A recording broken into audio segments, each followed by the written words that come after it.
okay, it's alright.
go. Is it working? Hey, it's actually working. Hi ho, this is Kermit the Frog.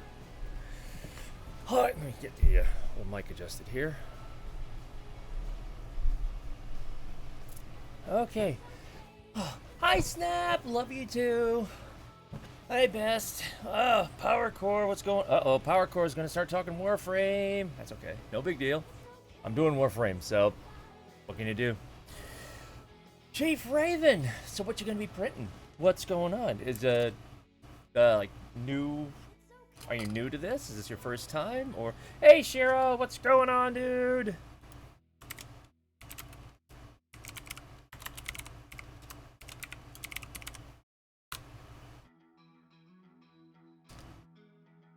Haven't seen you streaming a lot lately, but yeah, I know you're into your League of Legends and things like that. Not my thing, but you know what? I'll still watch your stream to support you. Oh, yeah, but you know what? You stream, so yeah, I did need to do that. So, you know, and you're one of my stream kids too. So, yeah, I did need to.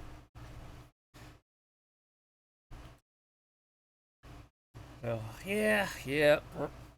Just today I was in the zone on this whole Arca Titron going with the details.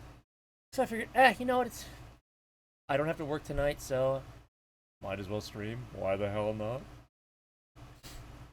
How's it going? Where'd I put those parts? You idiot, John.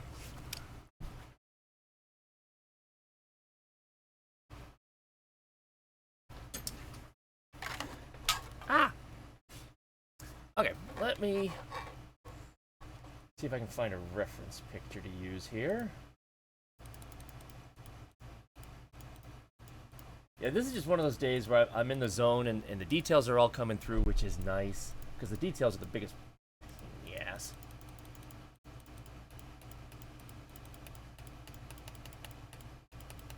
Come on, give me a photo. There we go. Okay. So, assume that that's the size of the hammer. That was good. I'll just whack the microphone with my headphones. That's just great. Of course, anyone who listens to my podcast is used to that anyway. But if the hammer is that big, and that doesn't even include these two little donut areas on the outside, well, here's what I've got printed off so far.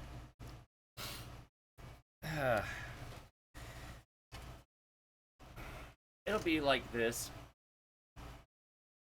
So maybe that much of a gap between the two. Not going to be that big, but yeah, that's the head of this monstrosity. So, yeah. But so far, the parts are fitting, which is good. So right now it's going to come down to trying to get the details for the center core area worked on and then try to figure out how to assemble it. It's one of those where you have to decide, well, okay, I have to split this up this way, but then how do I get this inserted into this, and how do I make sure that this is secured into that, and how do I split these parts? But it's worth it when it all comes together. So,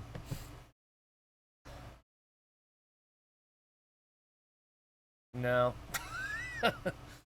No. I do a couple of shortcuts. I sand it down to where it's not necessarily as smooth as possible, and then I'll use what's called primer filler, which is, it's a primer, but it's a lot thicker. So it will go in and it will fill in a lot of the small gaps, and then put a couple of layers on that. Doesn't take that long to dry, maybe, I think they say 2 hours total, and then you can go in and lightly sand that again.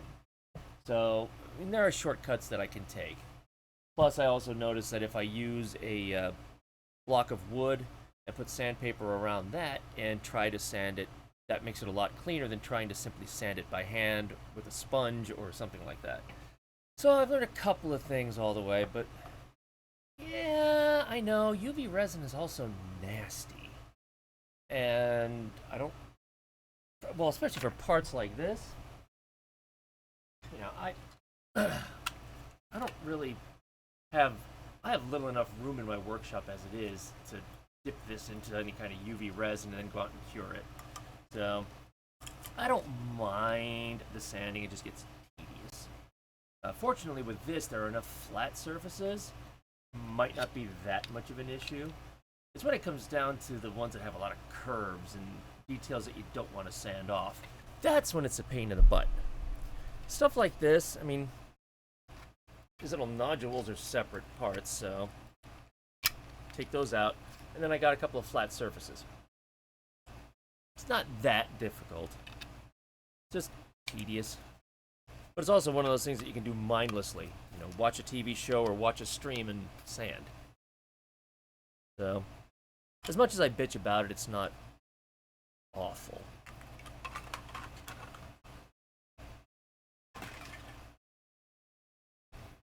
But yeah, so just printing off some of the parts to,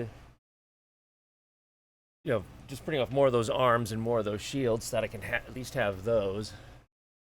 And then once I get done with that, I guess it's off to work on the centerpieces and then making sure that I can connect them all together.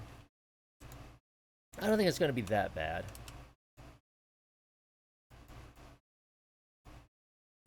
What is that doing there? I don't know.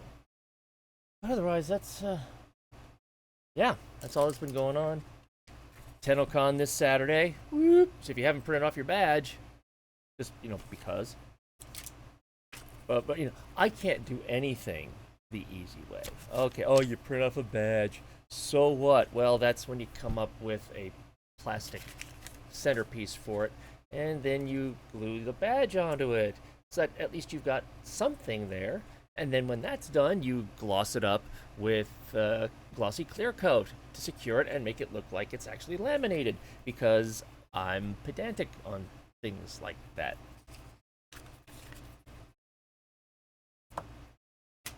So, and I might actually, they opened it up this year. Last year or previous years, only Warframe partners or creators could stream it, you know, and not get in trouble or anything. But the problem is, they would get all the drops. So people like, you know, nobodies like me would stream and then they'd get nobody, because everybody'd be going to the big streamers because they would get all the in-game drops. They've changed the rules this year. Anyone can stream TennoCon, and anyone who's watching those streams can get the drops. So I might actually be doing a big-ass 6-hour stream on Saturday. We'll see. We'll see. Yeah, I want. Yeah, you're having your own in real life badge. And I even went crazy that to not have an ugly plastic back, I took some of the wallpapers that they had, so I made another back.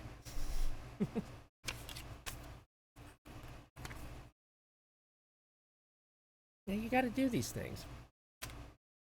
Sadly, because of that stupid ship that got stuck in the Suez Canal, that sounded good. Because of that stupid ship that got stuck in the Suez Canal, none of the TennoCon physical items that were ordered are going to get here in time. So I got an email about that the other day. It's like, okay, great, thanks.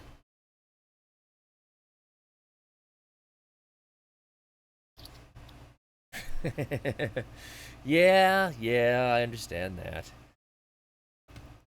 But, you know, like doing it. Plus, you know, if it gets credit that, oh, hey, you've actually been streaming. Hey, who knows? I might not. And we'll see come Saturday. And who knows, I might end up just being like, screw it, I'm just going to stream it to my TV and watch it there. Glass of wine in one hand and, you know, not giving up Brett's rear end in the other. Hold on.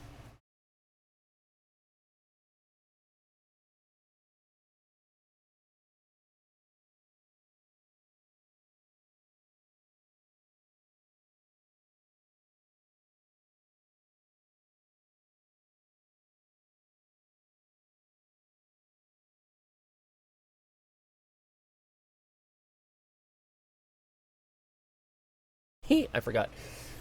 My wife went to the grocery store, and I have recently become addicted to these. these are amazing candies from Japan. And they come in a whole bunch of different flavors, but the thing is, they actually taste like the flavor they're supposed to be. I mean, the grape actually tastes like a Concord grape. You know, mango actually tastes like a mango. It's not like, you know, banana doesn't really taste like banana, that sort of thing. They're amazing, and I love them. Fell in love with them. So she went to the grocery store, and she was like, well, does anybody need anything else? And I said, well, I don't need anything else, but since you're going down there, you know... Snozberry tastes like snow. You do realize, don't you, that was a joke that was done. Snozberries actually has a very not family-friendly meaning behind them, and they do mean what you think they mean. So yeah, I'm not gonna find out if the snozberries taste like snozberries. I have no frame of reference for what snozberries actually taste like in real life. So, the more you know, the more you'll think, whoa, at that scene.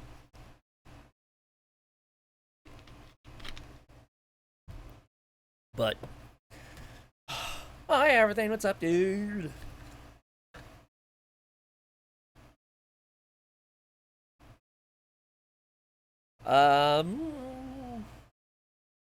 Well, they're gonna do everything through Twitch. Well, they'll probably do it through YouTube.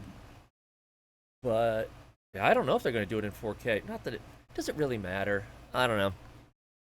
That's the kind of thing where it just feels like diminishing returns. You know, there was a huge difference between VHS and DVD. There was a huge difference between DVD and Blu-ray. Is there that much of a huge difference between 1080p and, you know, 2048? 2190. My math is good. 4K. It just, I mean, I saw one. It was an LG OLED TV back when OLEDs were just starting to come out, and it was 1080p.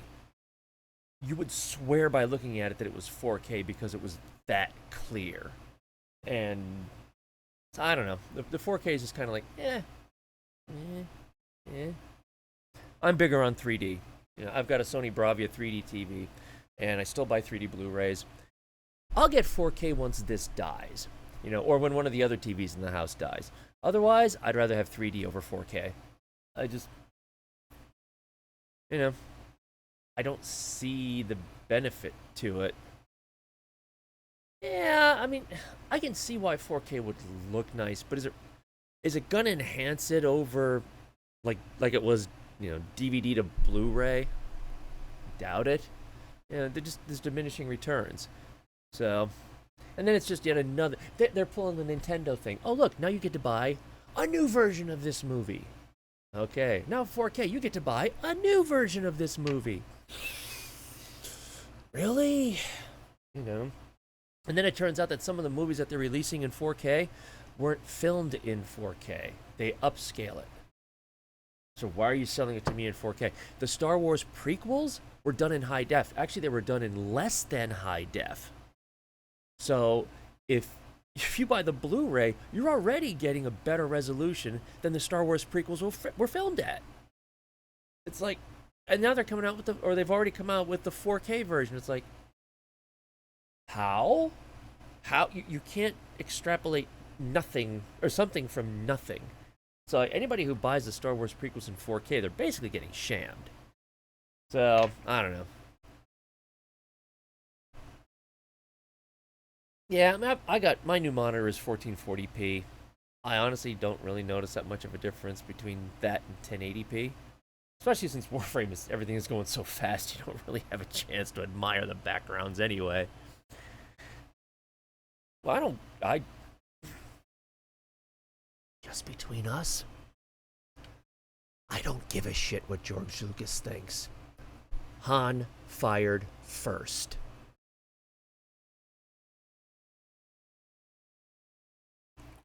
Han fired first, and Christian Haydenson was not the Force Ghost at the end of Return of the Jedi. I don't care how he decides to retcon that. Thank you very much.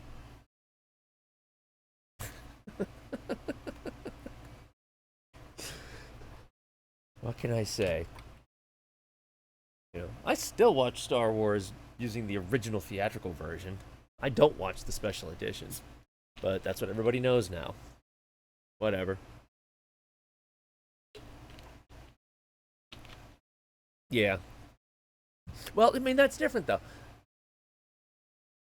The original Transformers movie, all of that stuff was shot on 35 millimeter film. They take the animation cell and then take a picture of it on 35 millimeter film. 35 millimeter film has a resolution anywhere between 8K and 12K. So, getting a 4K release of something like that when it's properly remastered from its original 35 millimeter elements, it's going to look freaking phenomenal. And then they're already talking about 8K and so forth. You might get something more out of that. There's just a point where we're not going to be able to see it. With this distance that we sit from our TVs, we're really not going to see a difference between 8K and 4K. But damn straight when it comes to something like 35, things that were shot in 35 millimeter or 70 millimeter, you're going to see a huge difference with those in 4K. And if it's stuff that was done digitally, depends on the digital source. Like I said, the prequels were filmed. I think the prequels were actually filmed in 900p, if I remember correctly.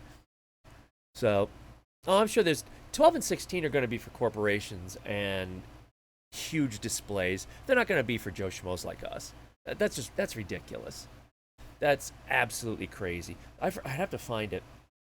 There are a couple of places that are actual AV. They deal in audio video, and they've got a chart of if your TV is this big, you need to sit this distance to see the benefit of, Blu-ray or Ultra HD or whatever. And it's just going to get crazy if they start getting to 12 and 16. That's not going to be for consumers. There's going to be no benefit to it. You'd have to you have to sit like this close to the TV to be able to see a difference in the pixels at that point. It ain't going to happen. Of course, then again, I thought HD DVD was going to win too, so what do I know?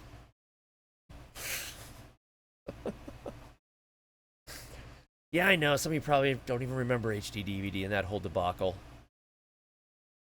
Which, not necessarily a bad thing.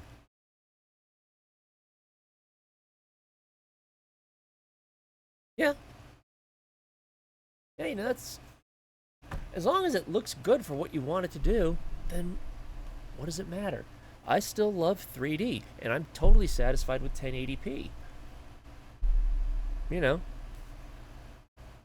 I've still got a couple of VHS.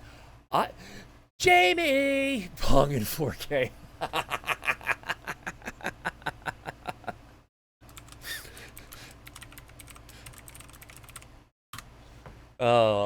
Wait, did you stop streaming? I know you were doing Warframe earlier.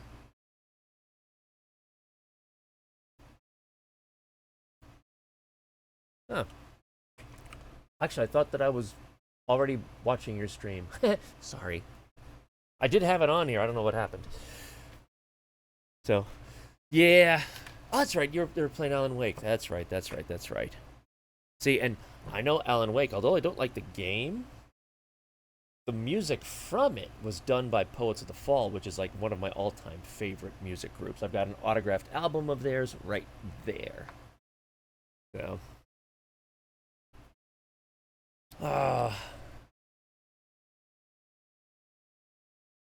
something. Yeah, and it's like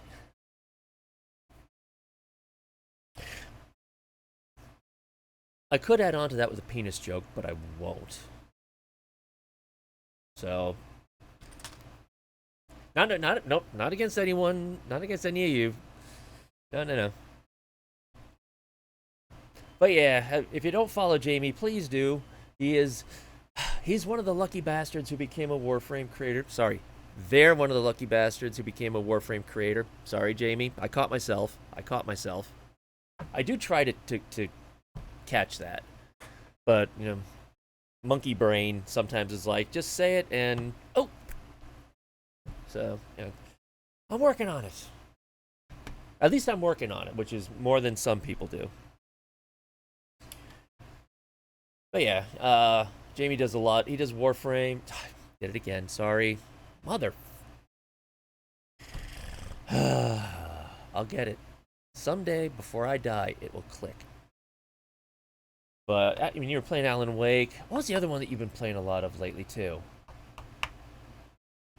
Well, Hades, my god. Total Hades addict. Anything from Supergiant. Oh, what's the other one that you've been playing lately?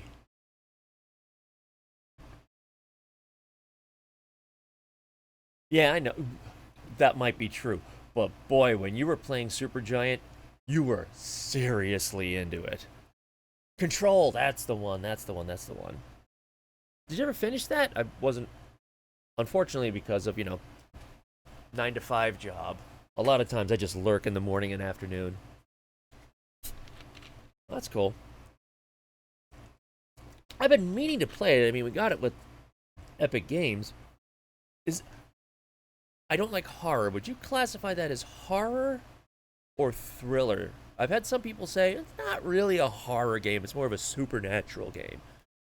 Okay, so I might actually try that then. I mean, God knows we got enough games from Epic Games last year. Man, they spent a ton of money giving away those freebies. Even some of the Assassin's Creed games. It's like, really? Okay, I'll take it, even though I've already got it. I mean, I don't mind. I don't like jump scares, but if that I can deal with. If it was jump scares throughout the entire game, like Doom 3, yeah, F that nonsense. I'm not doing that. But, oh, yeah. TennoCon. TennoCon. Can't wait. Did you get your badge? Did you get your badge? Huh? Get your badge? Badge? Did you get your badge? Tenno can't. Yeah, nice. I don't know, man. I saw that teaser. I've been wanting for years. Oh, yeah, the stupid canal thing. Yeah, I know. I got the email too. But I've been waiting for years to get more information on the Unum. And now here they are in the teaser blowing her up. It's like, no. Although, if we can rebuild the relays, wouldn't that be cool if there was some kind of group thing to rebuild the Unum? That would be cool. That I wouldn't mind at all. Maybe then you could learn more lore about her. To those who don't play Warframe, the Unum is basically a sentient building that takes care of and feeds some of the remnants of the human population on Earth. And it's actually kind of cool that it's like she uses, because she's partially organic, she uses part of her body and says, hey, I'm ready to be harvested. And then the people will come and harvest parts of her to help survive. So she takes care of them. And I'm just like, I want more backstory about her. And they don't do it, and they just released a teaser for their next major update, which is probably going to be, I don't know, you think it'll be this year? I'm going to go for next year, just to be safe. And they show the Unum being blown up. It's like, no, what are you doing? Oh, it's Clem. It's Clem's fault. Clem too. That's it. Okay. So they're gonna come attacking the Unum. Then you're just gonna see Clem coming out with Clem with his Grakatas and just destroy the hell out of the sentients. Is that it? Okay, I can go for that.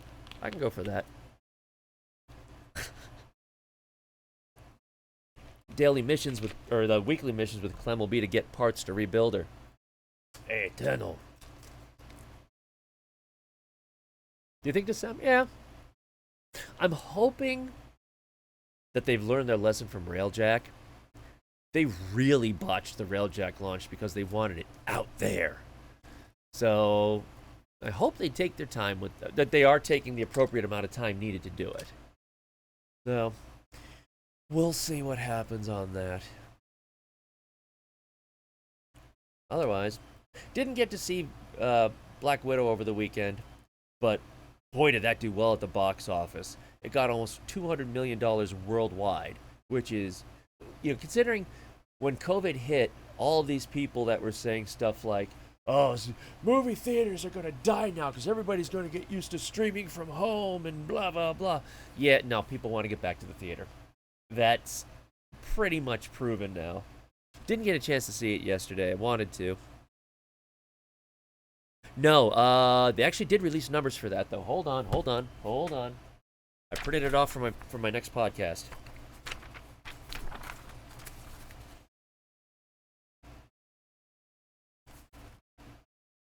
Hold it. Is this the article? Here it is. Everything together, including the rental stuff. Well, was it rent? Yeah, I guess it was rental. Comes out to just under 220 million. So that's theatrical plus streaming. Which, but still, even at that, the theatrical was 158 million. So that was only an additional 60 million from streaming, which is still not insignificant. But I think it kind of proves that this whole thing about people don't want to go to the theater, yeah, that's wrong. But I can see a value for people who maybe haven't gotten vaccinated yet, don't want to go back to the theater. I know people who have severe anxiety. They don't want to go to a theater because they don't want to be around people. So, and I will admit, I've kind of argued for streaming for them in that regard. And I guess that this will probably bring that around now. But there's still going to be people like, Christopher Nolan, Quentin Tarantino. They're going to want their stuff be completely theatrical, period. And they film their stuff for a theatrical experience, which is fine. They're the ones making the movie, so they can dictate that all they want. But what? You say you don't want to go anywhere. You went to TennoCon. My oldest daughter, hold on, is kind of the same way. She's like, I don't like crowds. And then I took her to PAX. PAX East is 20 to 30,000 people in a single building, and she loved it. She absolutely loved being there. So,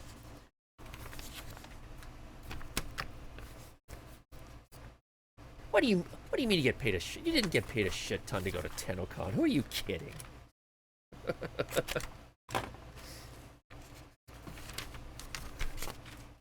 And just so people know, Jamie and I actually stood next to each other at TennoCon 2019. So, small world.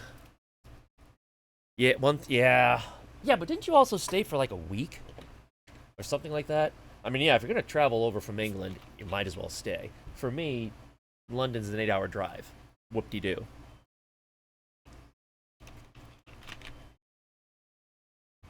Yeah, and in a case like that, I could see you wanting to stay. So, and London's a really nice city.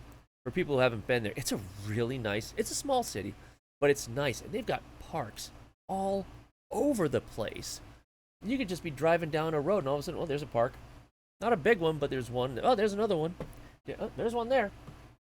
It's a nice little small town. I've told that to my wife, too. That I would actually move up there if the opportunity was there. Considering where I work, I doubt that they would allow that. So, yeah, they would have a problem with me working in Canada. But what can you do? But on the plus side, Niagara Falls, 2 hours away. That's kind of cool.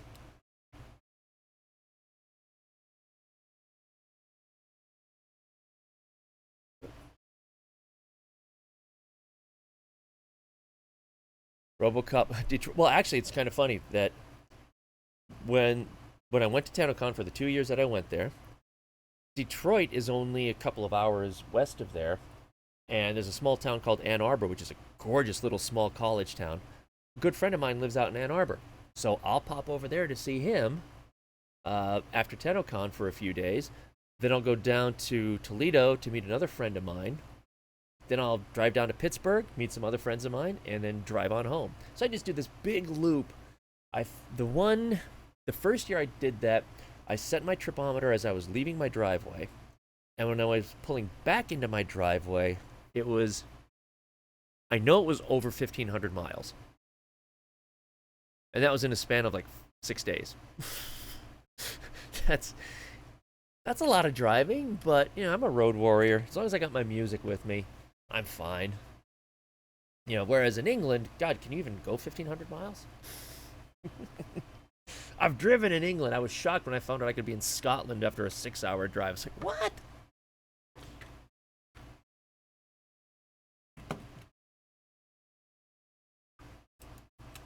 No. Yeah, I know. Actually, you're in Wales though, right? If I remember correctly. I mean, Pennsylvania. If you go from Philadelphia to Pittsburgh, you're in. Really? I did not. Wow, my brain just. Okay. My brain completely forgot that one. Yeah, I mean, Pennsylvania. If you go border to border, that alone is a good 7 hours.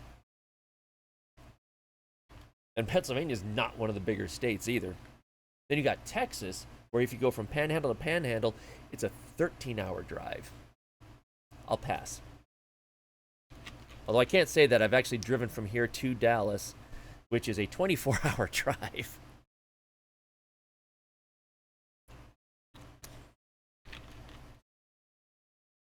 How long does... Oh, yeah, California's a big state. How long does that take north to south? That's probably a good 12 or 13 hours, too. Yeah, California's a big one.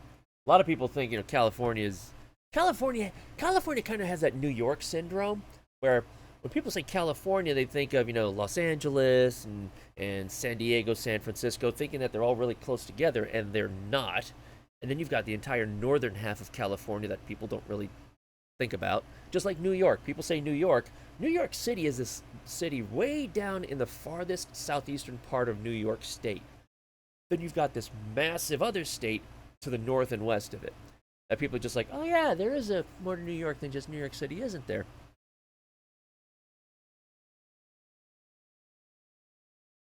Wow, really?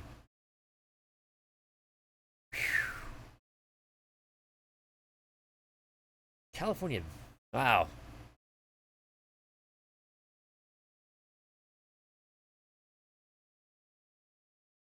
Yeah. That's like Texas panhandle to panhandle. That's nuts. Yeah, good luck with that. I mean, I don't even. How can you. Unless you've got a pee bottle with you, you're stopping. One way or another, you're stopping. Although it's nice going up to Tenocon because 3 hours north of here is Corning, New York, which is where all the glass is made. So, and the town itself is really nice, and they've got a cool glass museum there. Because they do more than just that. I mean, they do scientific, they do NASA, things like that. So you can stop off there. 3 hours north of that is Niagara Falls, and then 2 hours west of that is London and Tenocon.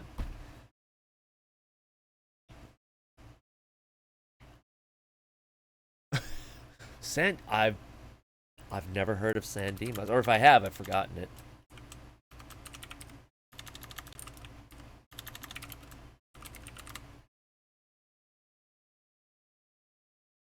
Oh, it's in Los Angeles County. Oh, Bill and Ted reference. Okay, got it.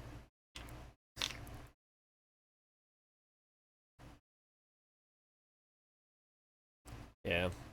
That's the one thing about this area where I live. There's nothing here, really, but I'm 90 minutes north of Baltimore, 2 hours west of Philly, 3.5 hours west or east of Pittsburgh. New York City is a straight 3.5 hour trip. So, Washington, D.C., 2 hours, 2.5. So, I'm in the middle of a lot of things. There's just nothing here. Gettysburg, if for history buffs, is like a half hour south of me. Oh yeah, New York City. It's a straight shot, dude. It's you know from Harrisburg to New York City, 81 to 78, pff, straight done. You're done. So and yeah, that's where I'll be on the 25th.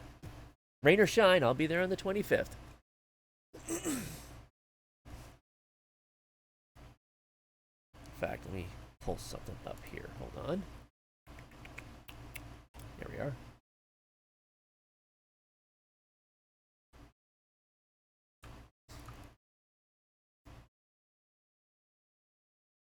Yeah, I heard San Francisco has been going downhill.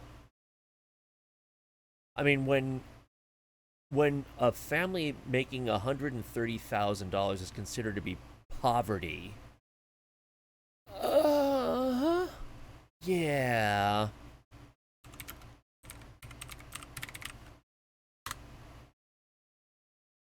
Just wanted to give a shout out to the folks at Pixel Reboot. I'm going to be in New York City on the 25th getting interviewed by them and playing Warframe with them because they want to interview me about my props and my prop making. And he actually has my first commission. I've got it ready for him. It's in the back room. I will save the moment of showing it for what for that stream. So that's going to be cool. And there's another one. Oh, damn it. I did it again. Hold on. Let me get the messages here.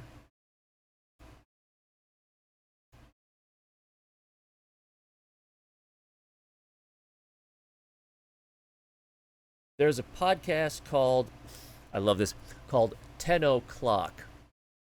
And they're on YouTube and so forth. But it's a Warframe show. And I'm going to be talking with them on the 30th. So that's not going to be live, that's going to be recorded, but I took the day off. What the hell? So they're going to be talking to me and I'm going to be part of their show on the 30th for whenever that's going to be shown. So yeah, who would have thunk that these silly little Warframe props of mine, little, yes, I said little. Whoever thought that these would gain me that kind of popularity? It's cool as long as it doesn't become overwhelming. I'm trying to. Well, fortunately, I don't have a choice. I have to take it easy because I work 55 to 60 hours a week between two jobs, so I have to take it easy. But it was funny the other night after I streamed, we raided another guy. Oh god, see, this is what I hate. I forget names so quickly, which pisses me off. I remember faces. I know exactly what the guy looks like. But he's a Warframe creator as well. And he's got thousands of followers, and he was streaming. And rated him. And I didn't say anything, because I'm not the kind to say, hey, I'm the guy who does the Warframe props. That's not me. That is not me. I don't do that. But other friends of mine who were following my stream did do that. And I was like, really? Did you have to do that? And they were like, yes, we do. And all of a sudden, it clicked with him who I am. And he's like, wait. The 3D printed props that are given to DE folks? I was just like, that's me. He was like, hey, yeah, I've seen your stuff. Which is, yeah, were you in on that? Yeah. I was just like, wow. It's weird. Because I'm just little me. And then to go into someone else's stream and they're like, oh yeah, I've seen your stuff, I won't lie, it's weird. It's weird. I just do this for fun. I do this to make the folks at DE happy more than anything else. And to have a creative outlet. But, so yeah, 25th and 30th. What's really cool about the guys at Pixel Reboot, they took an old food truck, for lack of a better term, and convert it into a mobile streaming area. And they'll go to places in New York City. Holy oregano! Now there's a name you don't forget. Well, thank you for following. I have no introduction video. I'm just Joe Schmo who streams. I'm a nobody from Pennsylvania who streams and makes Warframe weapon props. That's pretty much me. And I do a podcast that nobody listens to, but who cares? You know, I do it for fun. That's all that counts.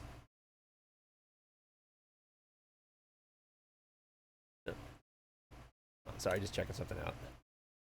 But yeah, so it's like sometimes the guys at Pixel Reboot will be streaming from Times Square or some other kind of touristy areas from New York City, and they're just there doing their streams, and people are walking up, and I guess they're handing out stuff like Capri Suns and things like that. So hopefully the weather will cooperate with us on the 25th so that we can go and do that.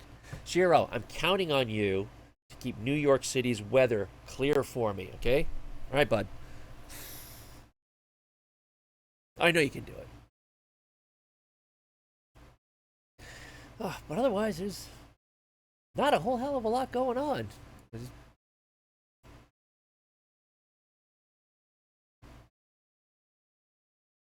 Yeah, nothing wrong with doing that. I mean, my wife has a batleth upstairs, and it's a letter opener. So why not? There's no reason why you can't do that. Does someone actually have somebody put out a files for a Galatine Prime or Galatine? Did they really? There. Yeah, look at that.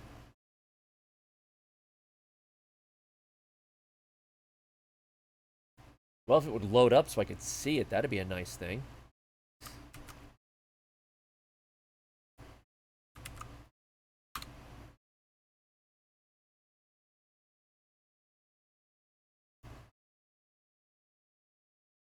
Huh. And there's another guy. I don't think he's currently here. Um, but he'll show up in my stream every now and then. And we're friends on Twitter as well. He's actually working on the various kit gun pieces for Warframe, and he makes them available on Cults 3D as well.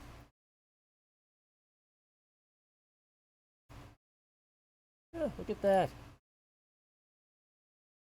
Maybe someday I'll do a sword. We'll see.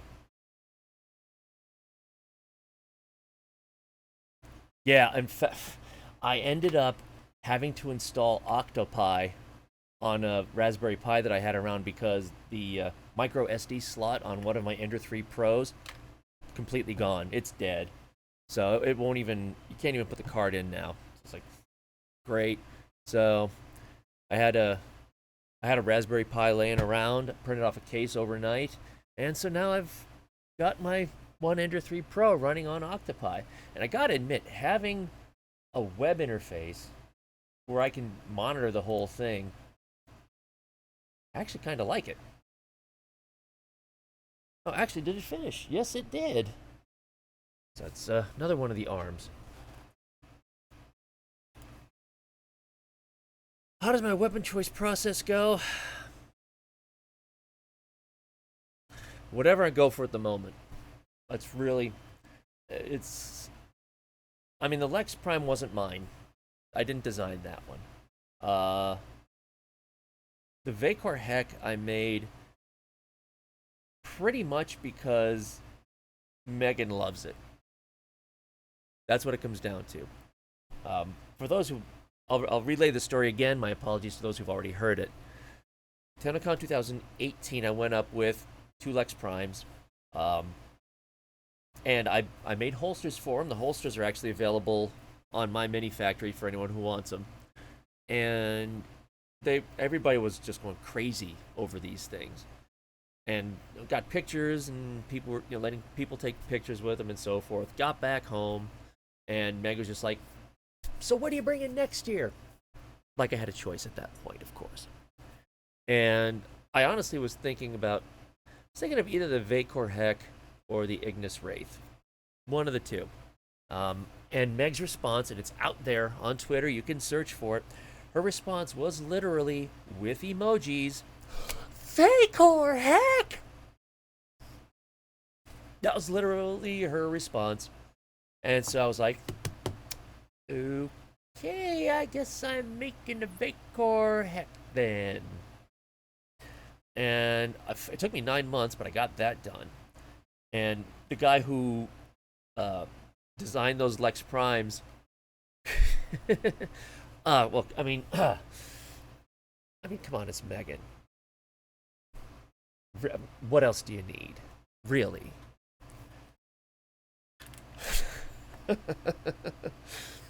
But so I was finished with that about a month ahead of time, maybe 6 weeks before TennoCon. And I posted on Instagram, but the guy who made the Lex Primes, I'm friends with him on Instagram and Twitter, and we follow each other. And he said, well, okay, now you've got the primary, you've got the secondary, what are you going to do for Melee? I don't, you know what, I'm just really starting at this. I don't have enough time to do anything Melee, and even if I do try it, it won't turn out to be very good. So I'm not even going to bother trying a Melee. 15 minutes later, I'm looking through Warframe's Melee weapons. Okay. And that's when I saw the sheave, and I was like, you know what? That's basic enough that I could probably do it, but it's got enough detail that it's not really boring. Okay, I'll try the sheave. And I got it done. It didn't last TennoCon. Broke about halfway through. Kind of expected that. So that's how I chose the sheave. What did I do after that? Oh, Prisma Angstrom. I just looked at it and looking through the various weapons, and I thought, you know what? That's kind of cool. Not too big. Because it took me 9 months to do the Vapor Heck because I had never done anything like that before, ever. And it really pushed me out of my comfort zone. So I wanted to do something smaller that time. And I was like, yeah, you know what? Prisma Angstrom's pretty cool looking. I'll bet I could do that. So I just chose that. And then, granted, that took me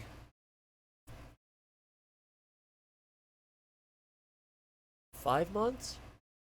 From beginning until I declared, okay, it's done. I think. Part of the problem with that, though, is that if you have multiple 3D printers, calibrate them. Make sure that if you print off something that's 100 millimeter by 100 millimeter, that it truly is 100 millimeter by 100 millimeter. Otherwise, you start to mix and match parts from different printers that aren't calibrated, you're going to totally screw up your time. I'm talking from experience. So that made the Prisma Angstrom take way longer than it should have. And then the next one I was looking... the next one, the Dara Vandal, that's D.E. Bear's fault. Well, okay, he's not with D.E. anymore. But that's Bear Winter's fault. Because I was in a friend's stream. I was working on a Corinth. And it was what I had run into before. What I use, Tinkercad, is not complicated enough for something like a Corinth. It's just not going to happen. And I finally got to a certain point where I was like, that's it, I'm giving up. And Bear was asking me in a friend's stream, oh, so how's that Corinth coming along? And I said, I got to give it up. I can't do it. And he said, well, you ever consider the Dara Vandal? No, but let me take a look at it. And it was like the Prisma Angstrom. It was like, oh, that doesn't have a lot of detail to it, and that's kind of boxy, which will work well with Tinkercad. Okay, I'll try that. And it only took me 15 days from when I started to when I started designing it to when I started prototyping, which was crazy. And this one, I still blame her for it. Oh, I don't think she's here, unfortunately. But another friend from another Twitch stream, she loves to use the emoji for a hammer because she's a mod there. So she teases people with the band hammer. And I thought, you know what? She does that so much. I want to make a hammer now just to tease her with it. And I took a look and saw the Arca Titron. And I thought, it's a cool looking hammer. I'll bet I could do it. And that's it. That was my decision-making process. It's usually someone else's influence that's making me do it. Yeah, bonk. But I can always blame someone else in this case. The Vapor Heck, I can blame Meg. The Sheave, I can blame Shrubsy. The hammer, I can blame Violet. It's great. I take the blame for the Prisma Angstrom, but that's about it.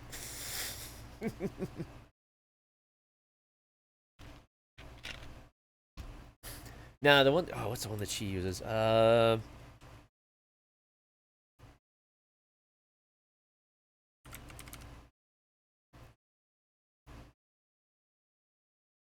don't want. That's interesting.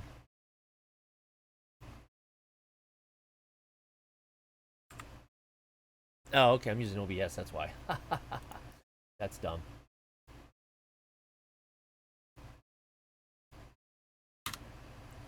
Yeah.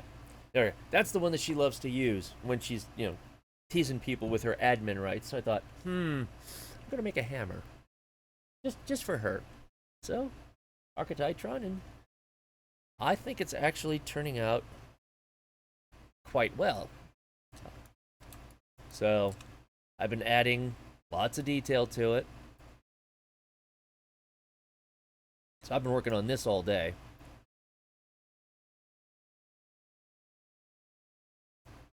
There we go. So we're getting. Kind of looks like it should be some kind of a starship, actually.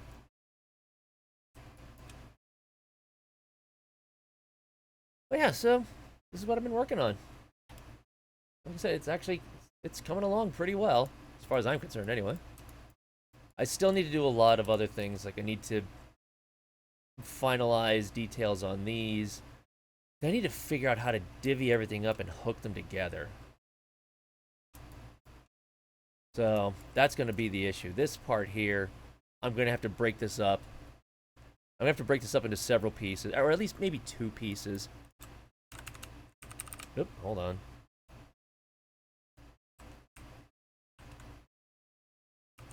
So that's got to fit in there. So I'll probably split this into 2 halves. And then that way, this will get split into 2 halves as well. Because right now, that's one solid piece. And then they'll get inserted into this. And then that's where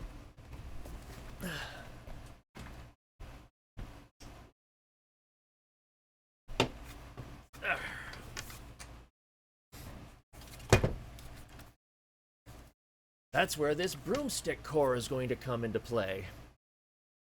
So this is actually going to be the handle. At least that way it'll be a solid piece.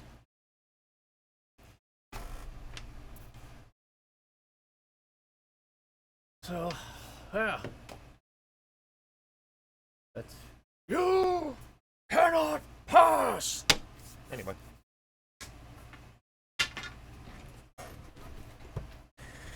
Oh, that's right. You're going to do your piano live stream. You should have known better than to tease people in your stream, buddy. Joke? Why is it? Whoa! Why is the joke on me?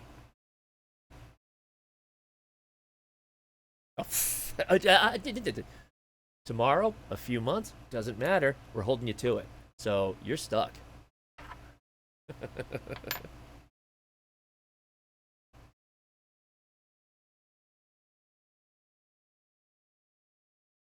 Oh, going to go all fancy. Or is it just basic lighting, you mean? Actually, I forgot about this light. There we are.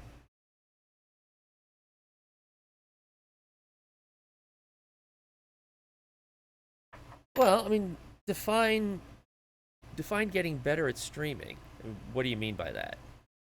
You mean you're just trying to get used to the hardware, or is it the problem that I have a tendency of running into where it's like, I don't know what to say. What do I say? Do I say anything? Should I say anything? Should I just stream? What do you mean that you need to get better? That could mean a couple different things. So you're gonna light up your piano. What do you think you are, Elton John? Gonna get all sparkly glasses and do all that too.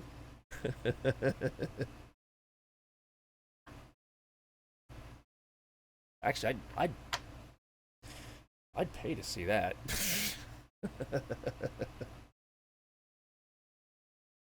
Actually, I already pay to see that. I'm already a subscriber. Damn it.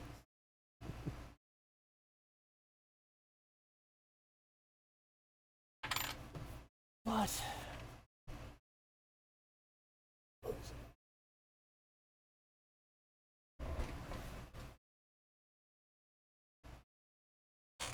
Sorry, it's a bit humid in here. I needed to bump down the air conditioner a notch. Let's just say it's going to be an oddly specific stream. Okay.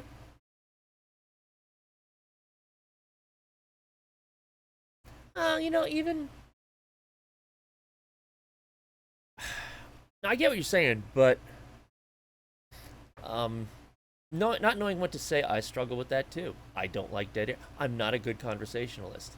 I'm really not. I can go to some place like TennoCon or PAX East where I'm with fellow gamers and I'll be a wallflower because I don't know how to start a conversation or really keep it going. So I get that. I totally get that. But when it comes to timing, even if you've only got an hour or 2 hours, whatever, just do what you're gonna do. Hit start streaming and go with it. You know, the guy who, the real space uncle, as he's known, he plays the voice of Era in Warframe. And he's got his own regular 9 to 5 job as well, so he's only got a few hours at night when he does it. And you're talking to him right now. And so he'll pop on at like 11 o'clock at night, and then he's done by 12:30. But at least he streamed. Doesn't matter. It's not like you don't look at it as, well, I can only stream for an hour. It's not worth it. Sure it is. If you can only stream for an hour, stream for an hour. There's nothing wrong with that. I only streamed for 2 hours the other night. What does it matter? But one of my other streams was 5 hours. If I do stream on TennoCon, that'll be at least 6 hours. Doesn't matter, If you're looking for some kind of goal, yeah, I mean that. In fact, that's exactly where I was about to go. Is the affiliate requirements where you have to stream a certain amount of days and a certain amount of hours per month. Even then, it's not. The demands aren't awful. I mean, you have to stream, 7 days per month. But isn't it also only like 8 hours per month?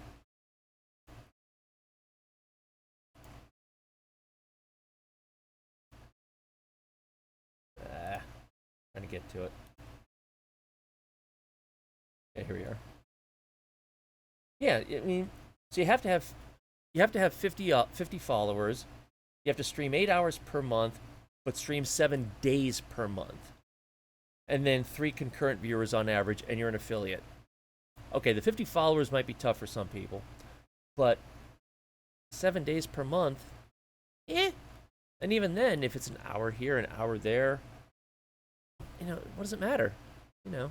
Just do it. And who even cares about the affiliate stuff? The only reason you'd want to care about affiliate is if you want people to, come in and give you money. Do you get any other perks for that? I guess you get a couple of emojis and VIP things, but really, look, my podcast, I've been doing it for 15 years. Nobody listens to it. I've got a hardcore base of maybe, and I'm not kidding, 5 people who I know will listen to each episode. I don't care. I do it because I like doing it. I have fun doing it. It's something to take up my time. Just treat your streaming the same way. If someone watches it, great. If someone doesn't watch it, all right, whatever. Don't worry about it. And, no one said you had to say anything. There's someone else out there who streams who says straight off in her description that she doesn't say anything. She prefers to let her content do the talking. Well, okay. So you don't see her, you don't hear her. All you see is the game that she's playing. That's it. Nothing wrong with that. No one said you had to say anything. I'd like to be able to say things. Okay, yeah, I guess that does kind of come across as I'd like to be a blabbermouth, maybe? I didn't mean it that way, but that's kind of how it sounds. So just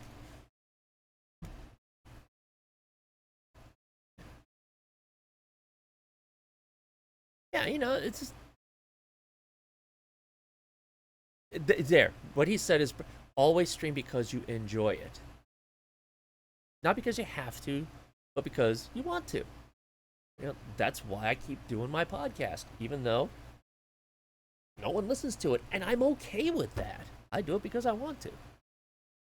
And I've made some friends through it that way. I do another podcast with a friend in England. He's like, yeah, I listened to your podcast and I wanted to do something on space and stuff like that. Would you be interested? Okay. We've been doing that for 5 years. Just do it because you enjoy it.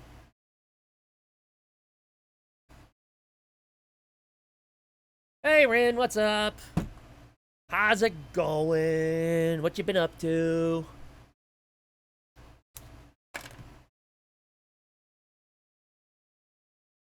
That was a time for sure.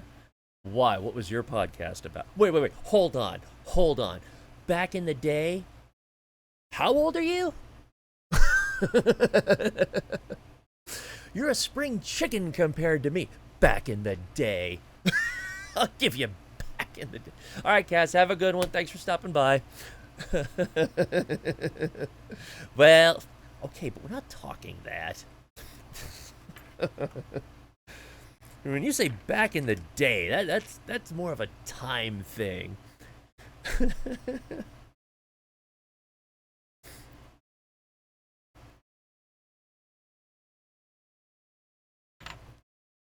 Oh, well. But yeah, so yeah, just stream because you enjoy streaming. And if something else comes from that, great. If not, don't worry about it.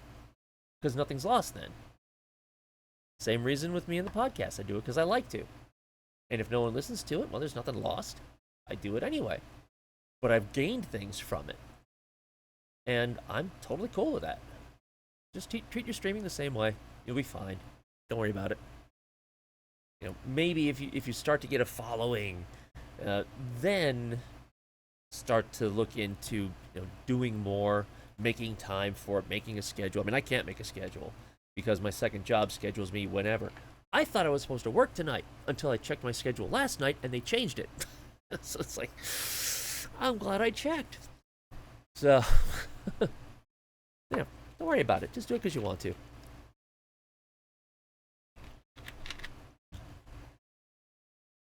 What is Twitch telling me? I can't believe Twitch has achievements. Well, yeah, I can.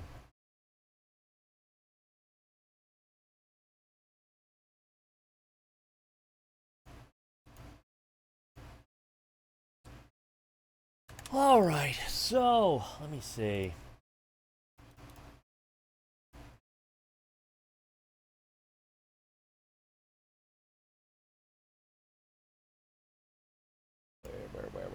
Where?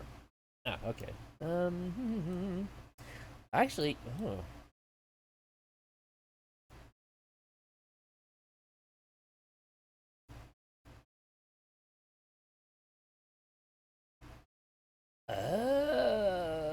Okay, I see where I gotta make changes.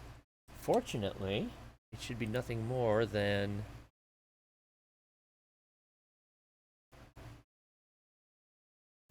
Oh, I see what you did, you son of a bitch.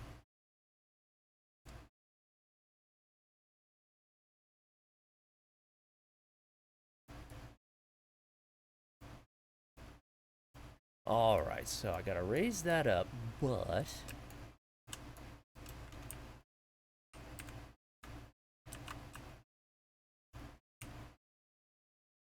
Move out of the way.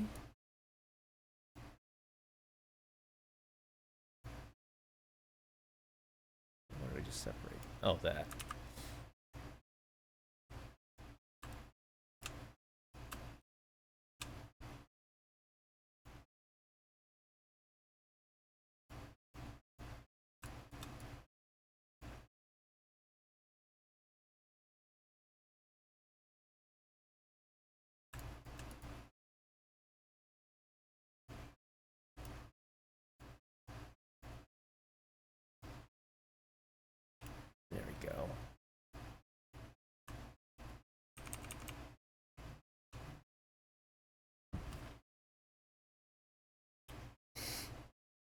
Oh, what is my stupid phone telling me? Good lord.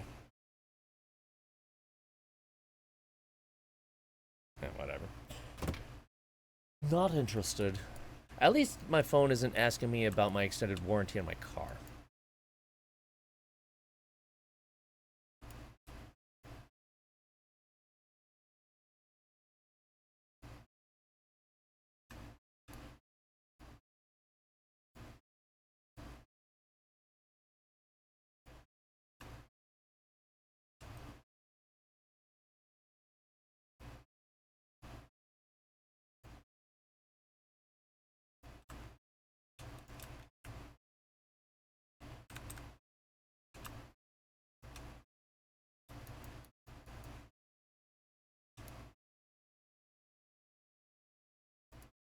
Yeah, that still doesn't look right.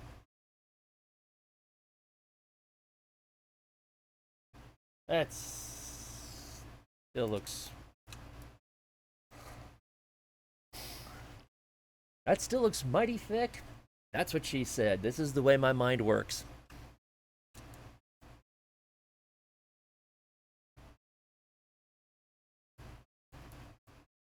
Well, I guess I could increase the size of this.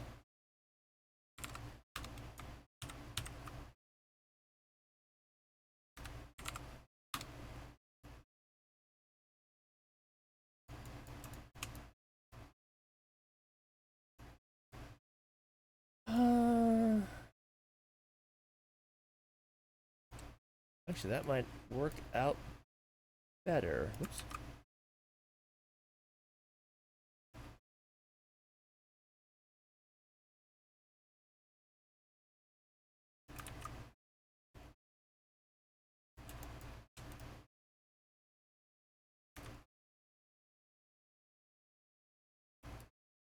Up. Thank you.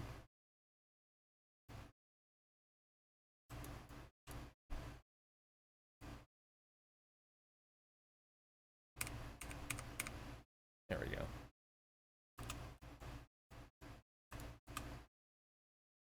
So what else has been going on? Anything new? Can't believe everybody out there is going to be quiet.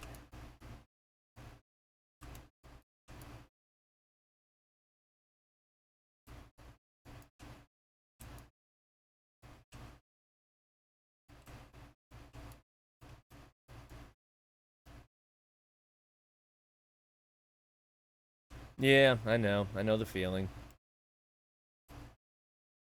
It's just one of those things. We're all waiting for TennoCon.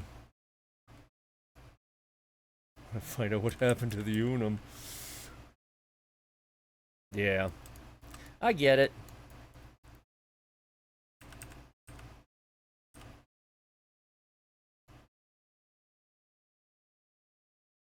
Like that line from The King and I. When there is nothing to say, it is time to be silent.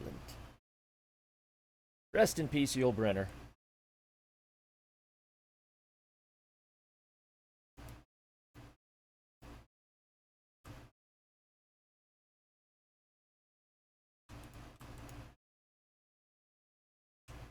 You stop that.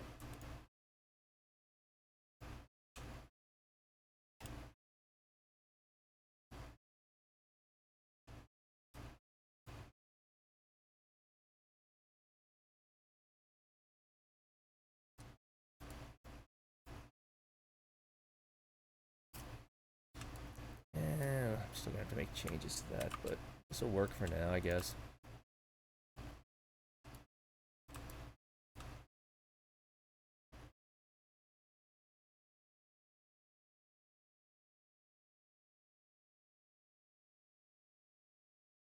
I see what I gotta do. I see what I gotta do. Okay, hold on here.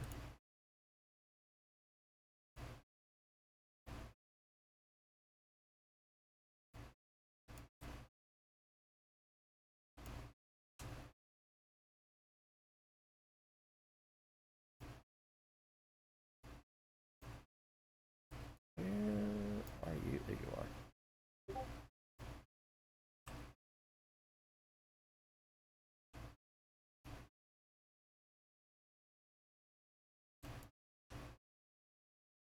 So, take this.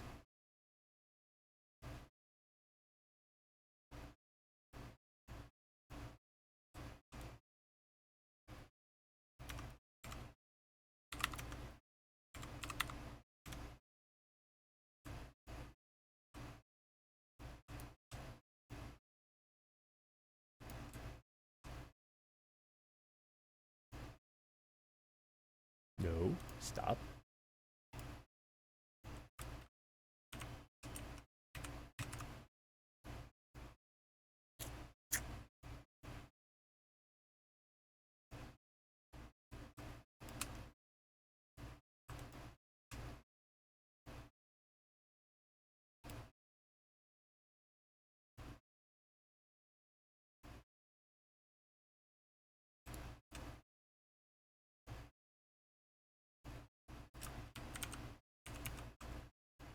Stop.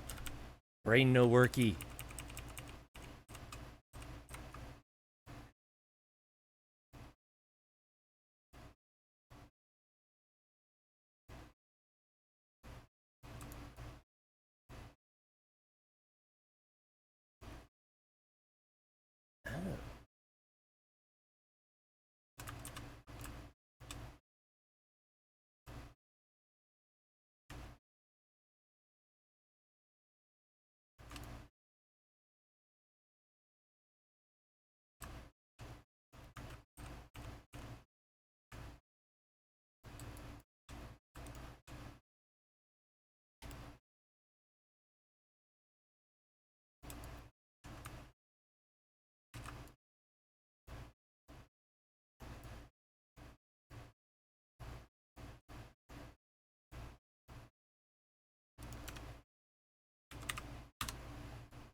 Actually, where is that?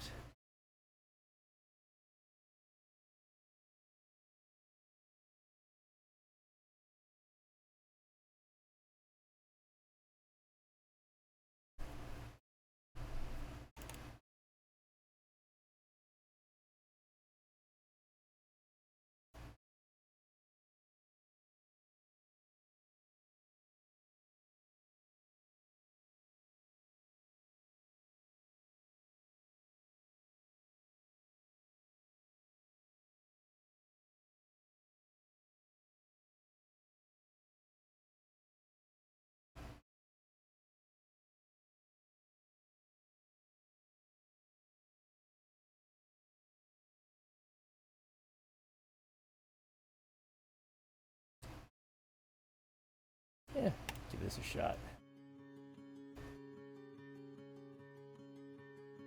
We'll see how that does.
Stop that. One of these days, this program will realize that I wanted to do what I wanted to do, not what I tell it to do.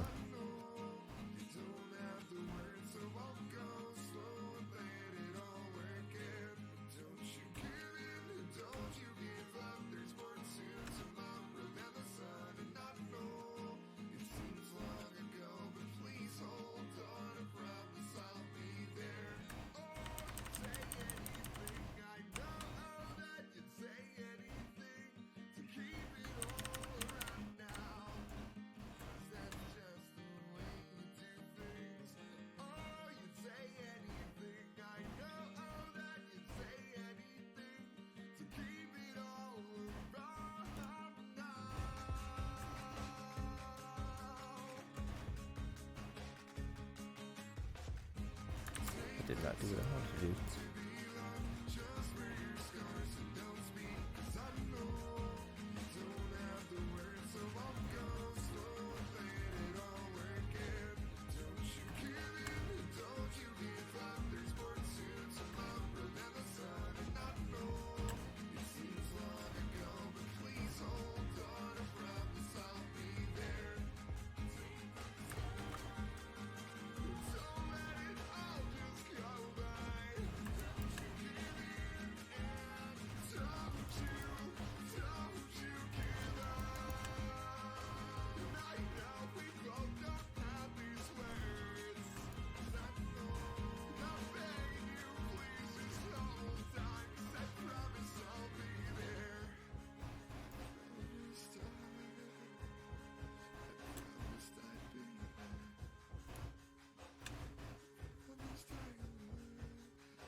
That was it?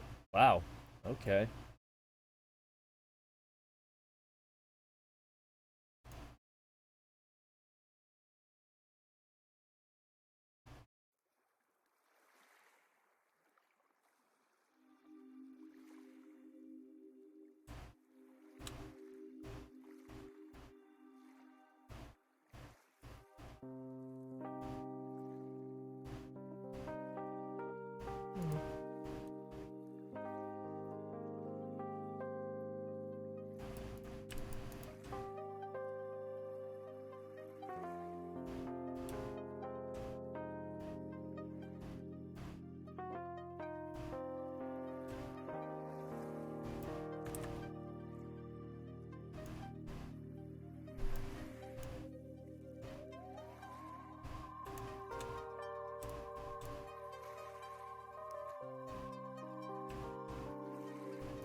Okay.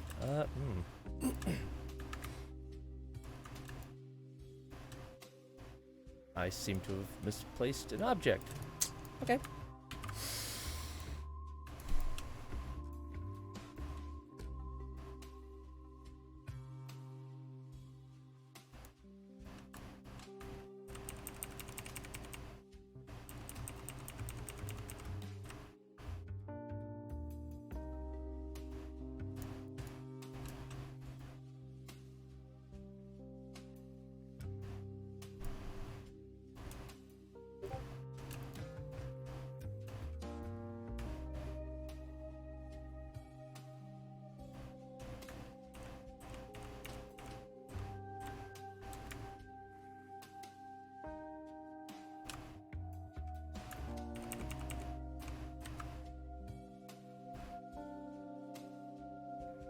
Oh, Jamie, if you're still there, what was that big brouhaha this weekend about some sports game between England and Italy? What was that all about? I just saw my Twitter blowing up about it. I was like, well, it's not the World Cup.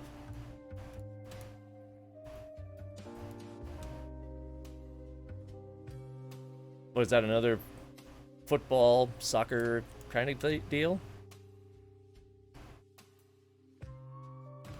Okay.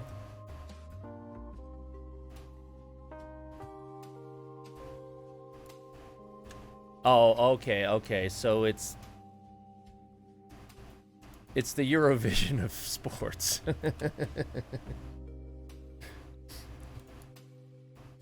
With the difference that I actually like Eurovision.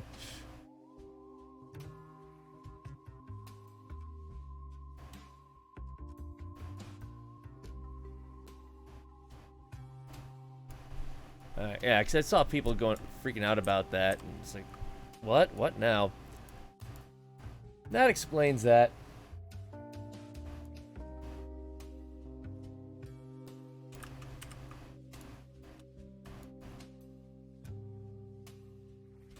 Apparently people even had tattoos of that, what was it, Bring It Home? Yeah, they had tattoos of it. Well, we see how that turned out for you. Rather, it's about tending to the broken parts inside of ourselves. We create things as a reflection of the struggle. Okay, God. Study our perception of self. Really? I hate DMCA, man.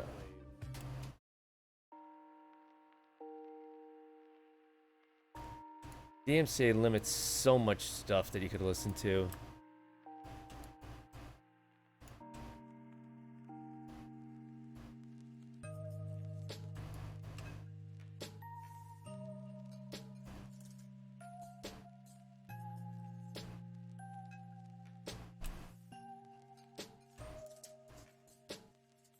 Oh my god, yeah. Oh, I didn't even think about that. Yeah. Although, I mean, Twitch has kind of tried to make it sound that if it's part of the game, it's okay. There's something to that effect. But, yeah, Guitar Hero, my god, how could you do that? I don't know that you could.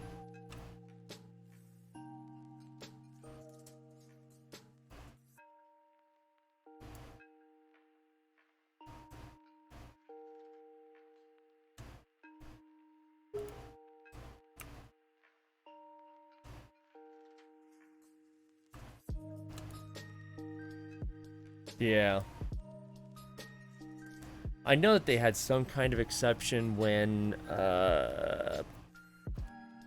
No, Cyberpunk actually had a selection in there for DMCA music. That's right. Yeah, that's BS. It's ridiculous.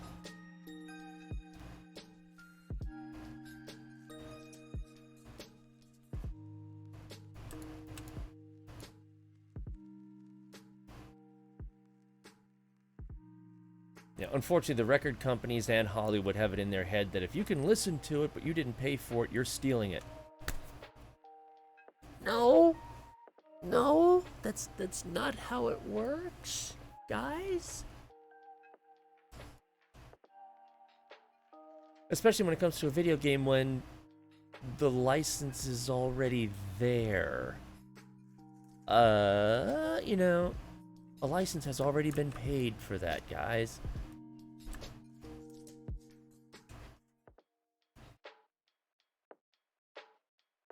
But, you know, they get in their head that one listen always and forever equals one lost sale. It's just not how it works.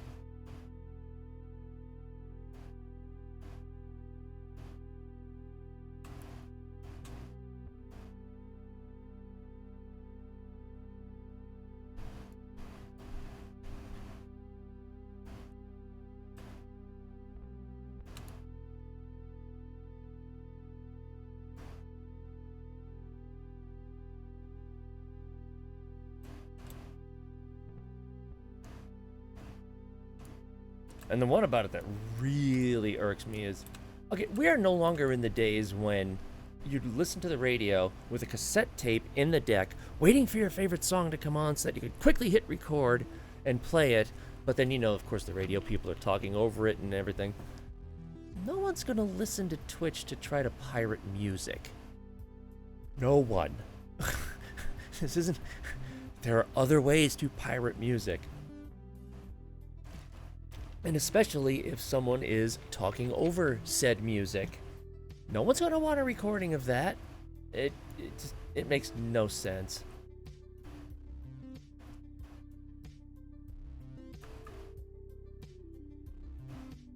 But no one said the recording industry ever made sense.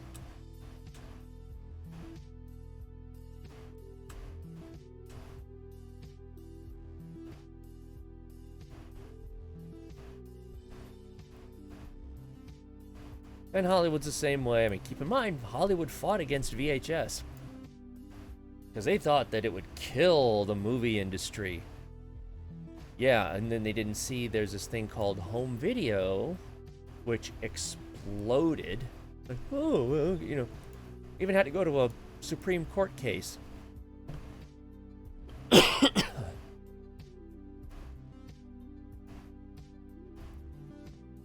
Unfortunately, when you got those kind of monopolistic groups, they have a tendency of not looking to the future. How many years after Napster did it take for MP3s to finally be available, or to files to be downloaded to own? I mean, that felt like forever, because the record industry was just all, no, they're just going to pirate it. No, they're not.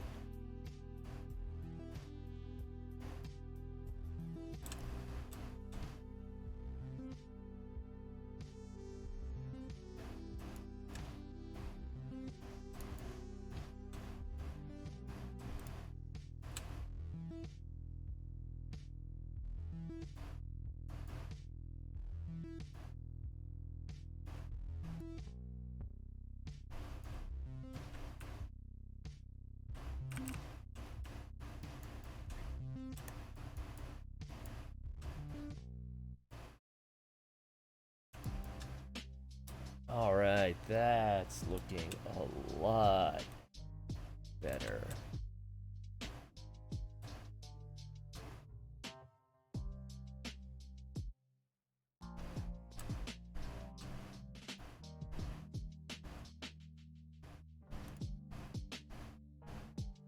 Actually, I'm going to...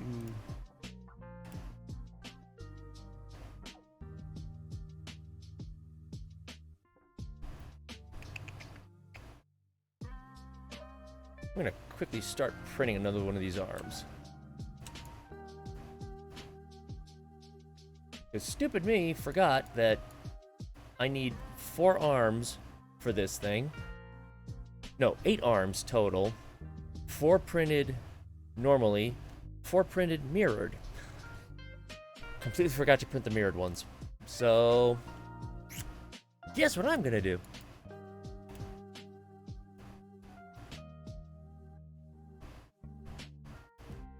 Yeah, you know the pain, obviously.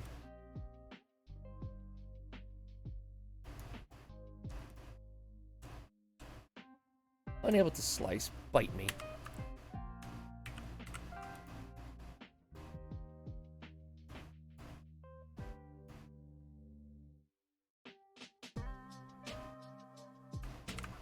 There we go.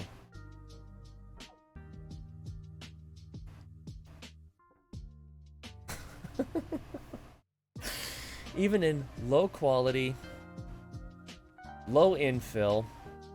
No, that was kind of slow. Let me speed that up a bit.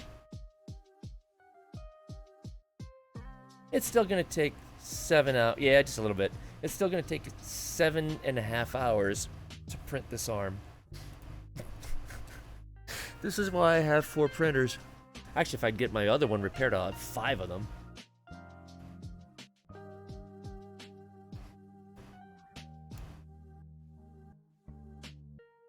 Which one is this? This is upper.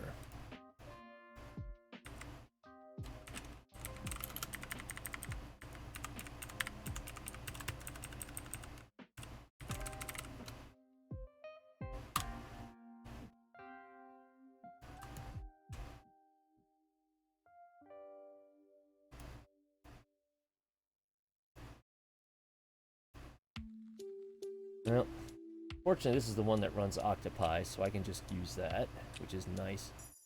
Thomas, do you use Octopi? I just started using it today because I had no choice. It's actually pretty cool. It doesn't matter how much you Oh, know about implementation. I don't give a rat's rear end what you think about implementation, you stupid ass. Goodbye. Thank you. Oh my god.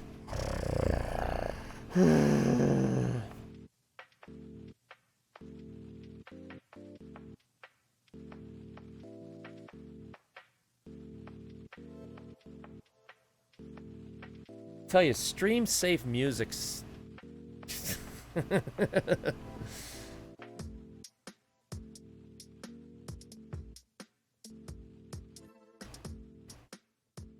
But so you have a Raspberry Pi, but you just don't have a. You just haven't installed Octopi on it. Is that what you mean?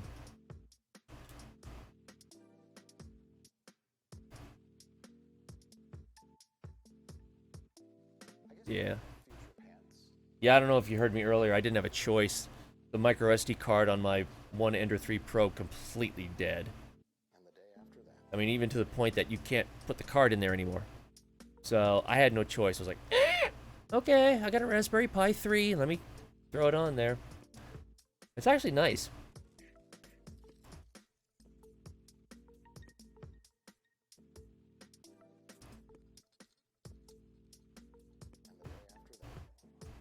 Let me pull it over here. Here we are.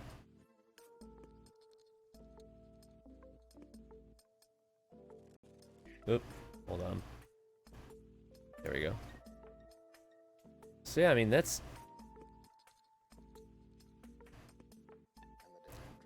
Yeah, well that's... I just grabbed a USB Type A cable and plugged it in. I didn't need to... All I needed to do was configure it initially for bed size and functions like, is it a heating bed and stuff like that. And really, that's it. Plug it into the USB port, and off it goes. But in all the files, it can save locally, which is nice, and it's drag and drop. And then just say, oh yeah, I want to print this. So you say print, and off it goes. And you get a real-time status on what it's doing, so... I was like, wow, this is actually really easy.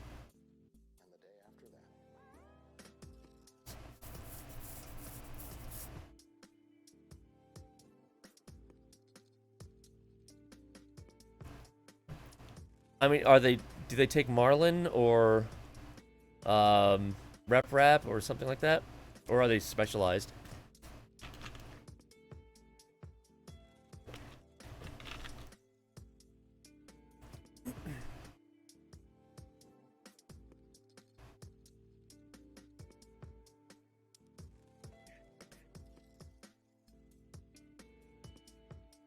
Yeah. I've never heard of that one. I've heard of CreatorBot.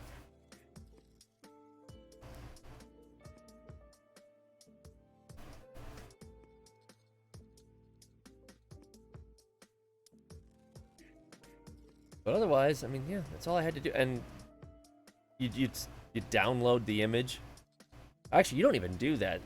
Raspberry Pi now has a one-time thing. You download this executable. You tell it what kind of image you're throwing onto it. Yeah, I mean, these are Marlin, and it's working fine. But you download the image, and on first boot, you know, it'll ask you questions. You just go to the web interface and say, "Oh, you're starting this up for the first time. Answer some questions for me, please." Okay. Boom. I haven't had to do anything else, and here we go. So now I can just keep monitoring the status until it's done. 6.5 hours? Yeah, maybe. Yeah, I mean, I'm impressed. It was minimal work to it.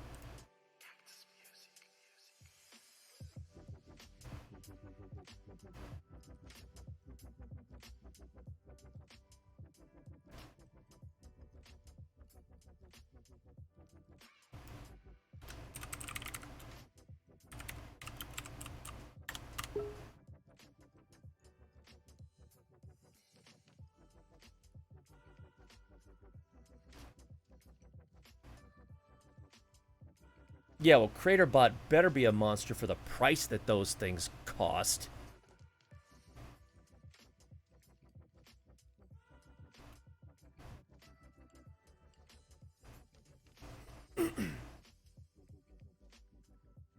Yeah.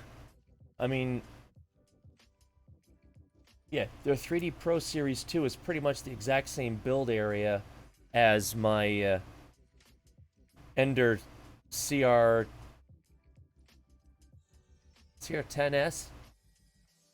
but it's like 6 times as much. No. No, I don't care how good it is. If I'm gonna pay that much, I might as well just buy a genuine Prusa.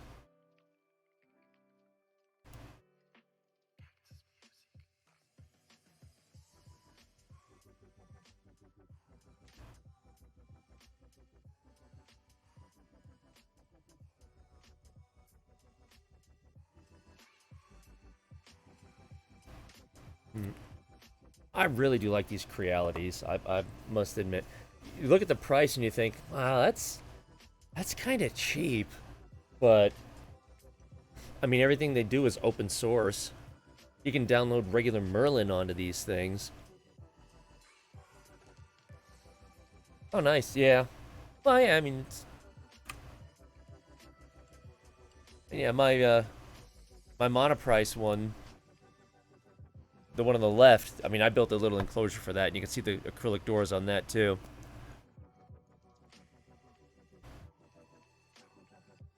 Oh, hold on.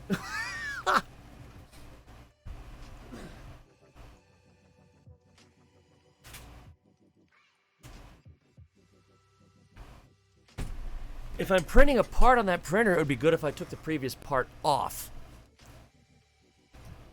No, it's not. I know a lot of people recommended a lac table. That's just 2x2 and MDF board. I built that myself. Sprayed the crap out of the inside with fire retardant, just in case. But yeah, I saw a lot of people talking about making a lac enclosure.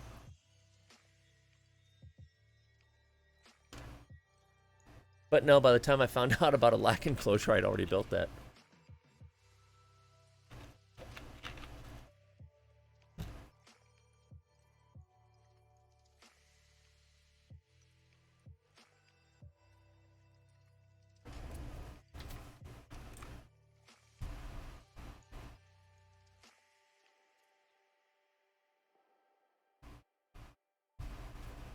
She seems to be going down okay.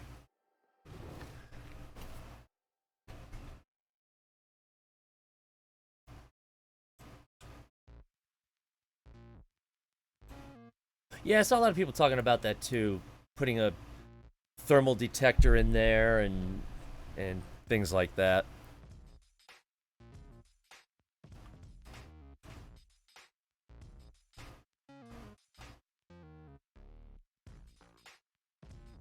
In fairness, granted, I can't say, just because I've never had a problem doesn't mean I won't, but I'm pretty sure that Monoprice has a thermal regulator on it, so that if there is a runaway, it shuts down. All just goes boom. Ha! So does that go on the I assume that goes on the inside of it.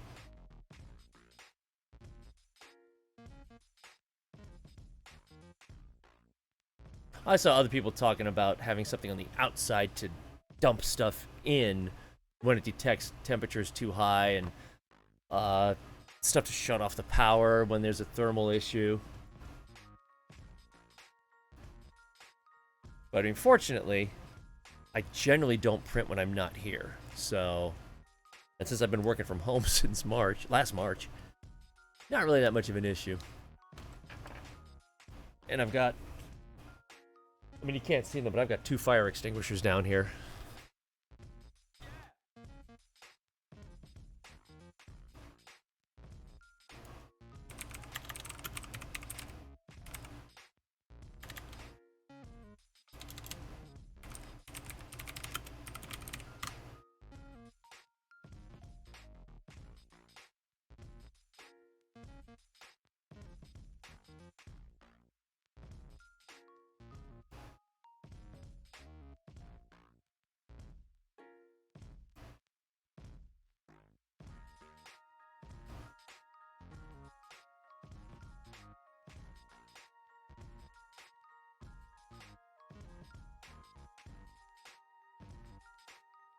Oh, yikes, but those fire extinguisher balls are pretty damn big.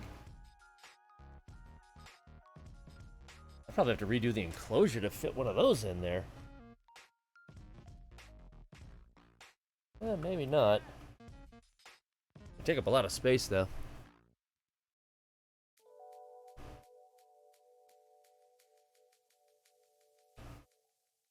Yeah, there are a bunch of things out there for people who have a temperature monitor inside that maybe it's running an Arduino or something, and it'll cut the power if it detects there's a thermal issue and stuff like that.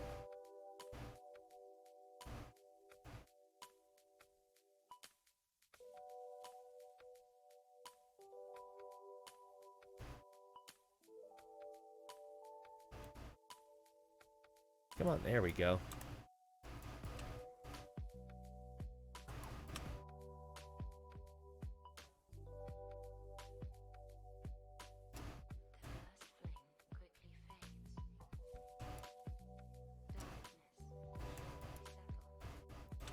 So those parts are there. Alright, what else do we need to do on this?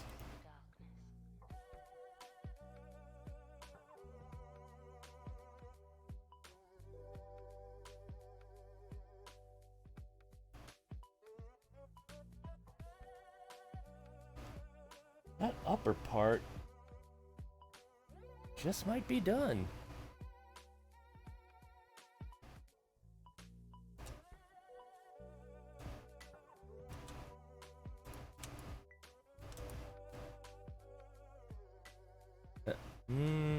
No, not yet.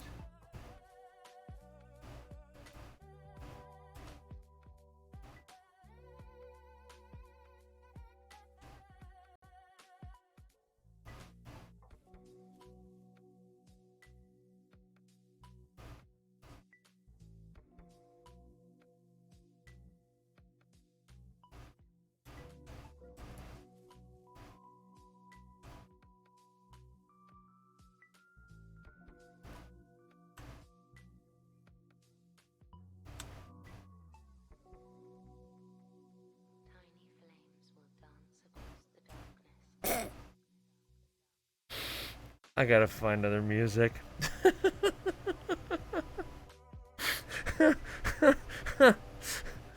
Here we are, talking about fire suppression and everything, and all of a sudden, tiny flames will dance across the darkness. Oh, God.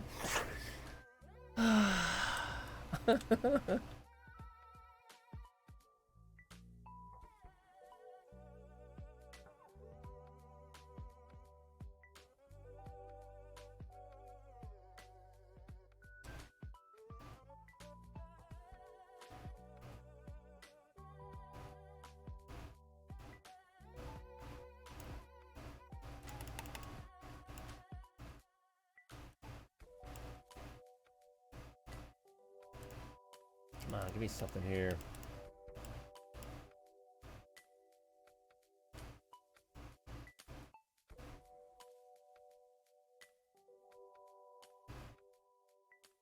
And I know damn well I'm doing more than I need to do. This is what I do.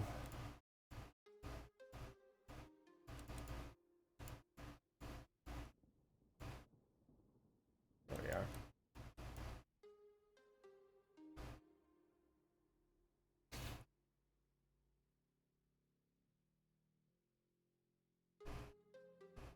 All right.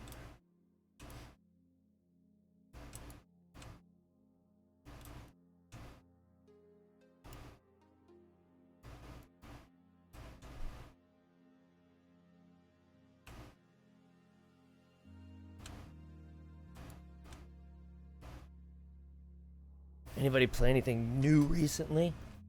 I really want Ratchet and Clank, but I can't get a PS5 because of inventory issue, and I'm sorry. I am not paying $70 for a new game.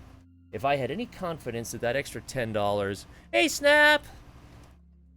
If I had any confidence that that extra $10 was going to the developers, okay, fine. I know damn well that extra $10 is not going to the developers. It's going to Sony. I was like, no, nope, nope.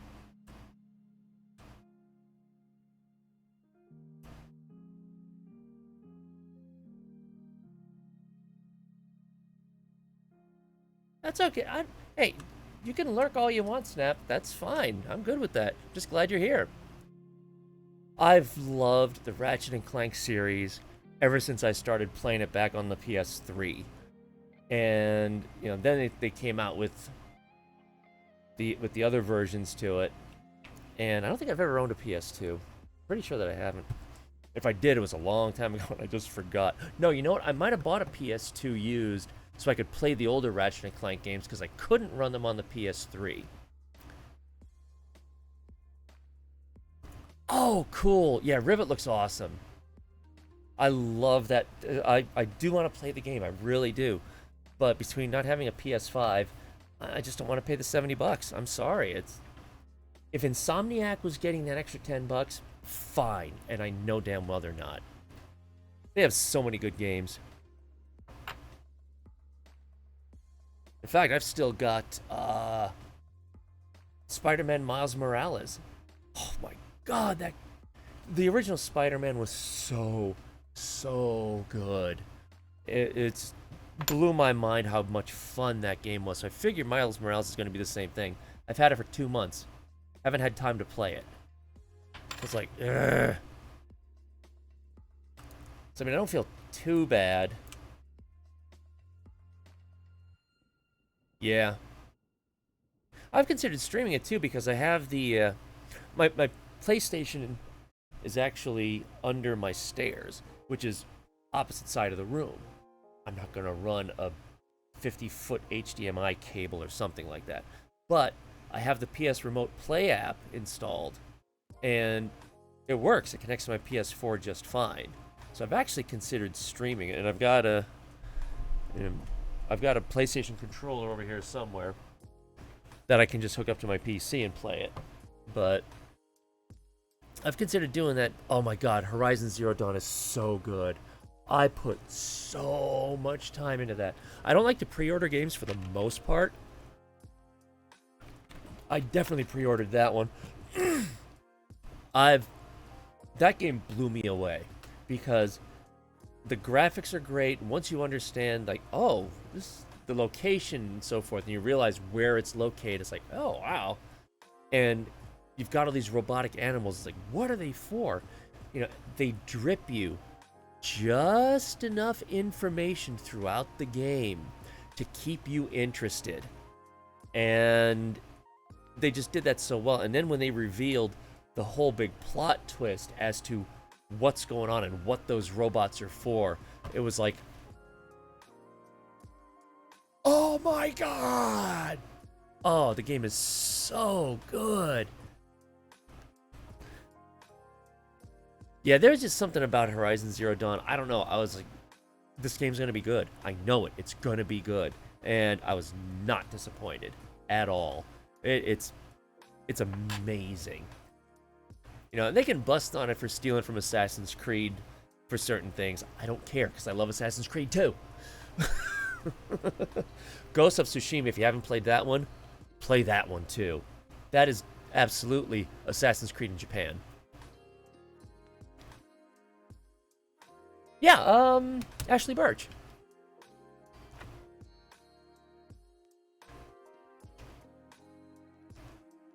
Yep. Yeah, Ashley Birch is amazing. I actually met her brother at PAX East several years ago. He wrote Borderlands 2, which the story and the humor in Borderlands 2 completely makes that game worthwhile. And I was just at PAX East and I was just playing with the table. Because I knew him, not knew him personally, but I knew him when he was originally with Destructoid. And so, listen to the podcast and so forth, and everybody knew him as Reverend Anthony back then. So I was at PAX East, and I'm just playing at some of the games at the tablet area, and I look to my right, and there's Anthony Birch right next to me. I was just like, and I even said, Reverend Anthony! And he was like, oh, hey, how's it going? And we chatted for a bit. And I told him, at that point, my friends and I had probably put in 350 hours into Borderlands 2 because that was our go-to game at the time. And I told him that, and he was just like, Jesus Christ, I wrote the game and I haven't even put that much time into it. So I got a picture of us together too, so that was really cool. Helped him make a gift. Okay, I got to hear the story to this one.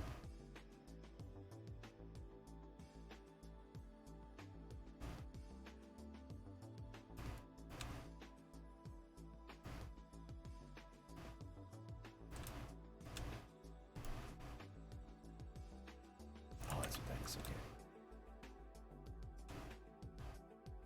Okay. Okay. Oh, you're gonna do it that way. Go to DM me, fine. Be that way. Now, PAX East is so... Oh, my God. Who have I met at PAX East? I've met... in fact, I got it right here. I've met Ron Gilbert, who wrote the Monkey Island series. In fact, I kind of blew his mind on that one because I knew he was going to be there. So I brought my Monkey Island 2 hint book and my Monkey Island 2 copy protection code wheel. Now, keep in mind, these are from back in the day when Monkey Island came on 5 1/4-inch floppy disks. So the fact that I still have them, I pulled them out for him to autograph, and he just was like, "What?" Like, "Oh my God!"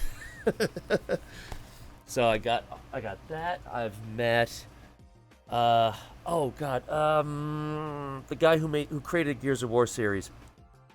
See, this is what I'm terrible with names, and I hate it. Shit, what's his name? I can see his face too, because that's how my brain works. Oh, I can't remember. But I met him. God, I met Suda51. Got an autograph and got a picture with him. I did see Jessica Negri there. If you know who she is, then you know who she is. She was there. I met a bunch of them. A lot of streamers too. But probably the big one for me was when I met Richard Garriott, who is like the godfather of the RPG, because he did the Ultima series back on the Apple II series. His father was an astronaut. He was an astronaut. He was on the space station. And I interviewed him once for the other podcast with my friend in England. So we had an hour of talking about him on the space station. And then we had a half an hour of me, because my friend Mark didn't really play the games. But it was just me and talking with Richard Garriott about his new game, Shroud of the Avatar, and about the history of and everything. And he, just from that alone was like, this guy's a freaking god. I played his games back in the Commodore 64 days. So to have an interview with him was amazing. But then I went to PAX East the following year, and then Mark sent me an email saying, he's going to be there, right? What? Yeah, Richard Garriott's going to be there. Oh, okay. So the very first day, he had a conference at 10 o'clock, which is when PAX in general opens. I was like, I'm getting in line. I'm going to be there. And front line, and Richard Garriott walks in. I'm just like, oh my God, this is so cool. So they said there was going to be a few more minutes before they started, so that gave me a chance to go up and talk to him.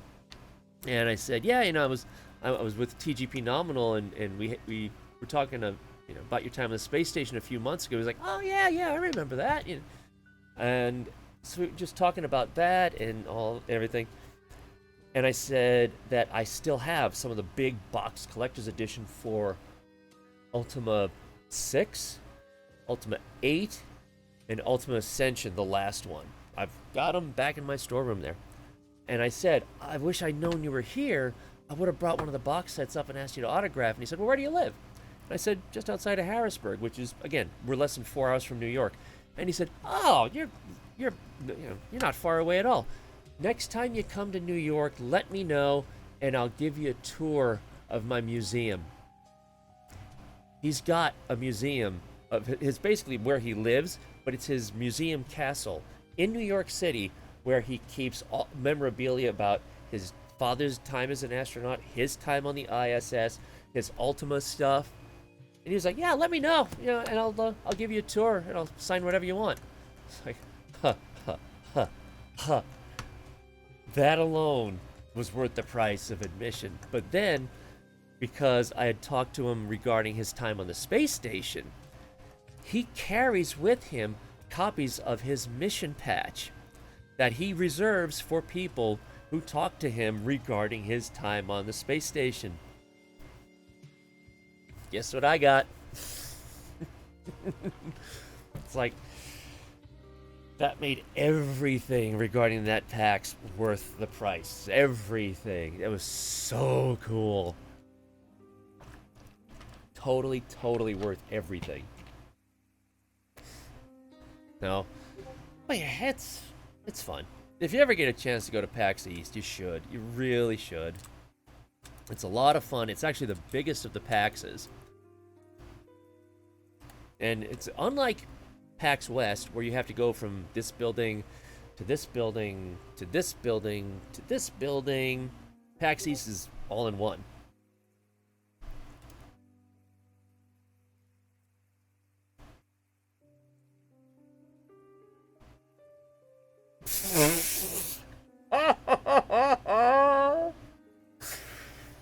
Okay. Yeah.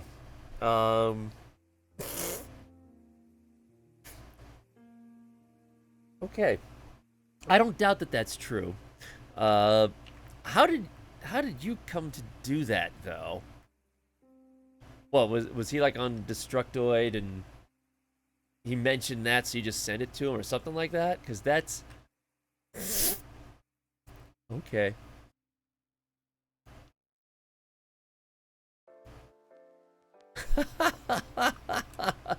I know everybody's like, what? No, sorry. Oh God, that's good. And you know what? It doesn't surprise me at all, considering the stuff that you've done to Zion. Wouldn't surprise me at all that you'd do something like that either. So.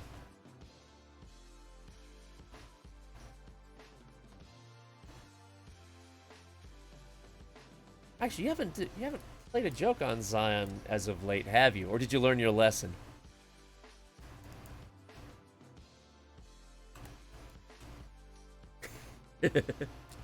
What, you have, or you've learned your lesson?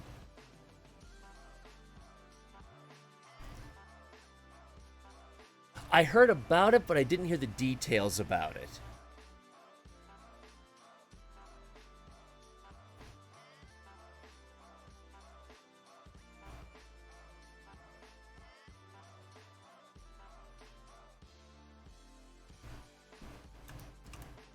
Nope. Go back to here. There we go.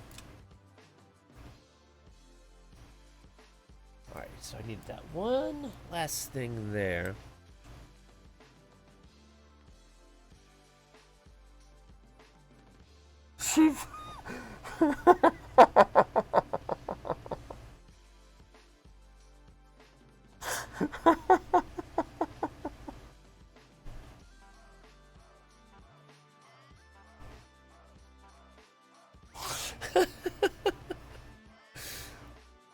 Nice.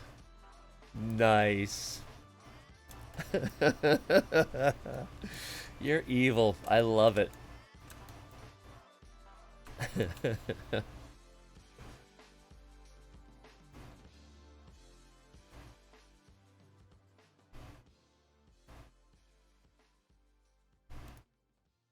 Okay, but did she have the ability to stop that playlist?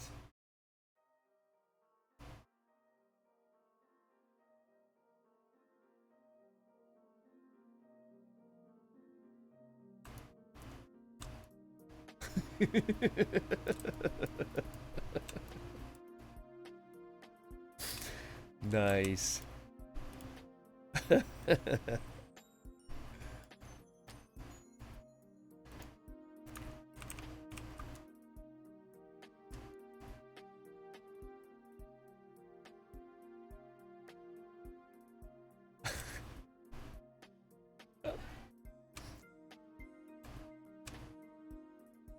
They should have made it something like never gonna wake you up.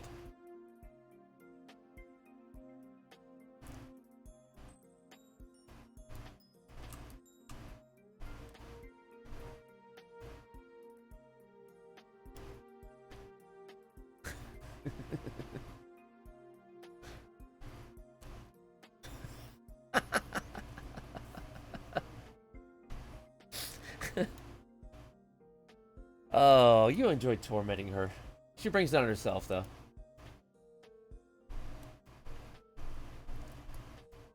Oh, that's an even better one. Ooh. Ooh. I don't know that I'm gonna get that detailed.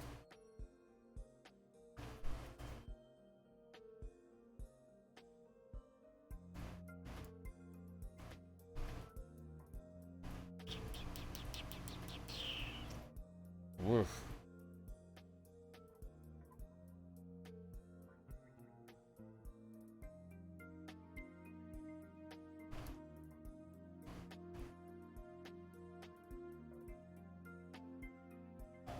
Yeah. You know what? Considering that little part there is no more than a centimeter, it's not even a centimeter wide, I'm not going to put too much effort into it.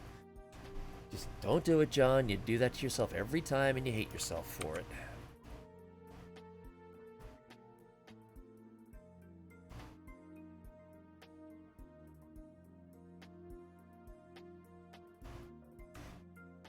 What?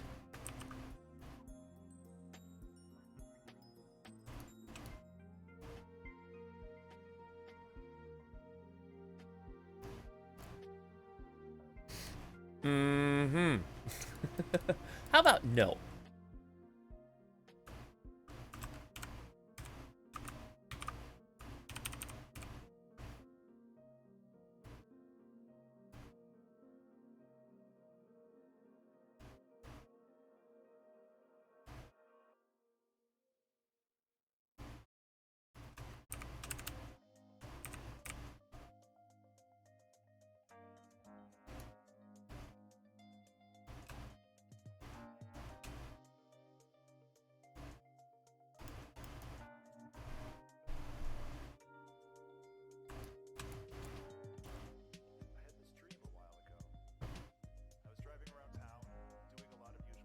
I had this dream a long time ago that I was able to get music that was just music without chatting on top of it.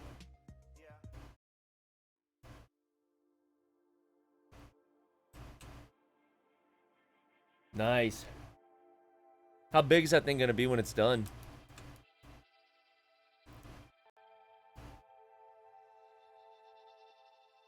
I've looked at doing some of the other swords. Let's see.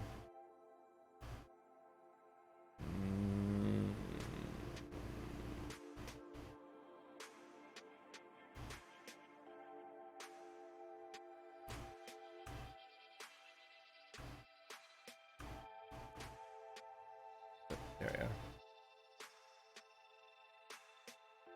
we are. I got a couple of them on there. The one that I would really, really love to do, but it ain't gonna happen, is the War. The War is such a cool looking sword. No. No. Because that would need stuff like, you know, plexiglass and or something like that because of the big clear parts, and it's yeah, that ain't gonna happen.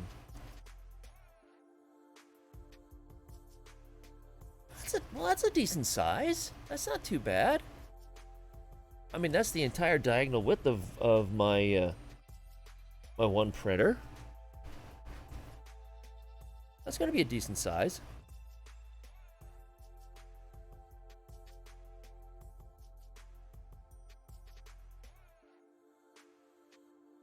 So, we'll see.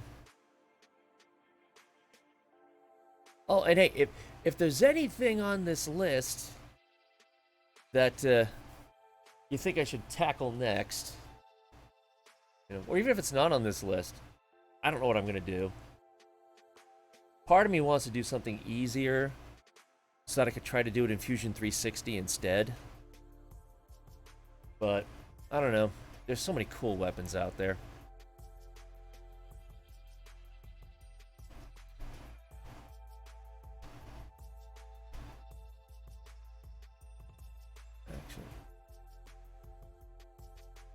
So, I know a lot of people have asked for a Rubico or Rubico Prime. It's like, yeah, I could do that, probably. Probably. Maybe.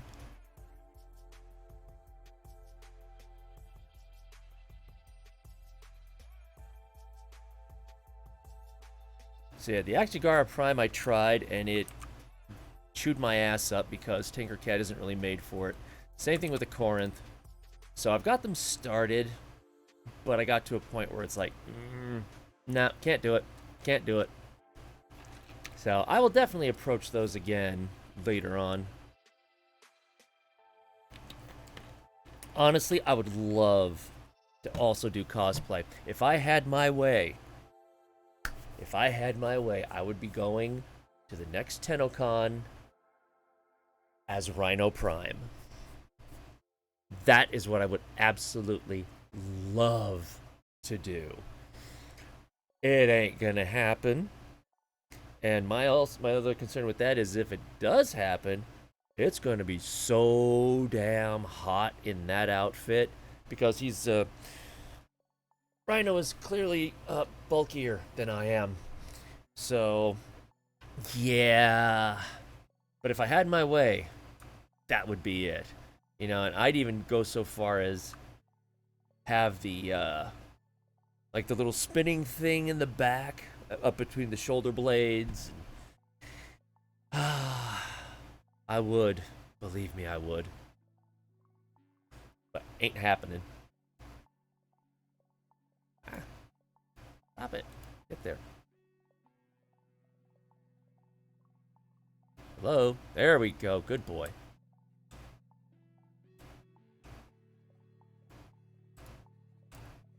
Yeah, I'd love to go as a Rhino Prime.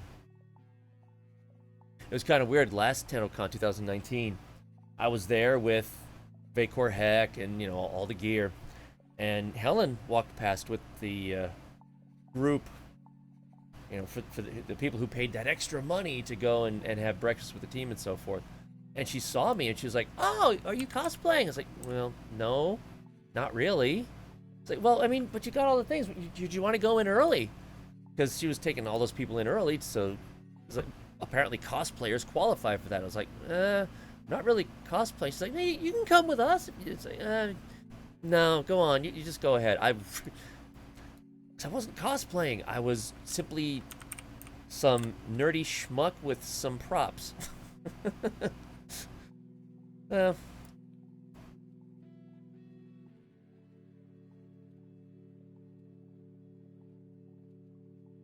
know what? Okay, you know what? I don't agree with that. I do not, and I will not subscribe to your physical characteristics are going to determine what you can and cannot go as. I don't. If you want to go as a skinny rhino, go as a skinny rhino. It doesn't matter. Don't do. You know, that's the same kind of thing as, oh well, you're black, so you can't cosplay as that white character, or you're white, you can't cosplay as that black character. F you. Yes, you can. I do not subscribe to that. Cosplay is cosplay, and that's it. Do it however you want. And so don't say that you could only do Excalibur. Don't do that. Don't do that. You know, so if you're skinny, you're skinny. Whatever. Who cares? You know, just don't do that to yourself, please.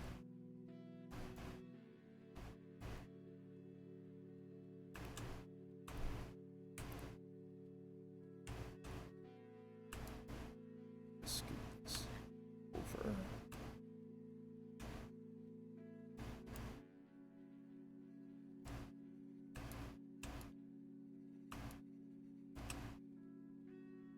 I mean, well, Jamie, you know her, Royal Pratt. Jen, I met her up at TennoCon as well. I got pictures of her. And she went as a Mag. She went as Mag, you know, in a really cool Mag outfit. And she even admits she's on the heavier side. So what?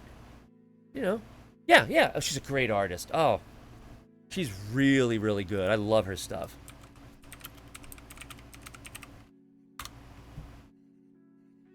And, you know, okay, yeah, so she went as a slightly heavier Mag. So what? She went as Mag. That's all that mattered. And it was a cool outfit. Okay. You know, so don't hold yourself back just because of what you think might be weight issues. Oh, is it? So that's Wednesday. No, Tuesday. Cool.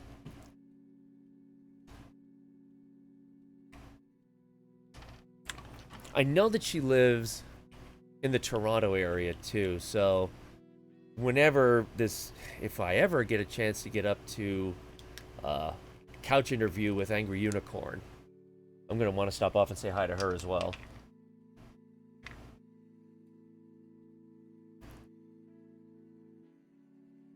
Yeah, it's just, I get so tired of stuff like, well, you can't play that person because you're not the right body type, you're not the right skin color. You're a fan. That's all that counts. That's all that matters. That's all that should matter.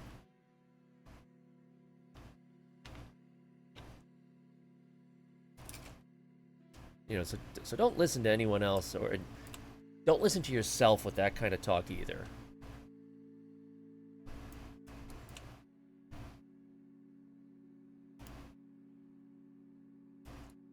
Mm-hmm.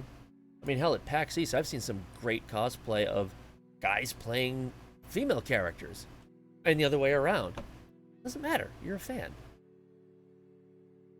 And you're showing your fandom. That's what cosplay is all about. You're showing how much you love that character, so who cares? Do what you want to do.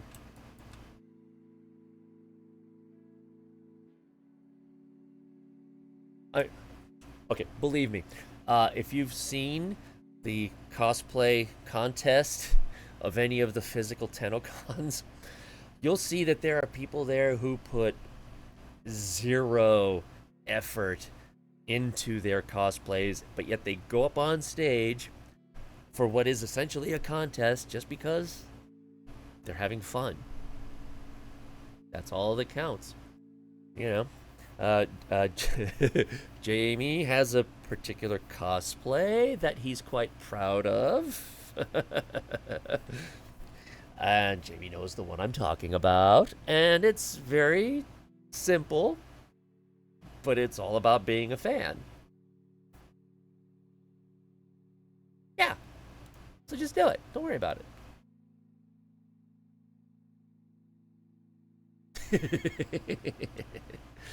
Oh, okay.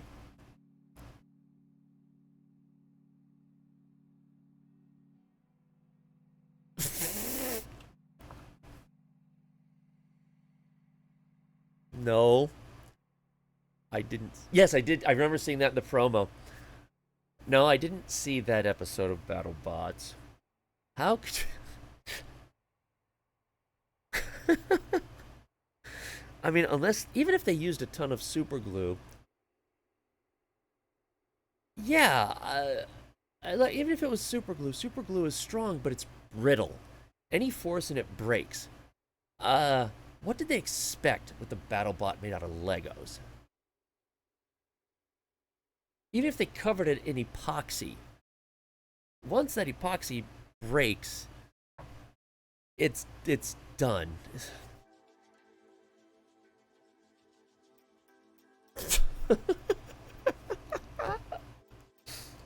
That's funny. I made a piece of shit, and I'm upset that it got completely destroyed like the piece of shit that it is.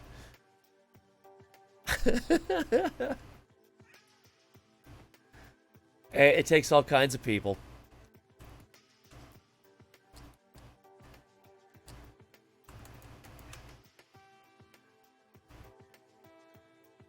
Ooh, gotta modify this then. Yikes. Okay, so that's...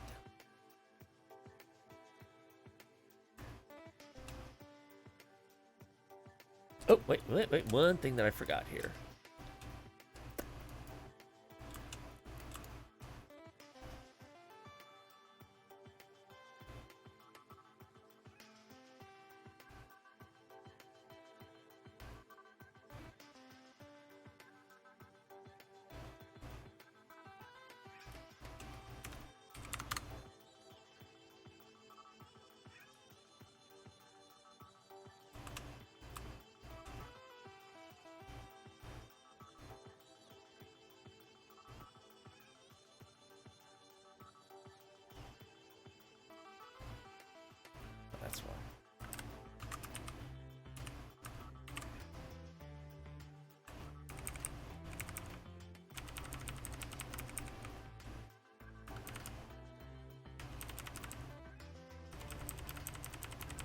Come on. There we go.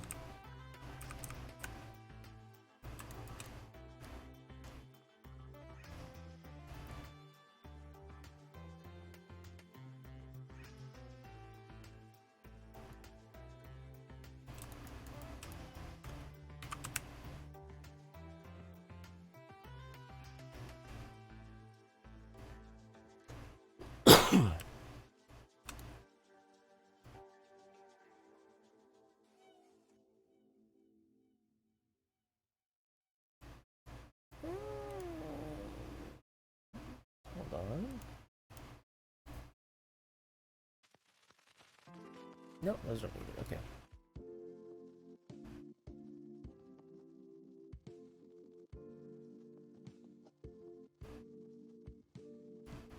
You, hide you.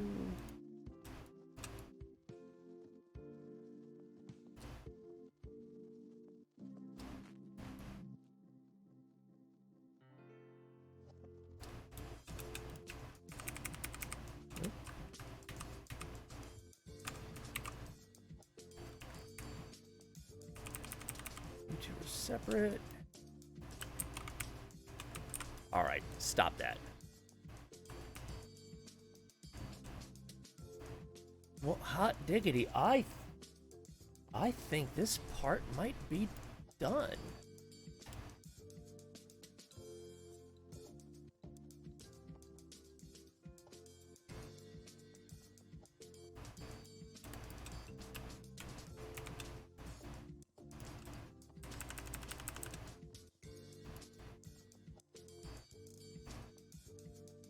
Come on.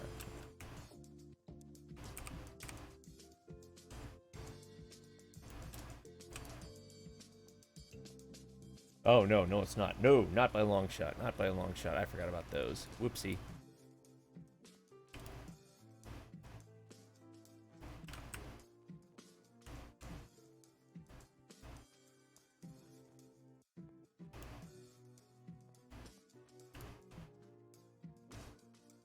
Wait a minute.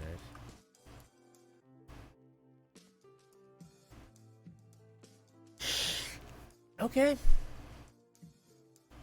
John, you are a dumbass.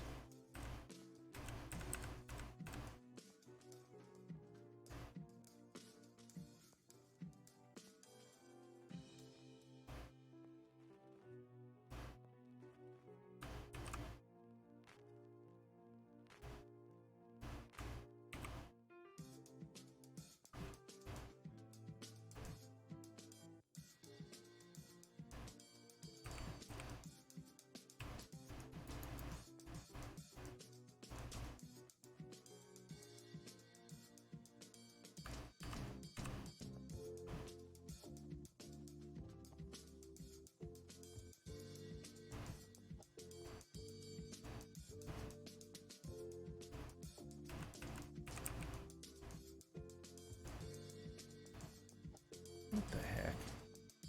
Yeah. I'm trying to figure out what happened. Alright.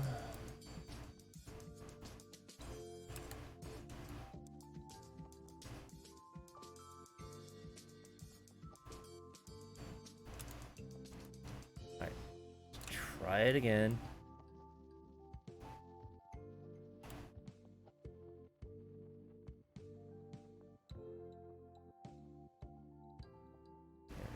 There we go. There we go. I see details.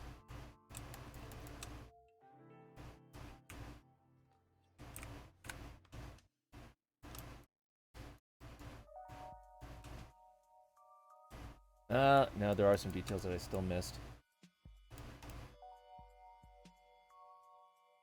Forgot these little bits right here. If we're gonna go for the detail, I might as well do it right.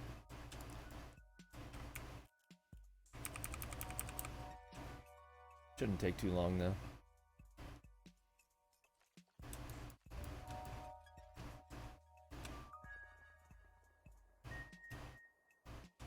It's out of the way.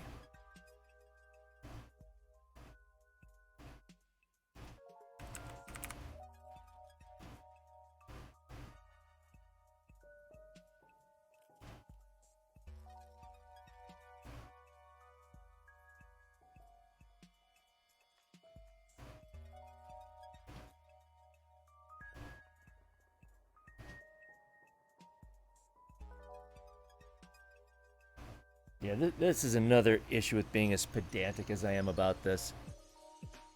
That looks so unclean. I was like, wait, what kind of pattern is that supposed to be? I can't tell.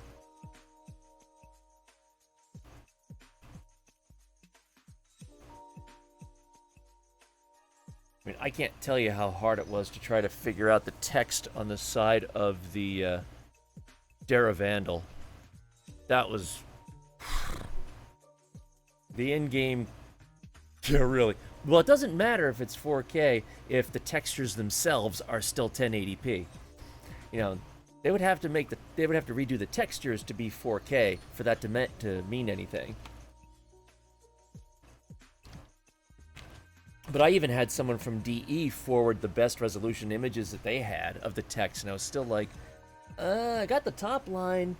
I have no freaking clue what that bottom line is. And at that point, I don't even know that going into the file could have done anything for it. It was not good. So I fudged it. So now, whether it's meant to or not, the Dara Vandal is made at the Alara Armory on Jupiter. Because, why not?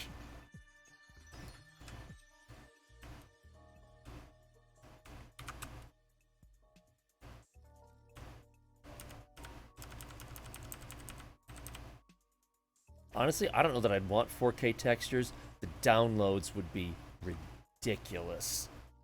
Like, keep in mind, 4K textures are 4 times that of 1080p. So it's just like... And I know that DE likes to pride themselves on reducing their footprint as much as possible. Oh, yeah, 4K textures would be absolutely huge.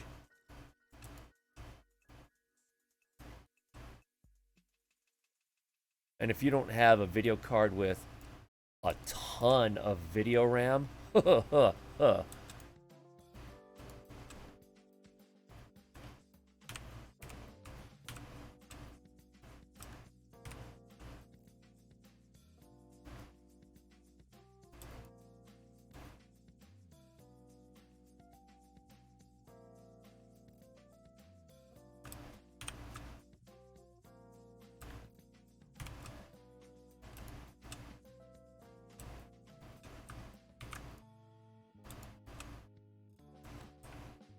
nope, wrong way.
Oh, no, that's not right.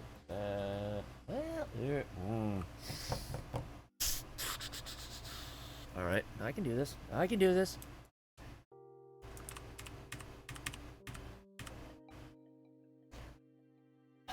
All right.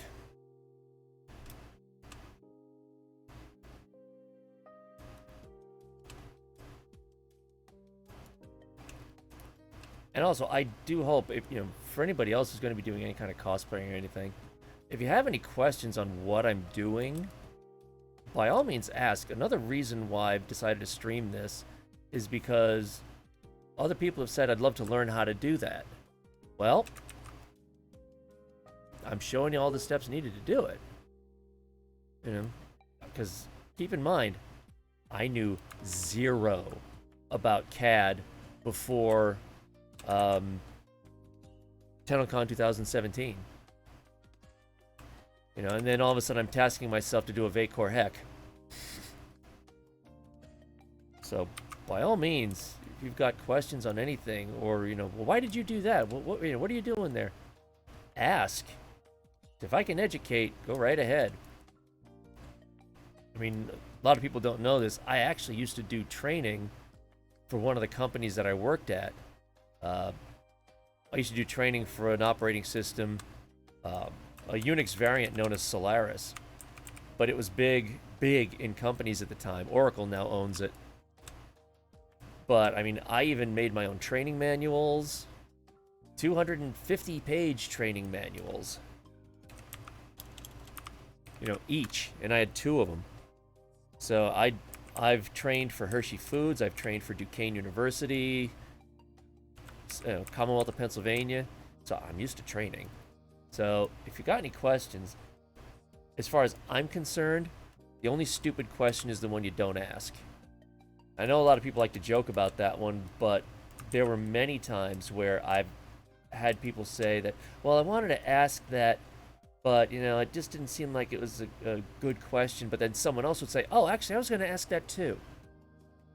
Well, okay, then that's why there is no stupid question as far as I'm concerned. There's a smart-ass question. That's different.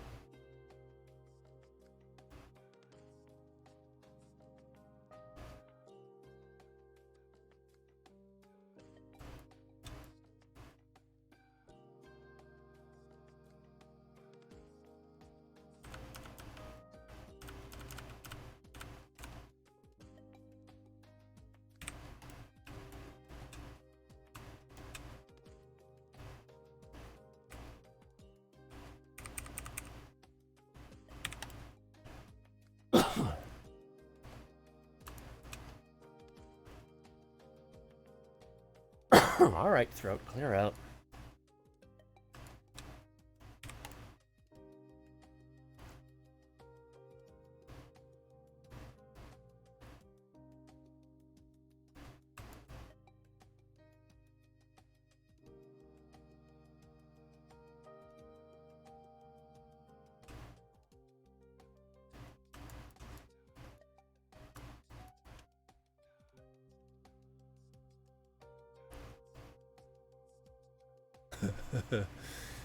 Fortunately, that one won't be as bad to sand. Alright, thank you, Thomas. Have a good dinner. We'll be here. And if I don't see you again later tonight, I'll see you whenever, and have a good night.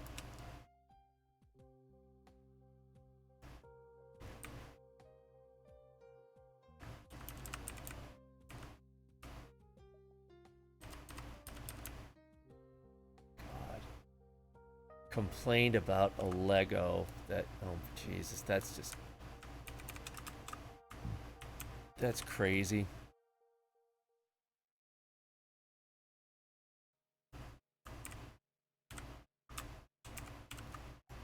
Come on. What are you doing? No, wrong way. This way. Dumbass, thank you.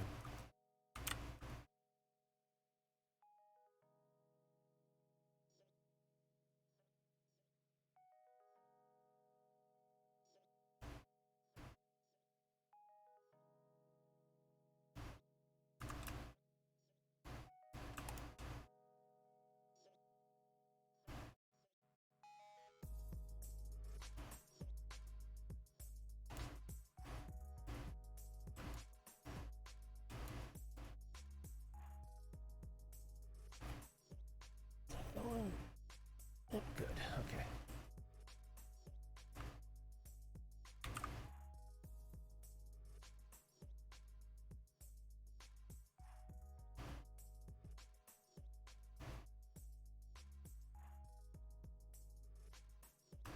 Man, this song is giving me a Riders on the Storm feeling from the Doors.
see how that looks.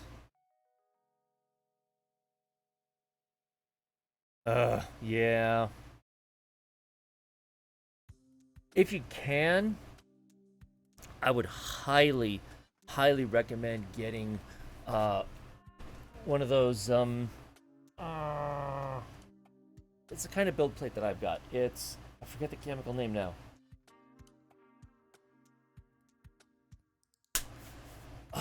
It's a magnetic plate, and you really don't need to do anything except keep it clean, and you just wipe it off with soap and water, and it's a flexi, so it's magnetic. You take it off when it's cool, and you flex it, and the part pops right off. Hold on.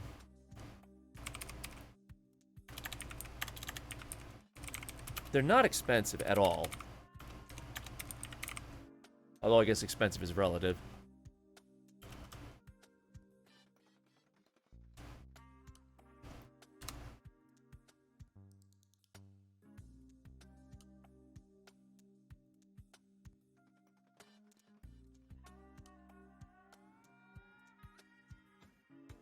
Oh, come on. PEI. Yeah, a PEI build plate. And if you get the magnetic one, it's awesome.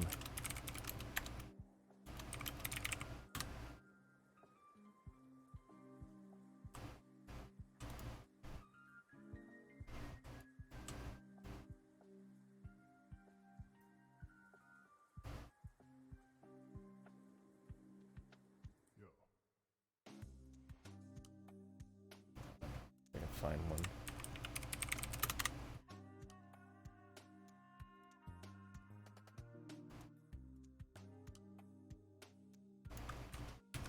I mean, granted, this one is for the Creality Ender 3, Ender 3 Pro, but you see what I mean. But you basically take whatever adhesive you have on the build plate, just tear that off, put the magnetic part on, and that's it. Then you put the PEI sheet on top of that. And then when it's done, in fact, we just go to the foundry.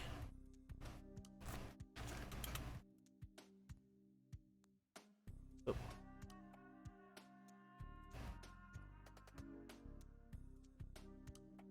There we go, okay. In fact, you should be able to hear me at the webcam now. All right. Yeah, I mean, it pops right off with the part on it, and then you flex it, and it pops right off. And when it starts to get to a point where it's not adhering as properly, just clean it off with hot soapy water, and that's it. Then you put it right back on, and it's magnetic, so it just sticks, and you're good. It's awesome. I've upgraded all of my printers to that, and I'm not looking back.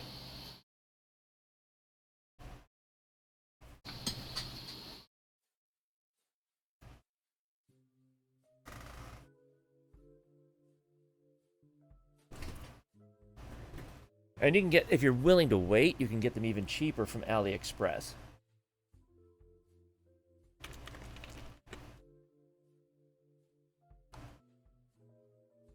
Oh yeah, they're glorious. They're absolutely wonderful. Because I actually, that one that I just showed you used to have a glass plate, which is great if you're using really hot filaments like PETG or PETG, however you want to pronounce it. That needs the stuff to be really hot. Like the build surface has to be something like 90 degrees, and Celsius, of course, and you have to put the extruder up to something like 240. And that particular filament type loves glass. It was great, but I don't really use that. So that's where I'd kind of be stuck, because from what I understand, when the bed temperature gets up to a certain point, those magnetic plates can actually lose their magnetism. Could be a problem, but as long as you're not trying to use any of those really, really hot filaments, that is a great build plate to use.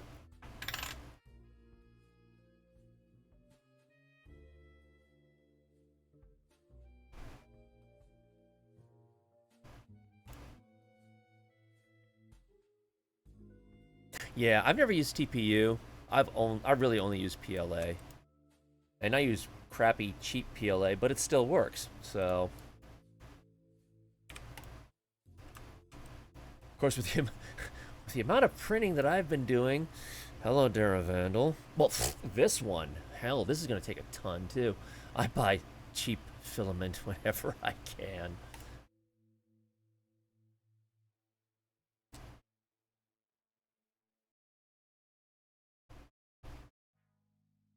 Not perfect? You know what? I don't care at this point. I think the details are small enough that no one's really going to care.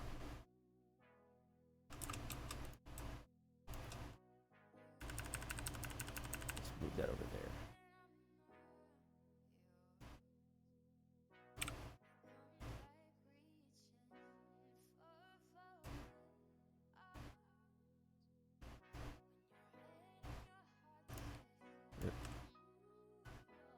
And I might as well give them a plug. 'Cause I have had no problem with it. Based on the price, you might think, ew, do I really want to go with them? I've had no issues.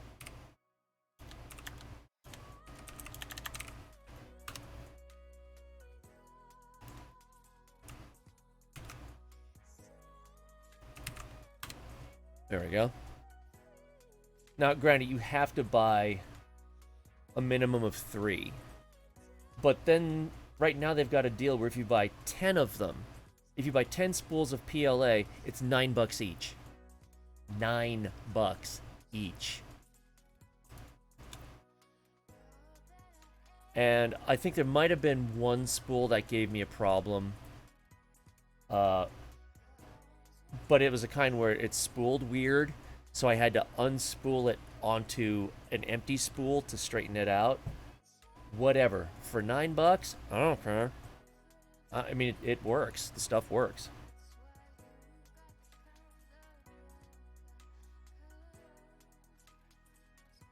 So yeah, I think they're actually an Argentinian company. They just started.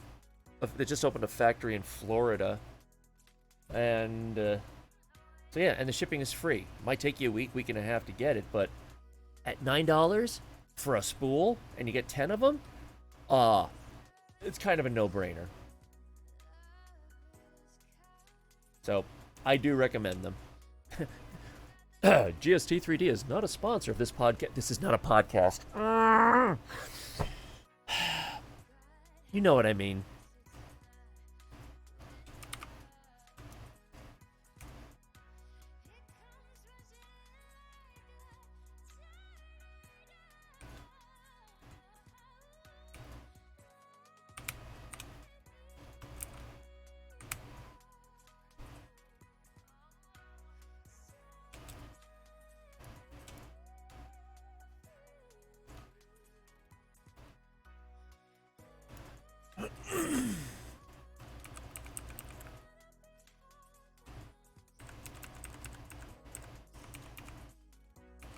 That's weird.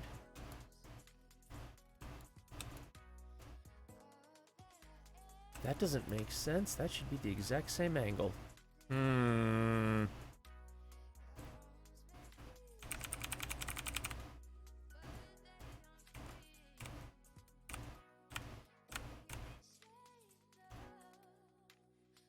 I ain't worried about it. Oh, right.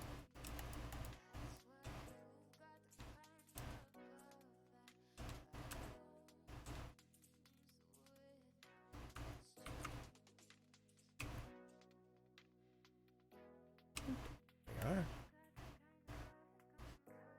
Alright. I've got to go to the little boy's room, so I will be right back. After these messages, we'll be right back.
Alright.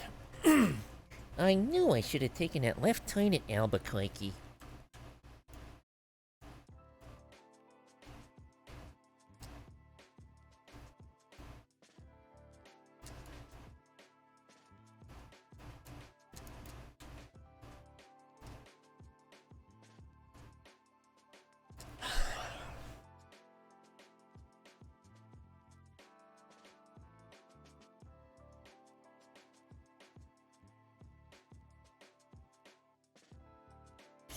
Alright.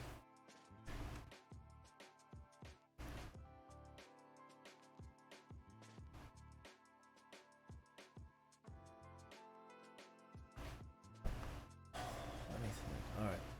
This is the part where I try to figure out how to handle this. Unfortunately, this is the assembly that's going to be part of holding the rest of the hammer in place. So I need to figure. This is a huge part. I mean, it's over 300 millimeters long. So I will only be able to print that on my larger printer.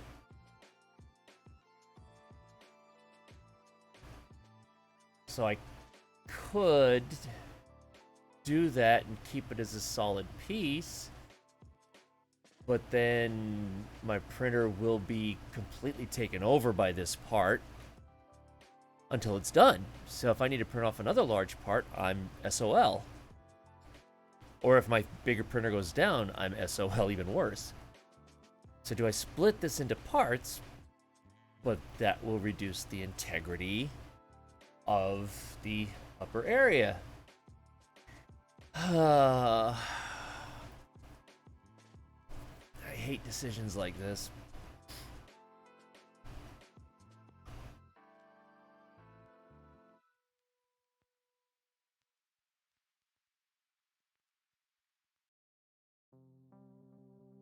And then do I want to... See, that's the same thing. Do I want to print this off as a whole unit? Or do I want to split it in half lengthwise into two halves? Yeah, you know, it's...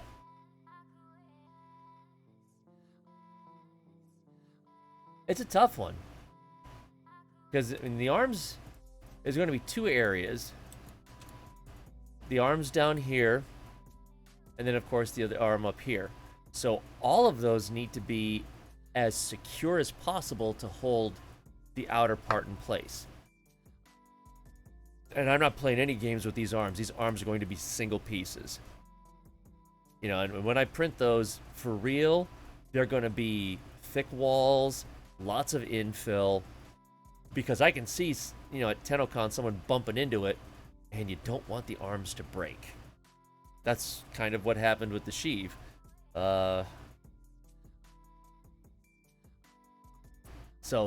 this whole section has to be very high integrity, as does this part up here.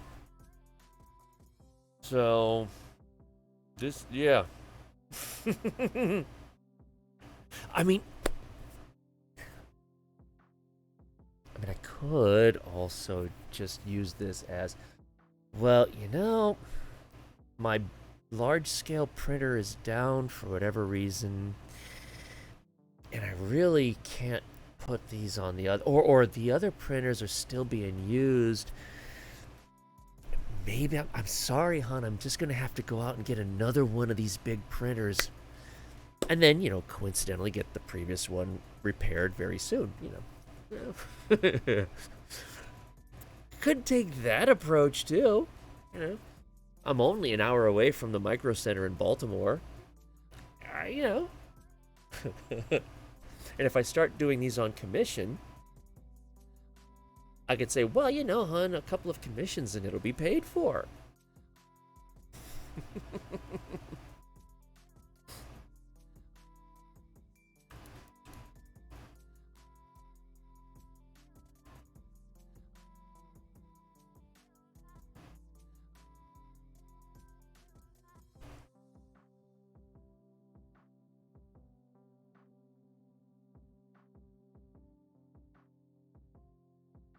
Okay, I know what I can do to help on this. Now, honestly, she's like, she understands this is my thing, and you know, we're not in such a dire financial situation that I couldn't go out and get another one if I needed to. And she knows I'm going to be doing commissions on these eventually, so I mean, it can be justified.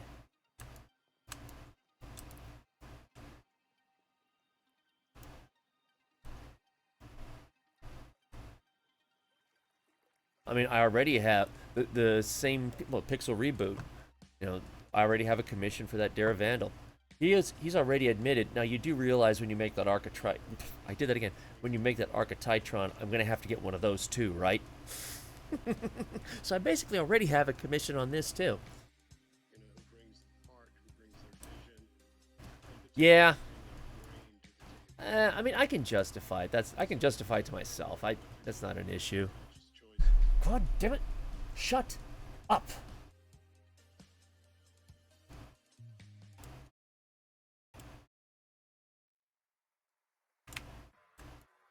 And that's not just this. I hate talking in songs, period. It's like, unless it absolutely adds something to it, just don't do it. I hate it. Doesn't matter what song it is. It's like, it's a song. It's not a speech. Why are you talking in this song? Very few exceptions. Well, the other side of that coin is that unless someone is willing to wait a long time, I'm not talking about commissions for new things to make. I'm talking about stuff that I've already done. You know, I've already discerned it's not going to be like Etsy, where I'm suddenly going to have a whole bunch of these in stock, ready to ship. That's not how I'm going to operate. In fact, whenever I do open up commissions for this, one of my requirements is you need to send me the color scheme that you want me to use. So basically, the weapon that you are commissioning me for, it's usually someone in game. It's what they use in game, and they want a physical representation of it. So I need to see that. I need to see your Captura so I can get a look at the color palette, and then I will paint it to be that color scheme. You know, so technically in that case, that's why I'm calling it a commission, because I'm basically going to be building it from scratch to your color specifications. You know, but yeah, the stuff on me being able to make something new. Someone else, another friend of mine, she's waiting for me to say, yes, I'm ready to build a Dragoon for you. That's a hell of a cool looking weapon. Still kind of out of my skill set. Okay, hold. Let me find the picture. Jamie, you know him. He goes by the name Fashion Frame on Twitter. Jamie, and I were all together in line at TennoCon. And he goes for the Megan style colors. Well, one of the Prisma Angstroms that I made is his colors are eye bleeding. But I wanted to test myself to see if I could do that when it came to painting, because I'm a newbie with airbrushing too. So I said, could you give me the screenshot of your Prisma Angstrom? Oh my god. I've got to find it for you. Because I did it. I did successfully do it. And then as a thank you, I actually sent it up to him.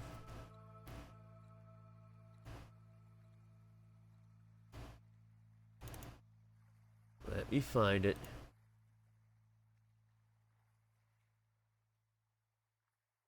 But yeah, I mean, you think Megan's colors are bad? Wait until you see this.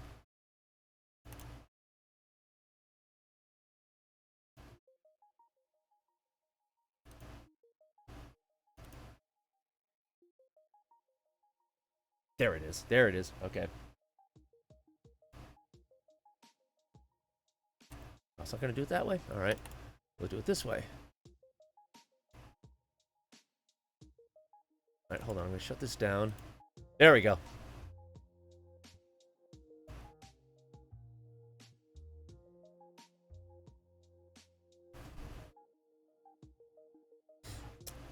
How's that?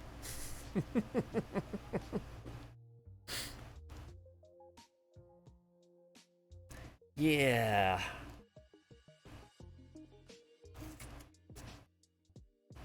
Well, I've already seen the Kuva Heck. And actually, the Kuva Heck isn't too far from this when it comes to eye-bleeding colors. And yeah, I'll be doing the Kuva Heck. For sure. The best part about that, I already have my prototype Vacor Heck in the workshop.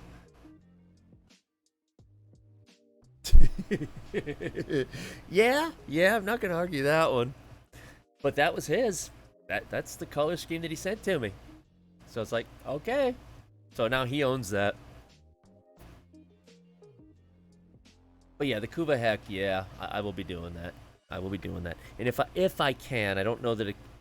No, they must have them for airbrush. There've got to be airbrushing paints that are glow in the dark. I'm certain of it. And I will find them. And I will mix them. And I will use them. Because I can. So, yeah. It's eye bleeding, but that's alright.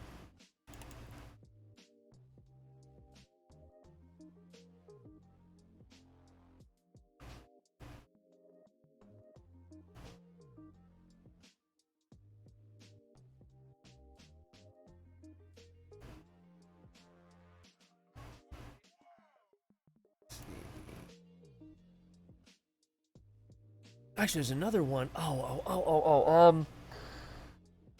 There's a Hex skin. It's a PlayStation exclusive. And it would be a big challenge, but oh my god, is it cool looking. It's like a... It looks like a shiny, like stone shiny black with red on it. What's it called? The Obsidian, yes. That looks really cool, and I was tempted to do a heck with that skin on. Yeah, the Obsidian, I saw that, I was like, oh, that's pretty.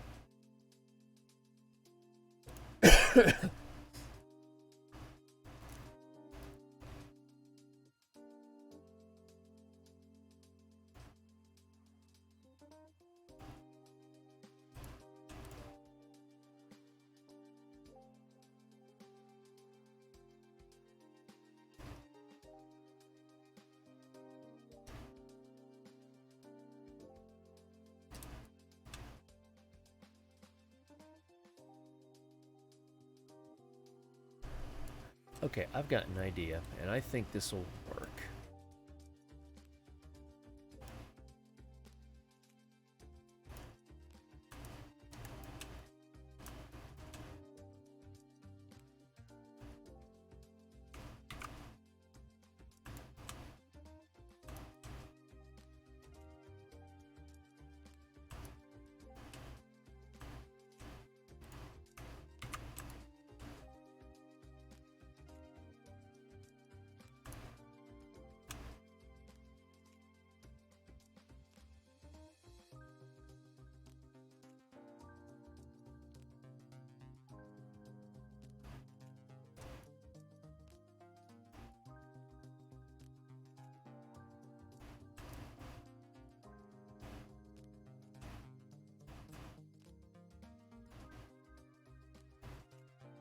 Oops.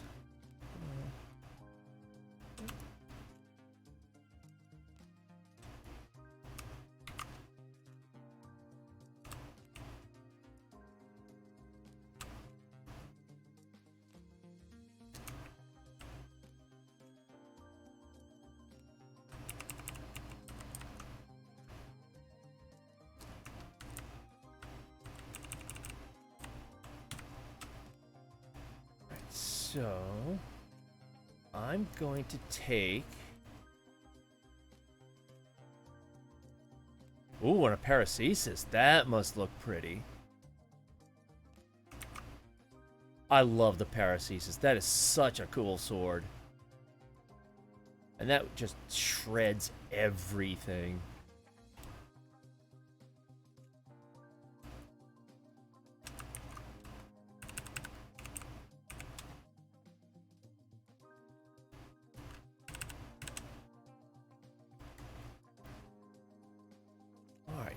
So, okay, no, we got this, So, what I will do is I'll make these separate pieces, but I'll do what I've done before and works rather well.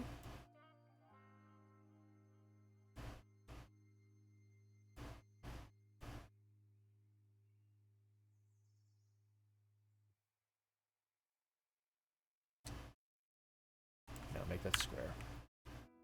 I'll basically make a peg hole between that part and this part, and then put in a big honkin' peg between the two of them when I assemble them, and that will help to keep their integrity in check.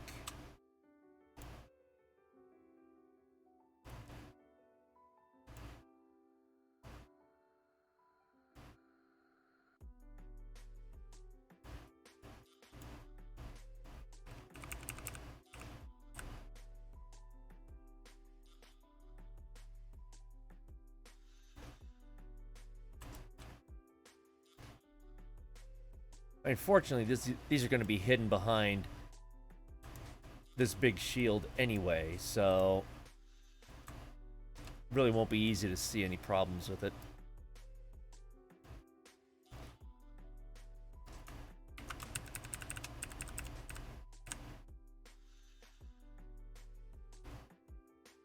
And actually, it's this kind of thing. This is how the top barrel of the Daravandal doesn't fall off. Using this kind of thing.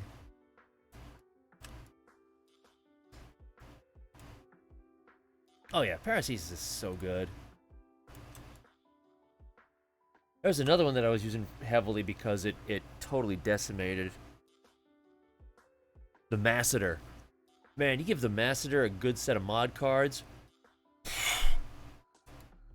that destroys things.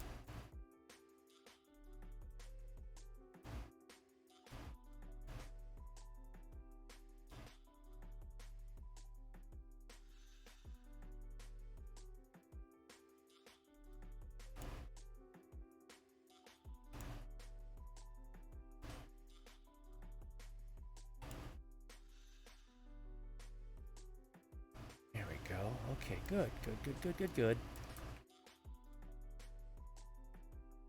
Oh my god, this upper part might actually be getting done soon. Oh my god. Oh my god. Put you away.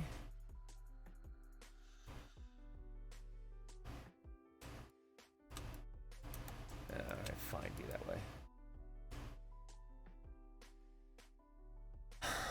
Well. Shit. Yeah, I don't have a choice on this.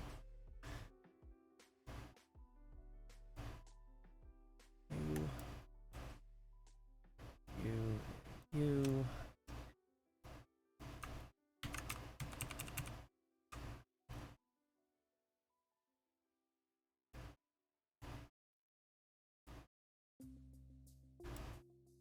What? No.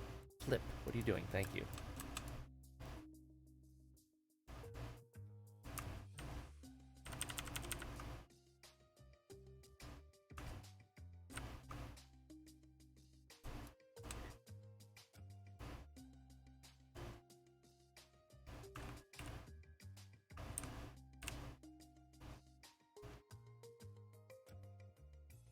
Alright. Okay, those are good.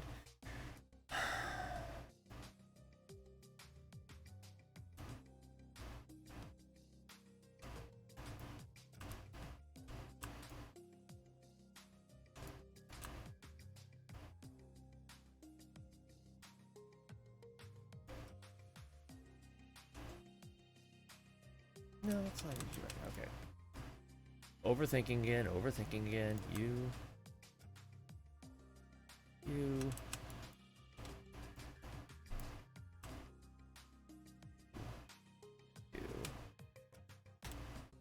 Okay.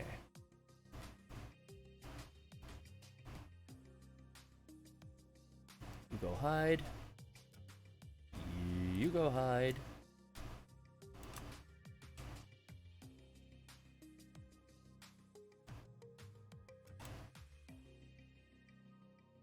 72 parts coming together at once. I'm so glad Tinkercad can handle this.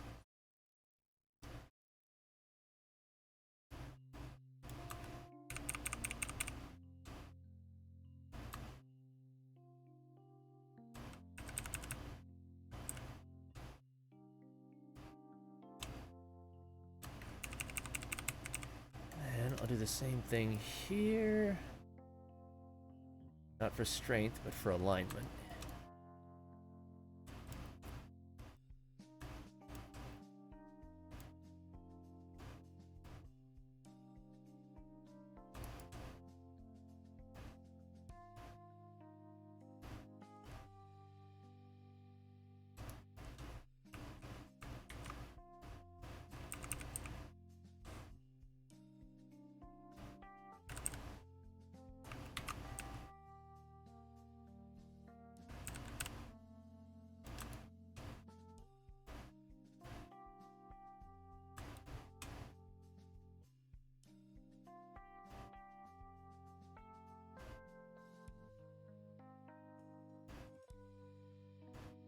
Go.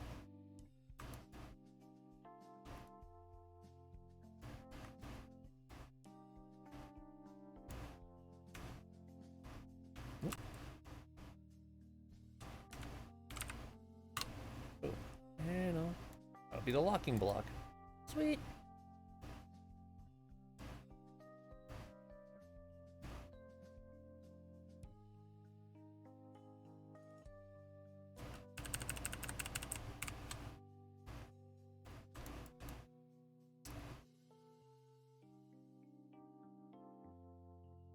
Dipshit.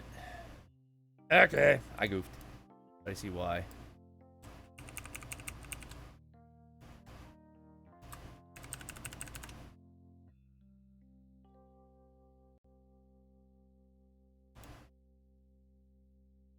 I could cheat. I could cut this in half horizontally, duplicate it, flip it, and put them together, but...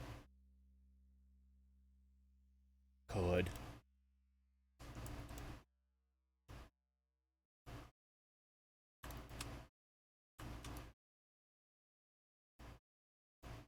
Have those there. Alright. Alright. You know what?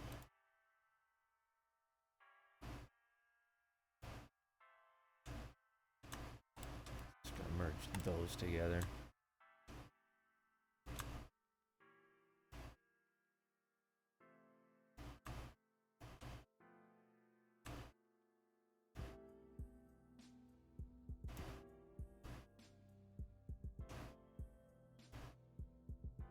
There.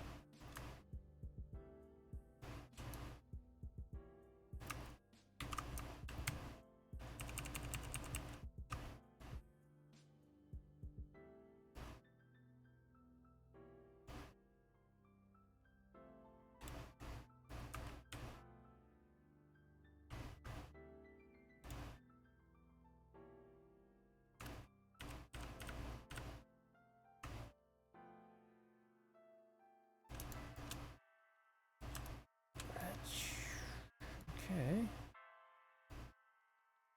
Oh, got you.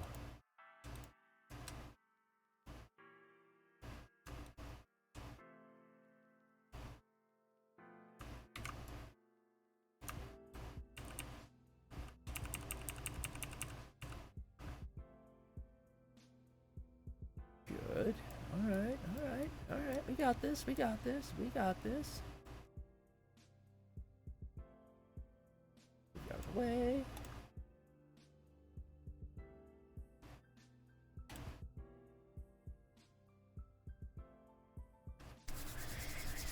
Alright, come on, let's call this done.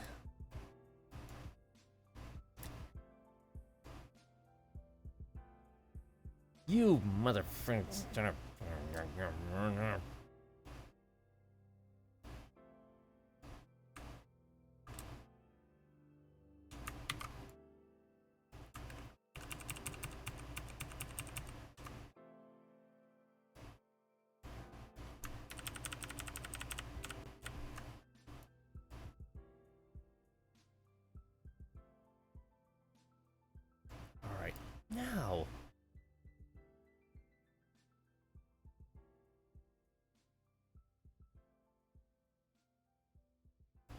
Yeah.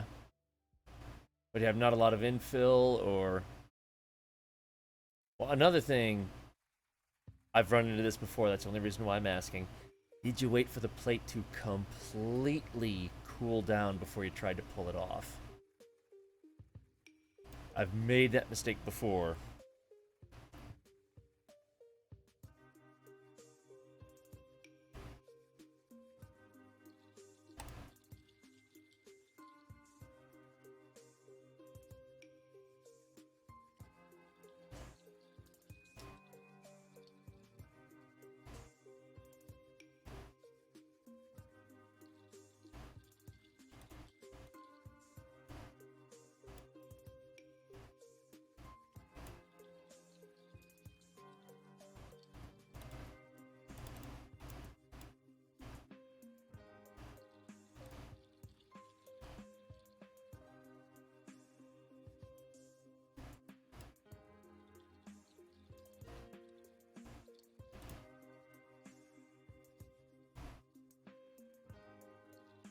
Right, that's its own little part. Okay.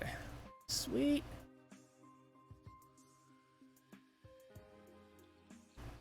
I got those.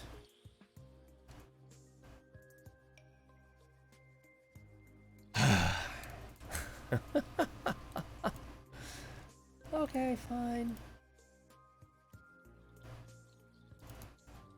You and you.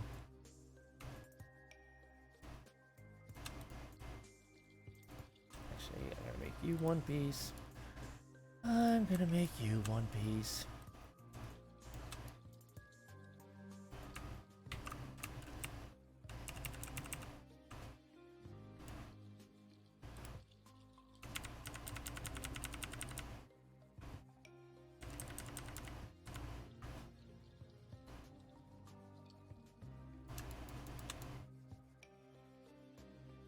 Oh, those are way too high.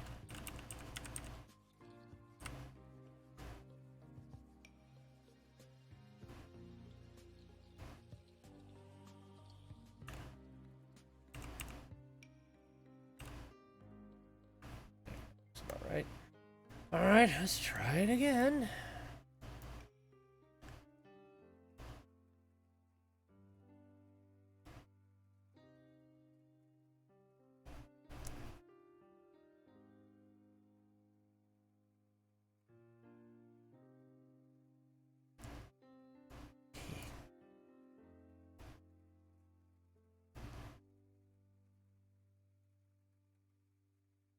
And got them right there too.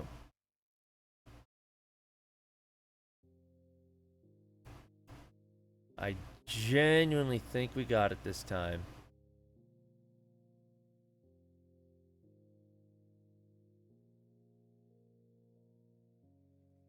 I'm not seeing anything missed.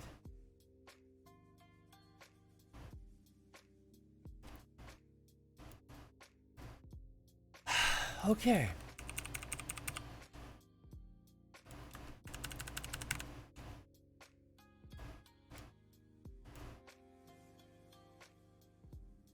Yeah, I know. Oh, no, no, no. There will be something wrong. There always is. Something's gonna happen. It's just, now it's hurry up and wait.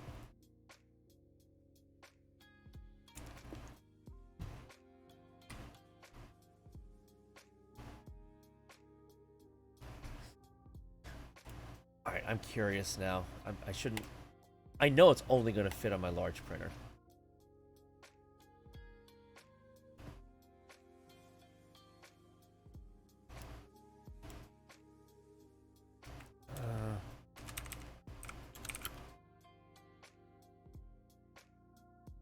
God, what would I call this?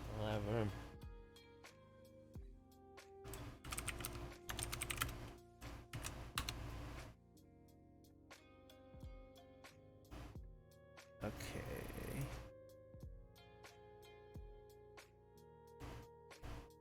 Now,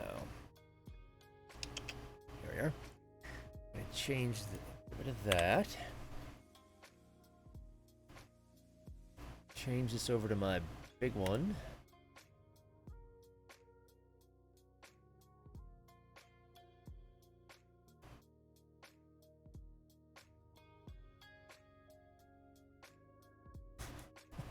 God.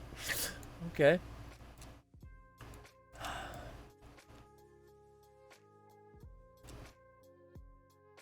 Actually, I do still have to make modifications to this yet, because I have to be able to accommodate the ring to fit inside that, but this is fine for now.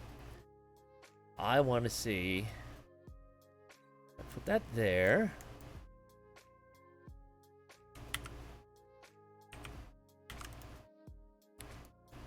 Good Lord. Okay, so I'm gonna hate this. If I put it in standard quality, regular speed, because this is going to be supporting the two outer parts, all four top arms and so forth. I'm going to want that to have a little bit more infill. And I'm going to want the walls to be a little bit thicker. No, 1.6. I'm not going to want to see how long it's going to take or how much filament it's going to use.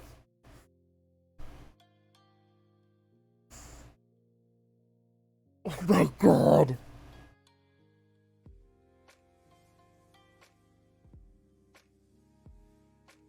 It's going to take 57 hours and 36 minutes to print this part in a quality and strength level that I would consider to be acceptable. Oh, sweet Jesus.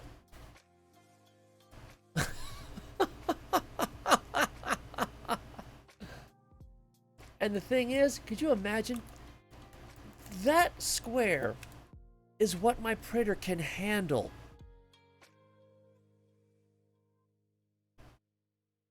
Could you imagine if I tried to actually print something that size? We're talking weeks for one part. Oh my God. I gotta buy a UPS for that printer. Granted, the one thing I like about... Who dis? Oh! Hello again. Thank you for the host. Thank you for the raid. Oh my God.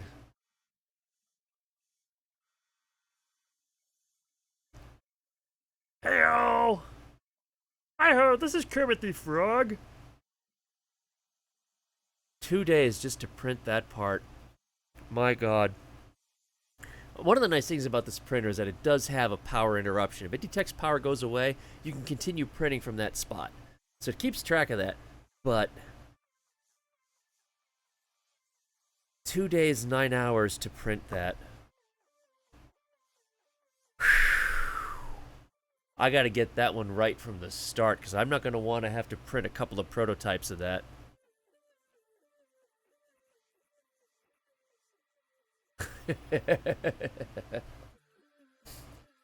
Well, I mean, in fairness, it's really just Nathaniel.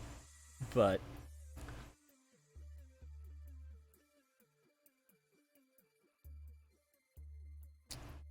well... The corpus are the capitalists, you know, and they don't care as long as they make their profit. They don't care what happens to people. So, it's the way that works. Wow. I've never, ever, ever had a part take that long to print. Ever.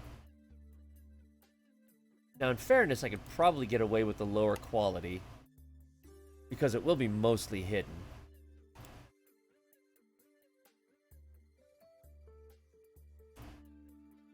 Well, K-Drive is fun. I don't mind it. That's a little bit better. 1 day, 22 hours. But you really have to like that kind of thing to get into it. I think for most people, it's like, yeah, it's cool, but the novelty wears off pretty quickly.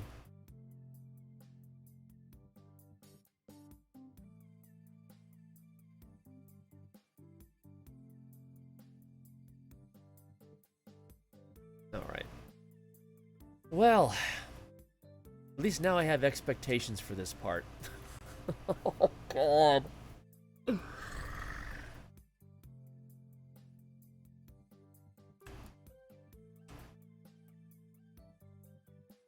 The Arcwing is fun. The problem is there aren't a whole lot of missions for it. And I know that Meg has stated in the past that they want to do more with it, and I wish they would. But it's like there's only one of each mission type for it, which is annoying. Because whenever I want to level something up with that, I figure, exterminate, cool. Except the exterminate is low level, and that's the only Arcwing exterminate. There's a one higher up that's better for leveling up your gear, which is a mobile defense. So you have to defend a satellite in 3 different areas. That makes it pretty good to level up. But otherwise, they really don't do enough with the Arcwing, which is that's a pain. Fierce is okay. If you want some easy mastery rank fodder, there are a couple of them where I think you have to buy the blueprint in the market, and they all start with MK-1. They're like absolute basic beginner level guns.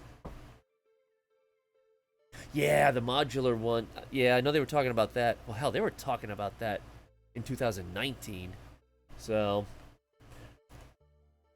I'm not trying to give them any kind of shit about that.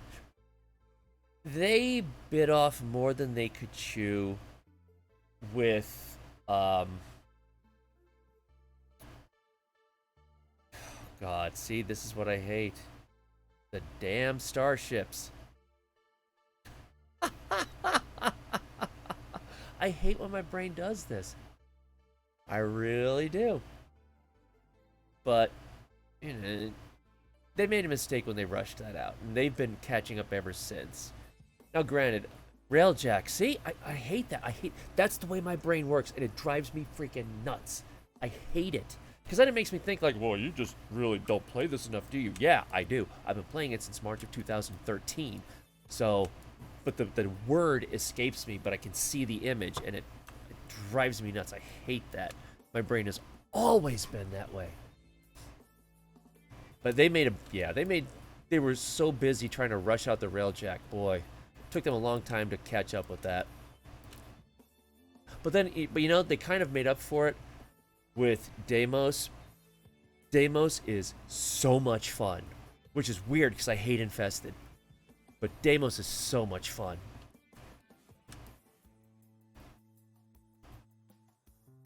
I don't want to go too much into that because Power Core is basically a total noob. In fact, didn't you start maybe like last week or the week before? Heard me talking about it. It's like, all right, I'm going to try this. And all of a sudden, addict.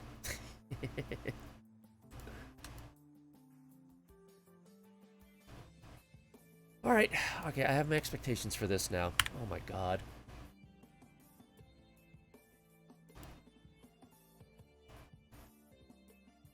That's not what I want. There we are.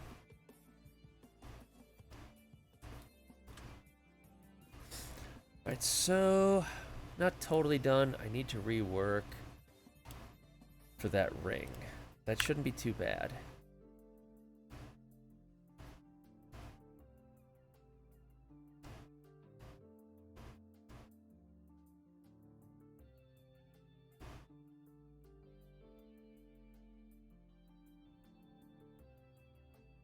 The pets are fun. They can be anyway.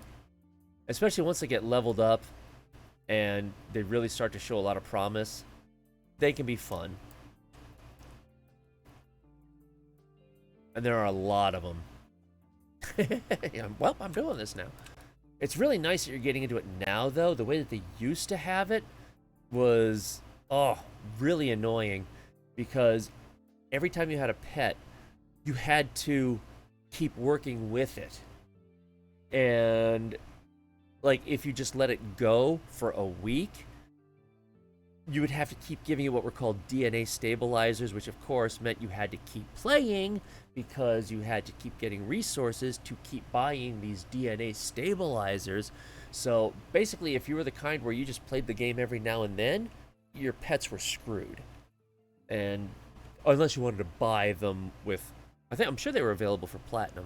It was like, ugh, that was a mess. But they've gotten rid of that, thankfully.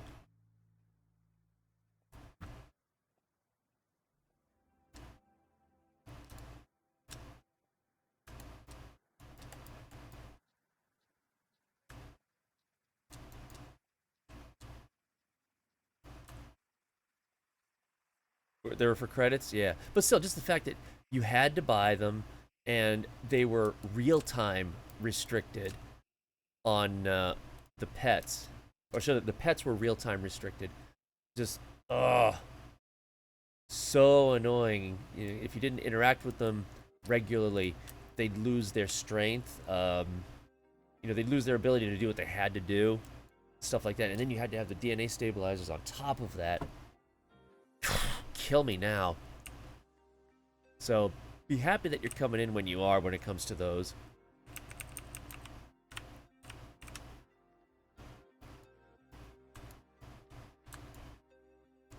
Oh, and on that, I will say this. I'm going to give you a fair warning. As much as I love Warframe, as much as the community is freaking awesome, it was really messy. Yeah, exactly. You go away for 2 weeks, your pet's dead. What? Be careful. There are people out there, unfortunately, who... And I call them out every time because they're gatekeeping. They have the attitude of, well, I went through all of that kind of stuff. The new player should go through that kind of stuff, too. No. I try not to swear on this podcast. Or, I did it again, podcast. But when it comes to gatekeepers, yeah, fuck you. Don't do that. I despise those people who are like, well, you should be doing all of that stuff. No, they shouldn't be. Just because you did doesn't mean they have to. It's along the same lines as those people who are like, well, if you don't play a game on the hardest difficulty level, you're not really playing it the way it's supposed to be played. Go fuck yourself. I hate those kinds of people. Oh, exactly. I would not wish that at all. Oh my god, there's still some things right now that I wouldn't wish on newer player. Harrow evacuation. Need I say more? Yeah, no, I mean, I've actually run into people, I ran into people a couple of weeks ago on Discord who were all, well, they were criticizing people who buy the parts outright rather than grind for them. And I called them out on that. Because, like, excuse me, you don't know what their life is like. They might not have time to do the grind that you were able to put into it. And one guy came back with, well, it's for the camaraderie. Excuse me, a lot of Warframe players play solo. So there's the camaraderie is a total BS excuse for that. I can't remember what the other one was. But the other one also came up with the total BS excuses for why they try to force it. Shoot, I can't remember. I should go back in the Discord and check it out. But yeah, one thing, I have zero tolerance for gatekeeping. Zero. There was another one, and I'm not going to say who because I'm not going to start that kind of fight. But there was a streamer who came out and said, because Warframe has so many weapons and mod cards and frames and pets, you basically have infinite combinations. Literally, you cannot come up with all the combinations that you can do. But that also allows for experimentation, which is cool. But when you play a long time, you learn, I play this Warframe a lot. I play that Warframe a lot. For this kind of mission, I always do this. For this kind of enemy, I use these weapons. You get into your own little comfort zones of what you're comfortable with, what fits with your play style. And that's the way I think everybody is. For me, spy mission, Ivara, we're done. No other Warframe, won't even consider. Yes, you could do Wukong. Yes, you could do Loki. No, spy mission, I'm Ivara, done, end of story. And I like it that way. And this person actually came out and said that because of all the things that you can do, and all the combinations that you can do, if you don't experiment with the various combinations, and I quote, You're doing it wrong. And I almost put my fist through the wall. I was furious. It's like, how dare you? How dare you say that all of these things that you can do don't matter because you arbitrarily set this rule that if you don't do it this way, you're playing the game wrong? That's another big fuck you. Yeah, so just be warned, you will run into those people. Ignore them. Play the game you want to play. You know, and play it the way you want to play it. You know, because all I care about is, are you having fun? That's it. Are you having fun? Yes? Okay. The only part where I would say don't necessarily go and do your own thing is when you're doing, well, any kind of public mission, really. Because for the most part, especially relic runs, because when it comes to relic runs that are public, people just want to get in there, get their relic, and get out. Because with whatever time is left, they might want to try to crack more relics. So every now and then you'll see people who, during public missions like that, are off dawdling collecting resources. Don't be that guy. Because the team is waiting for you at the exit. And you're off there collecting resources because you can. No, if you want to collect resources, do that on your own time. But when you're in a public mission, especially relic runs, get in there, stay with the team, get the job done, and get out. That's the only thing that I would say. Otherwise, play the game however the hell you want to play it. Play it on whatever difficulty level you want. Play it with whatever Warframe weapon mod combo you want. Just have fun. And as long as you're having fun, you're playing it right. So, there's my rant.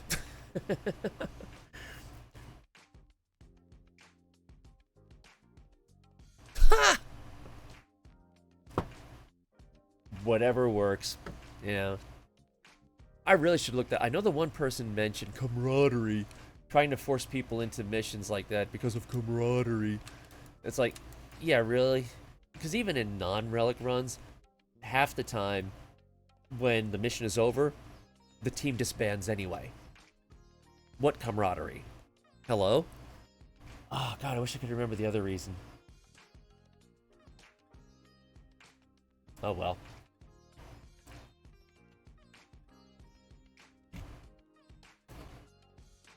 But anyway, yeah, that's my rant. But that one about if you don't experiment with various combinations, you're playing it wrong. That actually had me pissed off for a couple of days. Every time I thought about that, I got hot. I was just like, how dare you? Because the thing is, with that person apparently doesn't realize that they insulted core gamers. Because we've been playing so long. We've fallen into our little, the things that we prefer. We don't necessarily experiment. So how dare you tell us that we're not playing the game correctly because we are not experimenting like you think we should? I was like, yeah, that one had me hot. I will say, though, don't be afraid of trying new weapons, because for years before Warframe, any kind of game that I played... No Interest Prime building.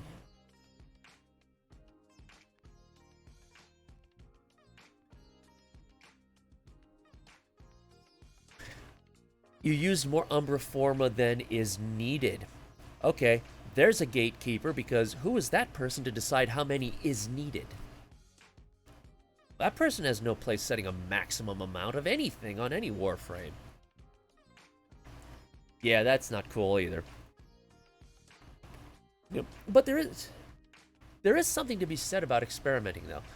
Once you get to level Mastery Rank 12, I think, is where a lot of really good weapons unlock.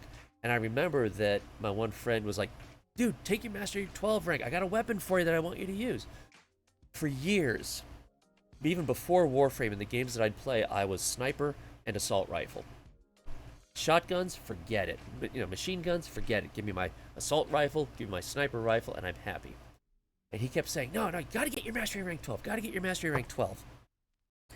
And finally, I got the Mastery Rank 12.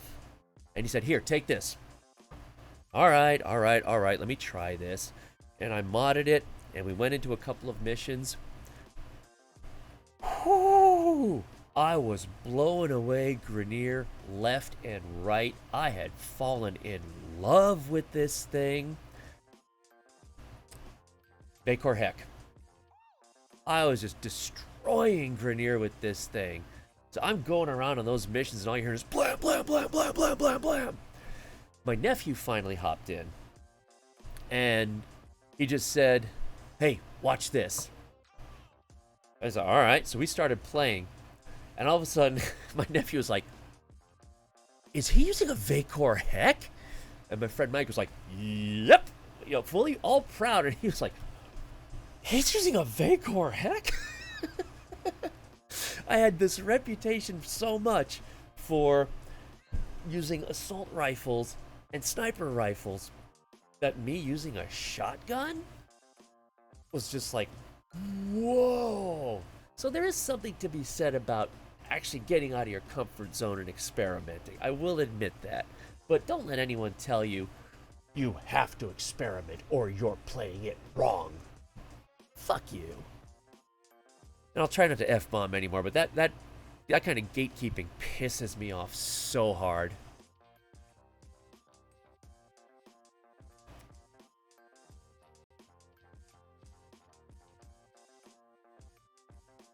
Yeah, I mean, there are times where you are going to want to play public for sure.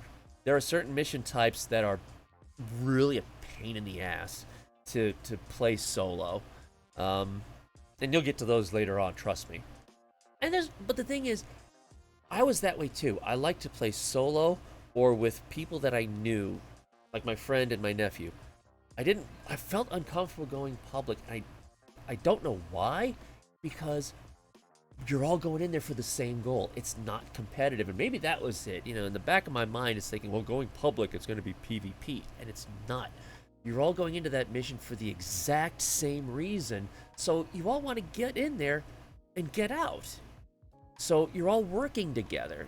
And once I finally got past that mentality, going public was great. And I have no problem with it now.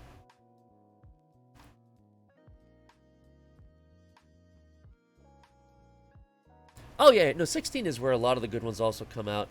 I don't think there's anything beyond 16 that requires a higher mastery rank. But 12 is where a lot of the good stuff starts to become unlocked. Unless they've changed, the mastery rank requirements for some weapons. But, yeah, I mean, and even going public, you haven't gotten to this yet, but there is a mission set called Plains of Eidolon. And you have to take down a big beast called, an Eidolon. There are specific things you need to do to accomplish that. And I remember I was in a public session with 3 others, and it was clear that 2 of the guys who were in there, and they even admitted this, they really didn't know what they were doing. Well, the gatekeepers would have freaked out. What are you doing here that you shouldn't be here? Rah, rah, rah, rah. So instead, the other guy and I said, okay, no problem. And we spent that entire session teaching them how best to go after an Eidolon, all the steps that you need to do to take him down and to weaken him, to prevent him from transporting off to other areas. We simply took the time through chat, typing in all the stuff that was needed to teach them how to take down an Eidolon. And it was done. We lost, which is fine. But now there were 2 new players who now understood what needed to be done. And they were very grateful for it. And the other guy and I were like, no problem, glad to help. Enjoy your time. That's the way it should be. That's the way it should be. And I think for the most part, that's most of the Warframe players, I would think. But you are going to get some that are just like, no, I'm better than that. And you're not as good as me, so why are you here? I remember Reb once knocked a guy. But he was a Warframe partner at the time, and he posted on Twitter some rant about these mastery rank 4 people coming into my teams. I don't want anybody less than 5 on my team.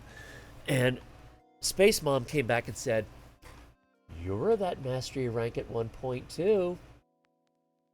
And he just replied with, well, yeah, that's true. Yeah, that's true. You know, not just that. There are a lot of I'm seeing a lot of people who they played on one platform, so they're starting to play on another platform.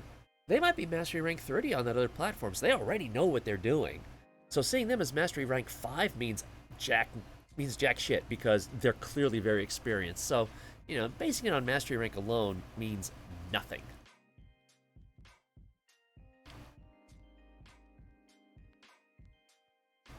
There actually is there is a function in there where I'd have to look it up. You actually can specify what kind of system you have in the settings so that if you're not set for desktop, you won't be favored as the host.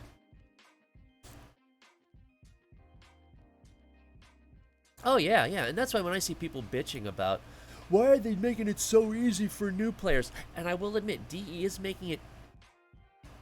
I don't want to say they're making it easy for new players, but I think they're making some things too accessible too soon. They're not holding stuff off for higher levels, which, if you're someone who's coming from another platform, that's fine, but if you're really a noob, that's going to be a lot of overload. So there are some things that they probably should try to hold off for later levels. But yeah, otherwise, I remember the stuff I've had to go through. I wouldn't wish that on anyone, and why the hell would I wish that on a noob? No. Yeah, I mean, that kind of attitude just isn't cool. But as I said, I have no patience for gatekeepers, as you might have figured out. The mods, that is one thing with Warframe. They need a better tutorial. Pretty much all they do is say, go check the wiki. Why? Who does that help? Yeah. So, I don't know. But yeah, they don't handhold, and they even acknowledge they need to help new players better. Well, I guess they have other priorities.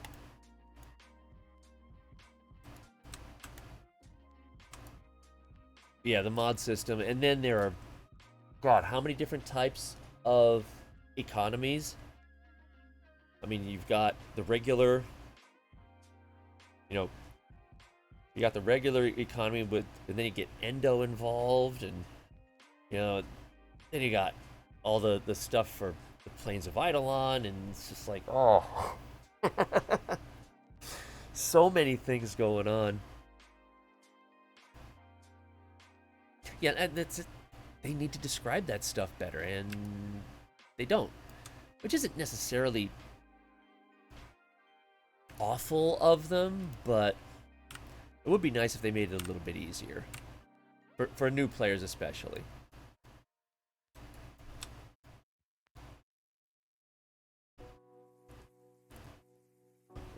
I will BRB. I'm gonna go quickly do something. Then I'm gonna go back in the game and I'm gonna look for that setting where you can prioritize what kind of system you have. Because I'm sure that I'm almost certain the reason is that if it's set to desktop, you will be more favorable for being a host, whereas if you set it to laptop, you won't be. Let me go do something first.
Okay, that's another stupid moment. You're on an Xbox. You won't have a desktop and a laptop version, John. Duh. Which way did it go? Which way did it go, George? Duh. Oh, well.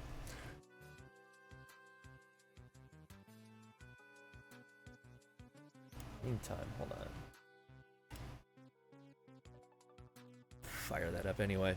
Maybe they'll still have something on the console, because I'm sure that they would want to give things like hardwired systems an edge over those that might be on Wi-Fi, which I think is the reason why for PC they let you choose between desktop and laptop. They probably assume that laptops will be on Wi-Fi and desktops will be hardwired. That'd be my guess anyway. Pirelli is so cute.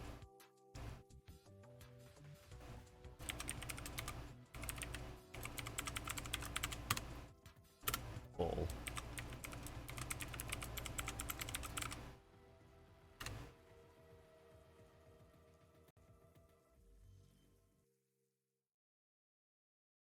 Hey. There we are.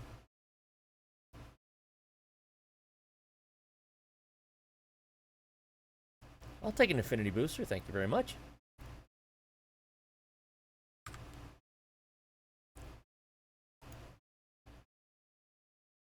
Alright.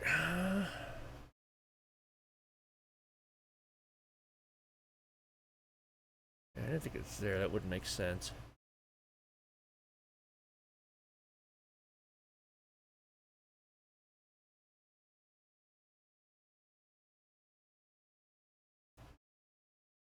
There it is. Yeah, under gameplay on the PC anyway. Oh, well, you can put a ping limit in there too. So again, I don't know if the console has anything like this. But at least it's something to look up. Maybe they've got something to help with that.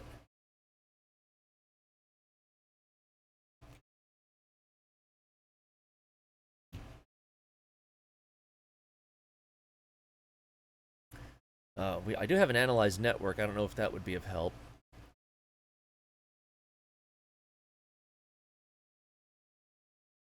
But yeah, I mean, maybe changing some of these options could help with your ping rate. I don't know. But it's at least something to look into.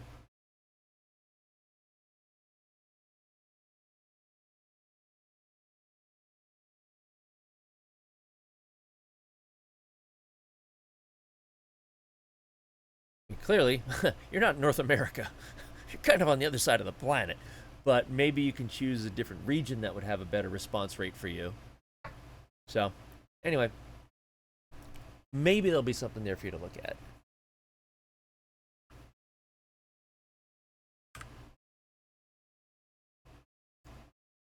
Oh, and I will say this. There's a lot of people who are talking about cross-play and cross-save, so that when you go from one platform to another, you can move your game with you. That's a possibility.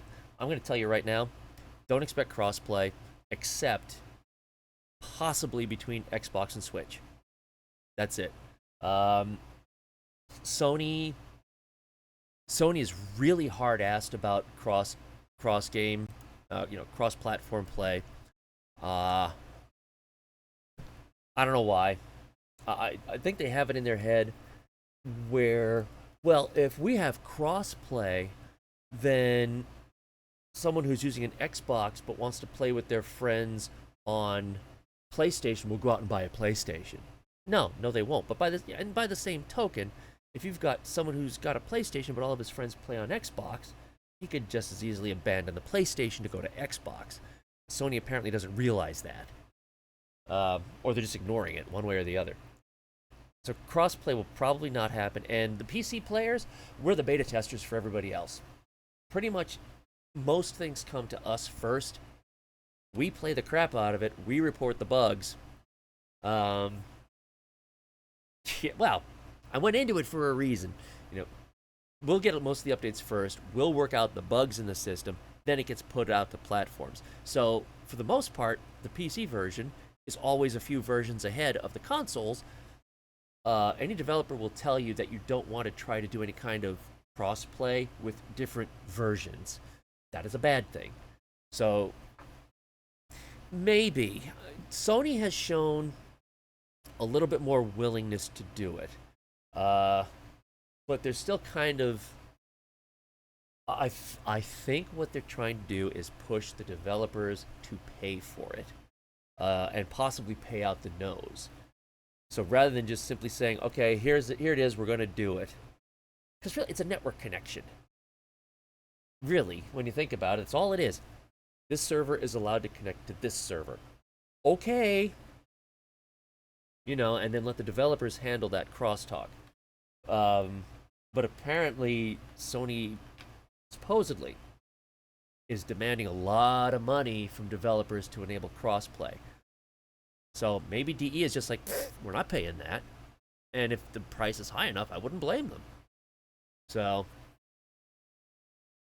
yeah, but from what I heard, Bungie paid Sony a lot of money for Destiny 2 to go crossplay.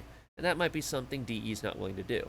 So we'll see. That's I don't know. But I saw a report that came out the other day that said Sony seems to be weakening their stance. Hopefully they've realized what a dumb stance it is.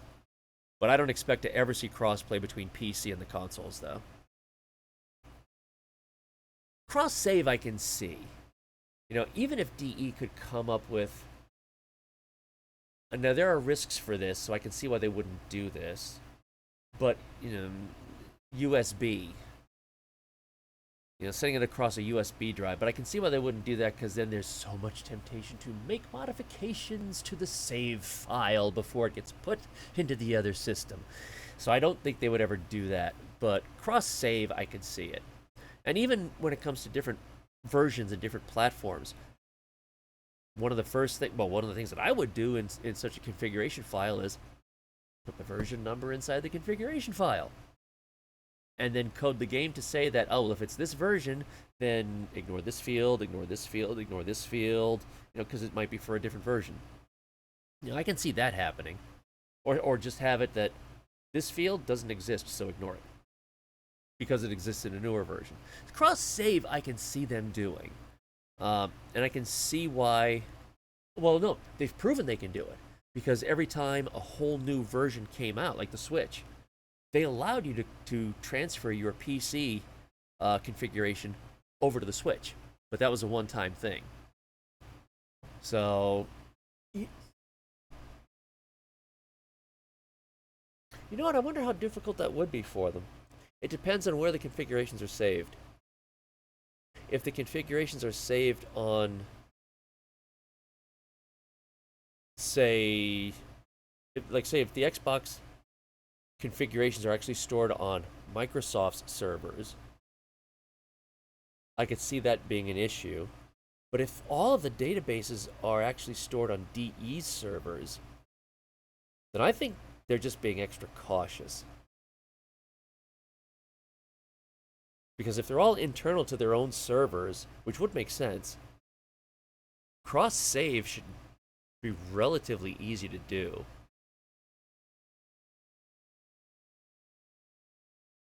Huh.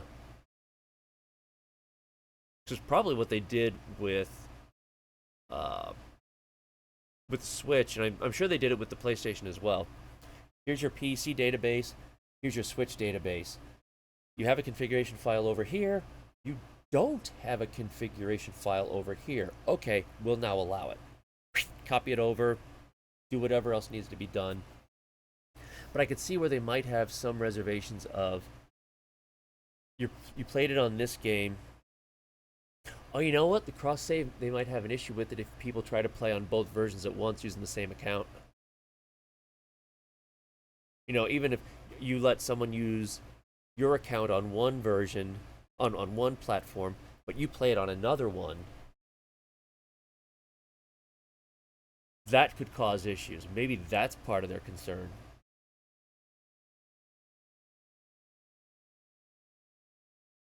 I don't know. Grasping at straws on this one, but I work in IT, so I can see all of these things, I've worked with database people, and I've done networking, and so I can see these things. Well, that's the thing. When the Switch version of Warframe first launched, they allowed you to switch. I think you had like a 2-day window or something like that, where you could transfer your PC account over to the Switch. But then it was a once and done thing.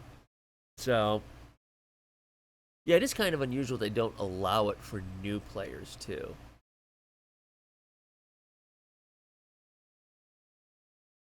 Trying to remember, was there a condition on your PC account, though?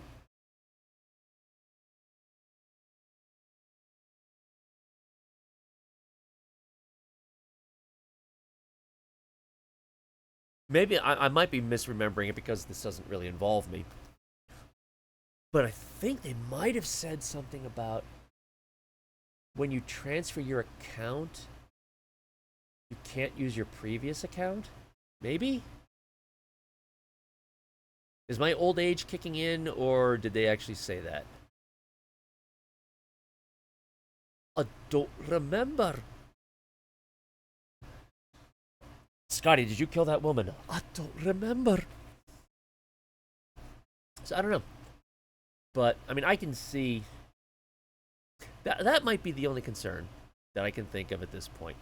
2 people playing under the same account on different consoles could cause an issue. And I don't know how their database is set up, so it might not be as simple as checking timestamps to see which one is new.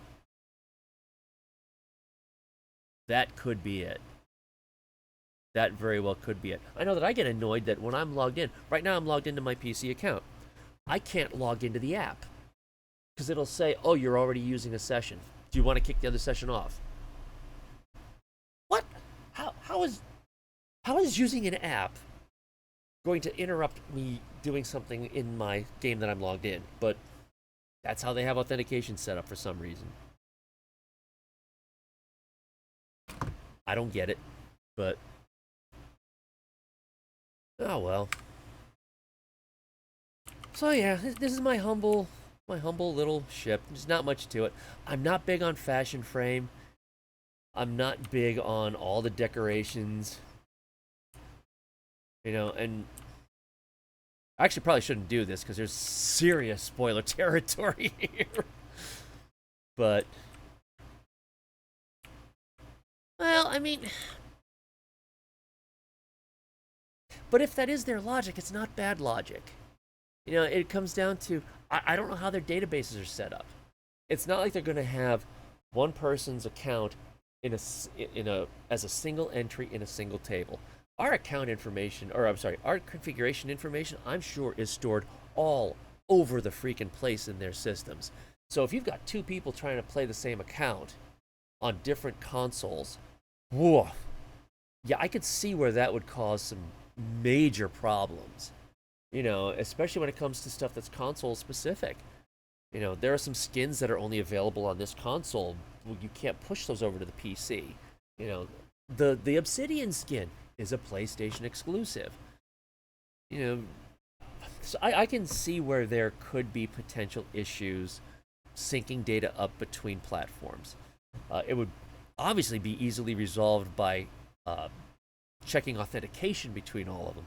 Oh, you are logged into that platform, so you can't log into this one, or we can kick you off the old one.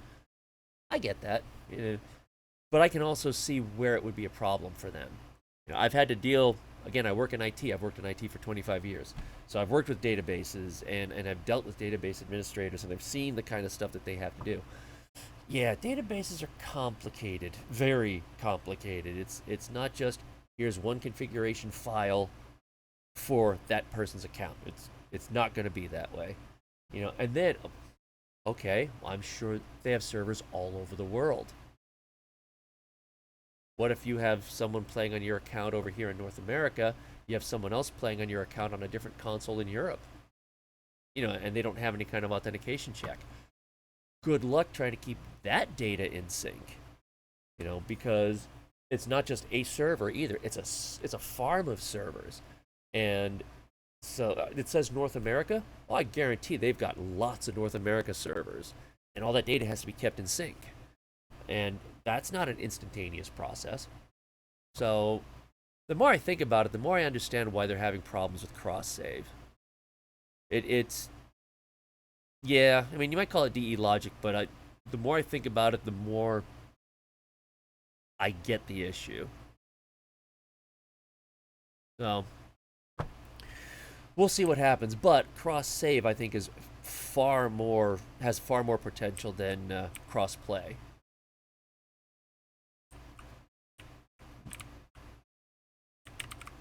I love those silly things. I love those Sharks. I don't know why. They're just cute. They're cute in an ugly sort of way. Same thing with these. They're cute in an ugly sort of way. They've got a little, like a guinea pig face to them. I look at that. That's a guinea pig face. Yeah, my humble little orbiter.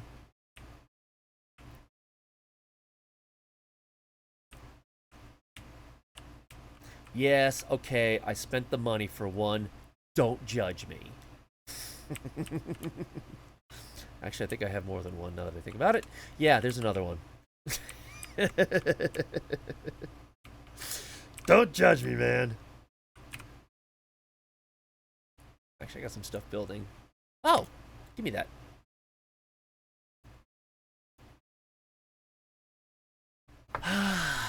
Tomorrow I'll be able to play her.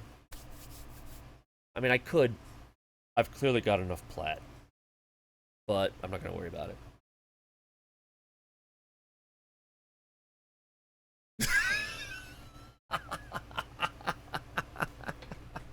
30 of them? Good God, man. Are you crazy? Yeah, you are.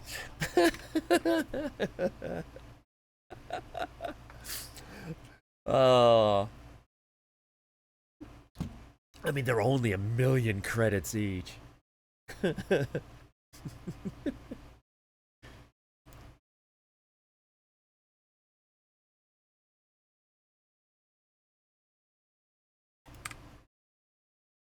Yeah, so tomorrow I'll get to play her. Tomorrow, I love you. Tomorrow, you're only a day away. Yeah, so you have so much to look forward to, because then you got the Night Wave, which is yet another set of currencies. This is kind of cool, though, because you've got little goals that you can do. And yeah, I forget which quest you have to get past for this to be activated. But it's kind of cool, because you have these weekly and daily goals, and if you get them, you win yet another kind of credit. But then you can use those to buy a whole bunch of different things.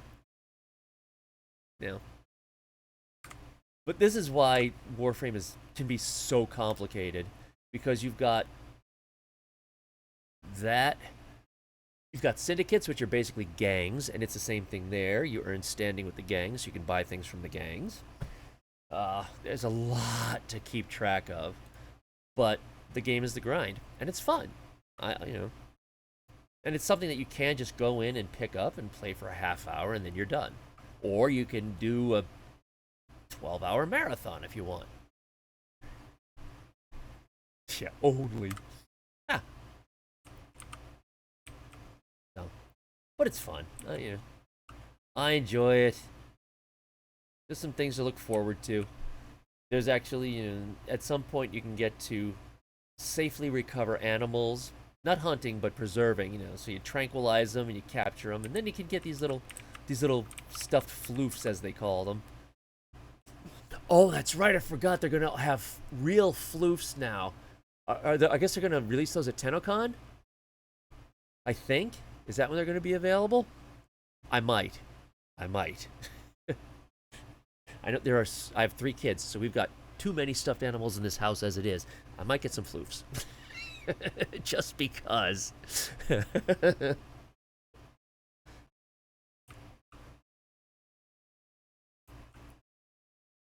What I really would I can't see myself doing this. I would love to build some of those motion Ayatan sculptures.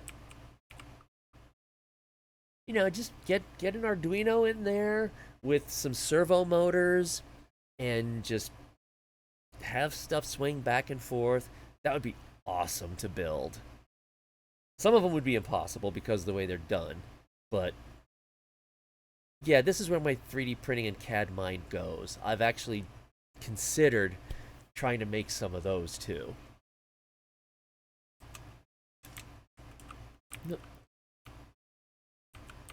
So I'm 99% certain someone already has the hand done. I just haven't looked for it.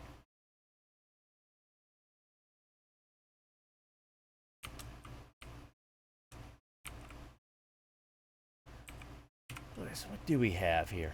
What do we have here? Screw Steel Path. I have no interest in Steel Path.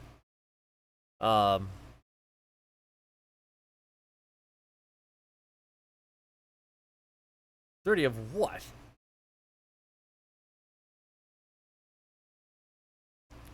Oh, I mean the heart decorations? Ha.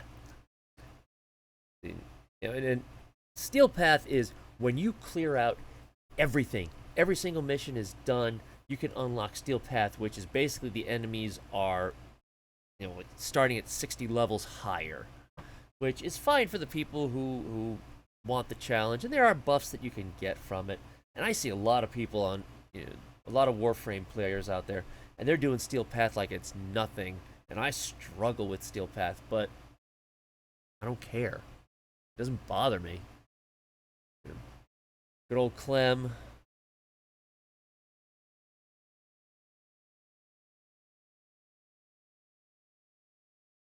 Different animal captures. Could. What syndicate missions do I have? Mine.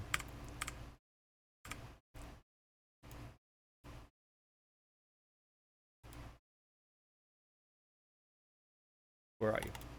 There's my girl. My little pink squid girl.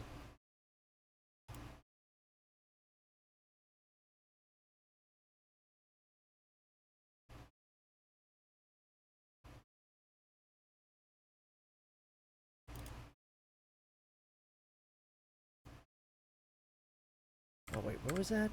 Shoot. Actually, the level's gonna be so low, I don't think it's gonna matter. Pluto, okay. Have any of you guys been around long enough to when this solar system view is relatively new? They had a previous solar system view that kind of looked like it was from the original Mass Effect. It was bad. It was really bad. Yeah, you remember that one? Man, that was awful. It worked. It worked. It did its job. But boy, was that awful looking.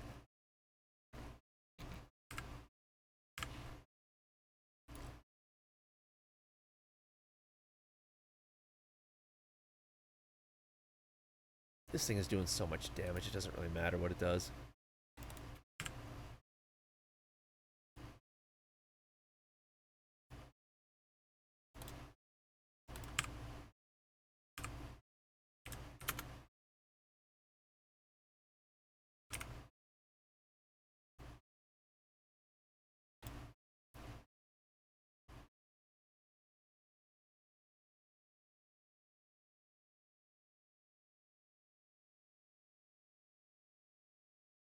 Yeah, it was bad.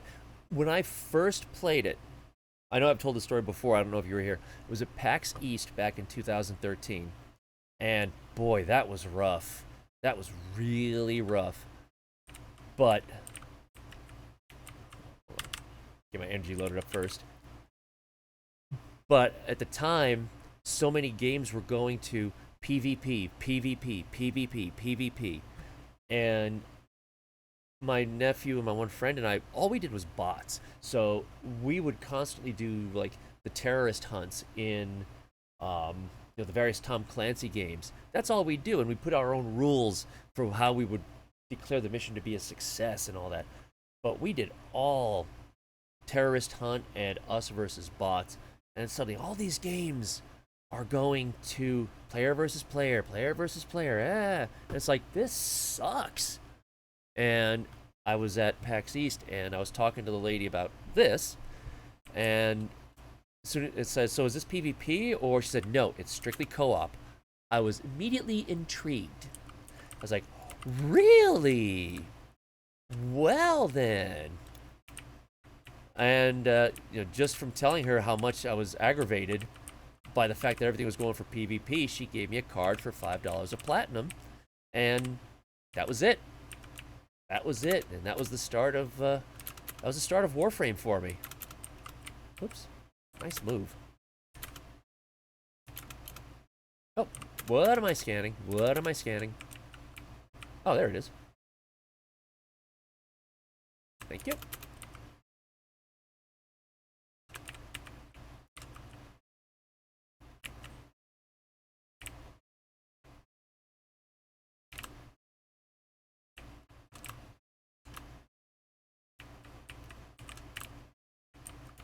Blow them all up. Oh, hi. Bye. I'll take that.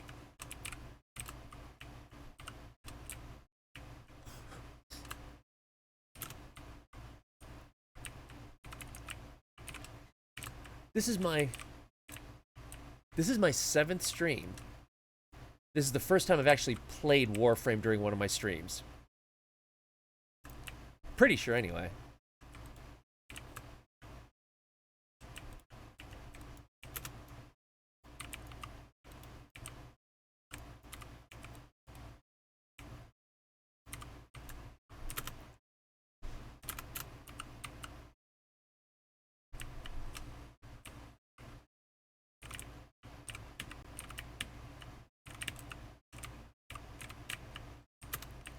Oh, another thing that I want to do. Not these. These are kind of cool. I actually would love to build a full-sized Orokin cabinet, because I think those are so cool looking. The only catch is that because it's the center part that opens but not the sides, it's like there's so much wasted space.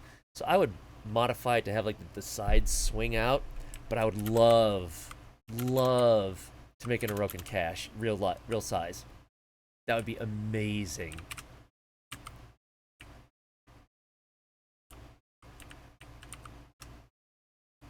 Hey, you. Just die. Whoa, wow, you die!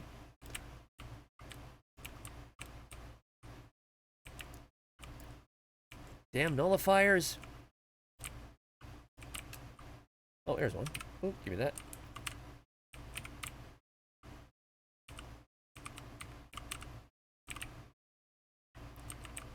So yes, this is yet another currency.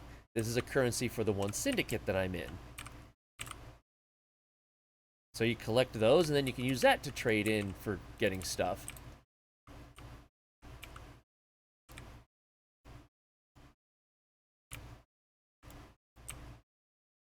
Where's A? Where's A? Over there. Alright, let me check up here.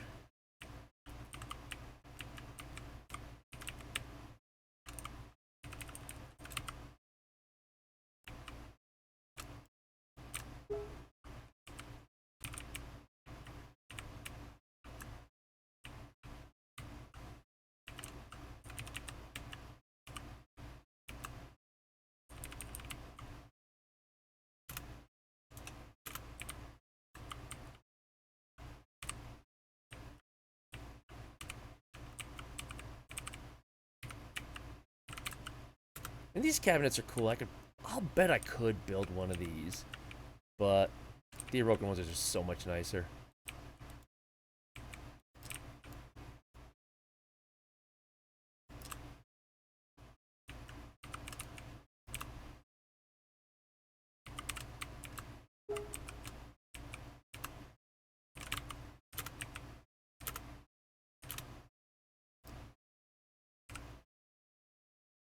Where are you?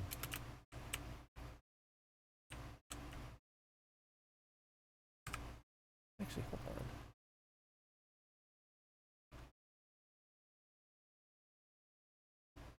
Wait, are you guys getting the audio from this? Hold on.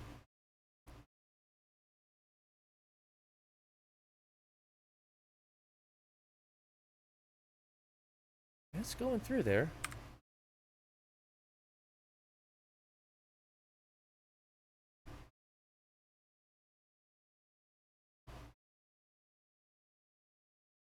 Huh.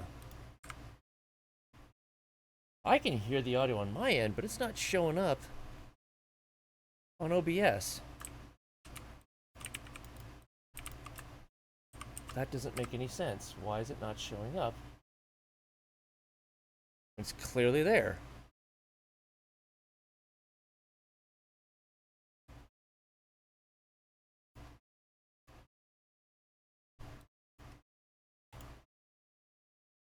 Huh.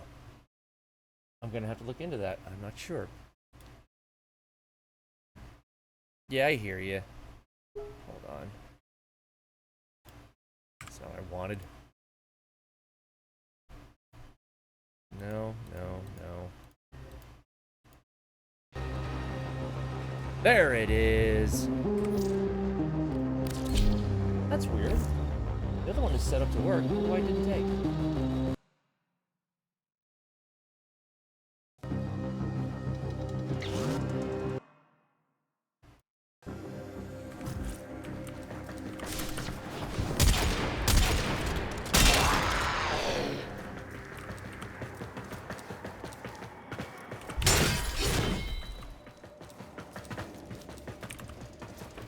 Alright, you jerks, stay here.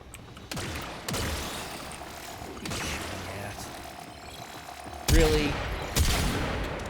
Now stop shooting. Dumbasses. Hearing the console. Trigger the alarms now, and they will start destroying the data. And this is why I love my little pinky squid. Oh, hello.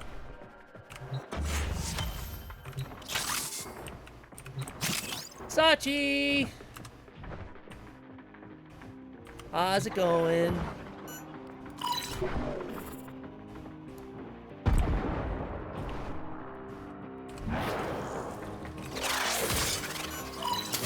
Data extracted. They won't even know it's gone. Oh, yeah, give me it. Ah, stop it. Yeah, definitely didn't want to miss that one. That's a rare one.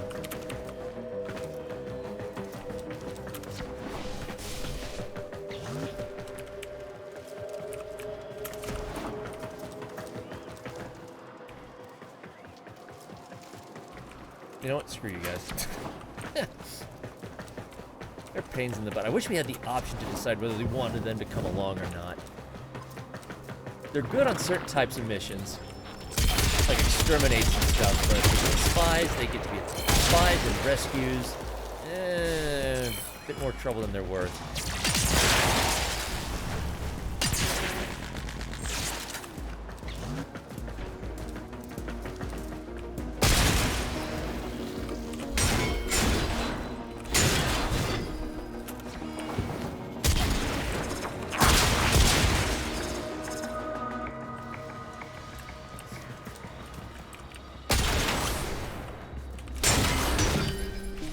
Back here.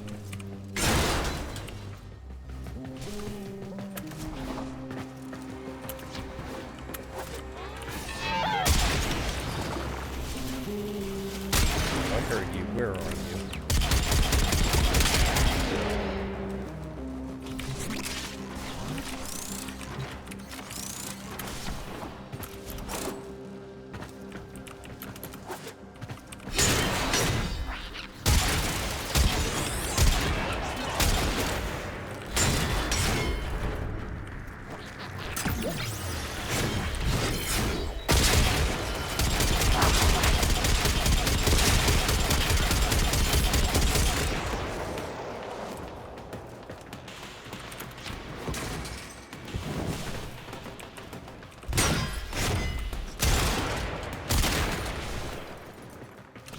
The target console is nearby. If you trigger the alarms now, the enemy will start destroying data.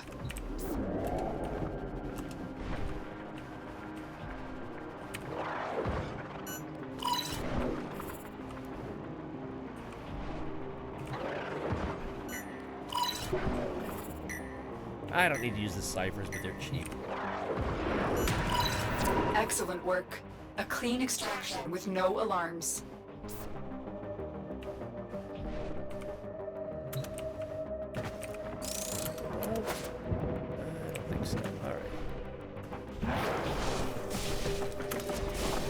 This is why I love my squid lady.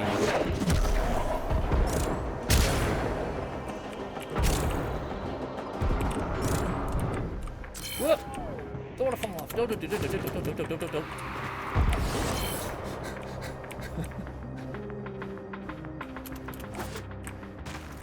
I mean, they're good to keep around for certain mission types. Other times, it just pains in the butt. It'd be nice if we had an option, like at the start. Do you want them to accompany you on this mission? Yes or no?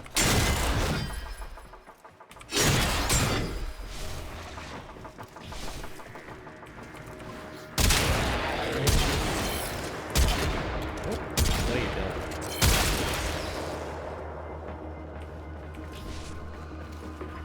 Yeah. I haven't really gotten into that whole changing out the stuff that you can do. I probably should. I mean, as soon as it was announced, it was no surprise that Rhino's roar was going to be a big one. So, of course, nerf. But that's what DE does. You're using something too much, so we gotta nerf it.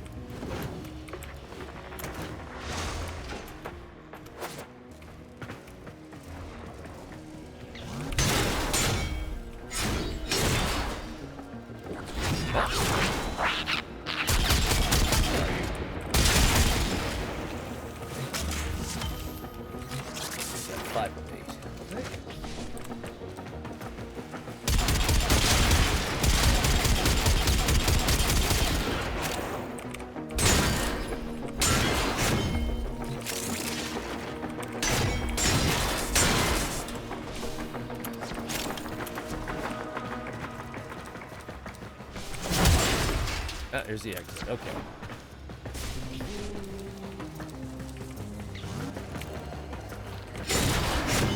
This one over here? No.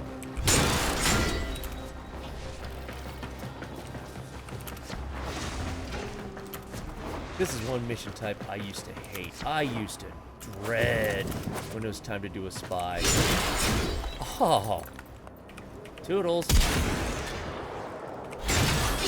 Until I got this frame and the infiltrate card where you can go right through lasers. I'm like, I love spy missions now.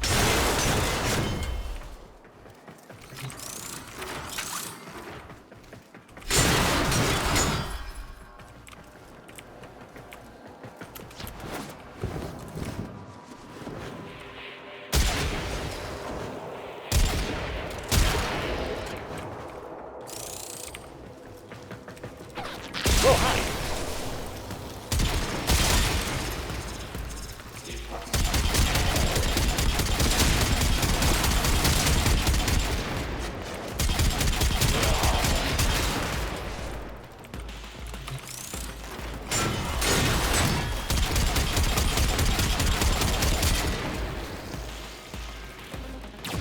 Yeah, I can imagine.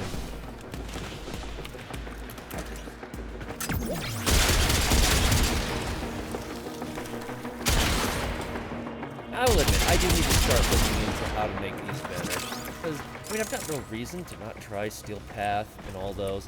And like I said, I've tried the MR30 test, and it keeps kicking my ass. So clearly there's more that I need to do. You're nearing the console. Trigger the alarms now. They'll start destroying the data.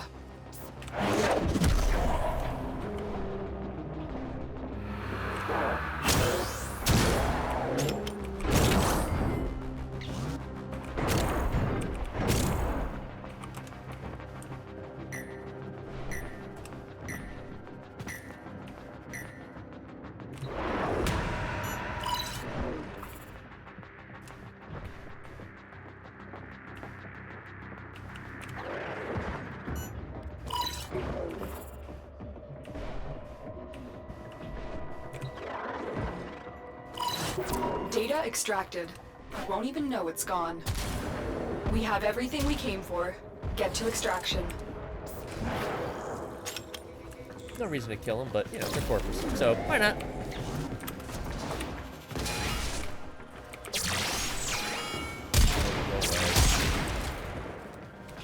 Anything back here? Nope.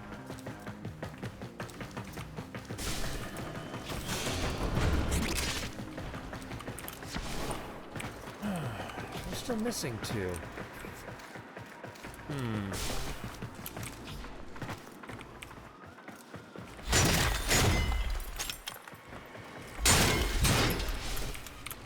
gonna worry about it, but... Oh, we went everywhere.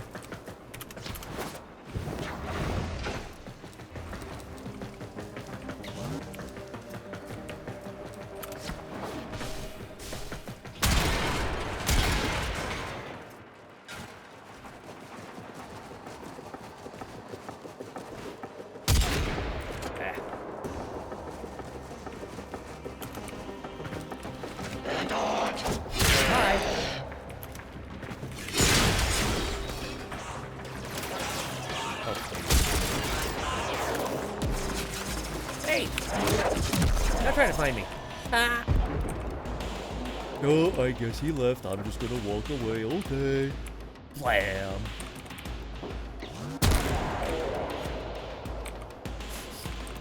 Oh, what do you know? He disintegrated.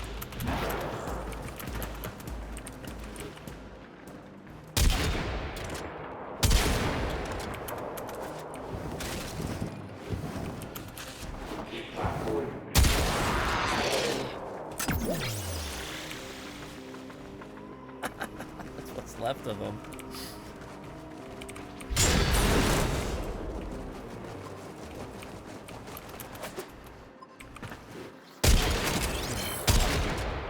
Well, I guess I missed 2 of them somewhere. Whatever.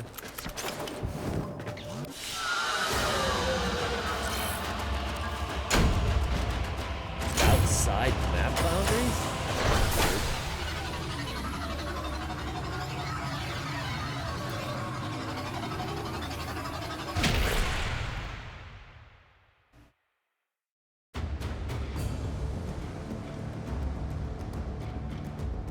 Yeah, I tried the MR30 test for like 2 hours.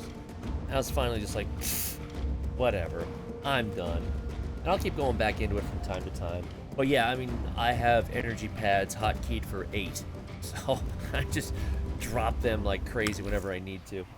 Well, the problem with the level, with the Mastery Rank 30 test is I didn't realize early on that it's like arbitrations.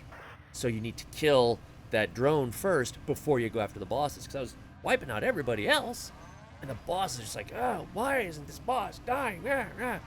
And then I realized, oh, it's like arbitrations. So now I look for those things, and the bosses die pretty easily, but still, it's just whatever. You know, I see people posting that they've now got their legendary ones, and I'm like, you do you. Doesn't bother me.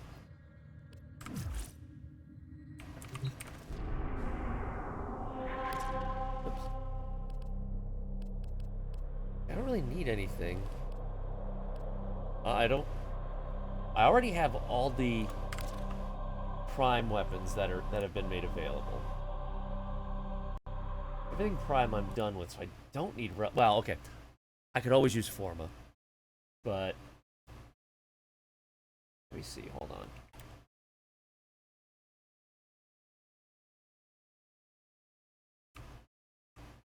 Yeah, I don't need any prime. Got them all.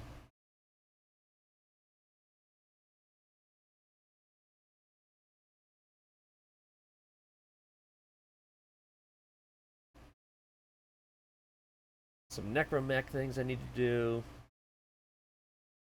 Still some Arcwing stuff I need to do.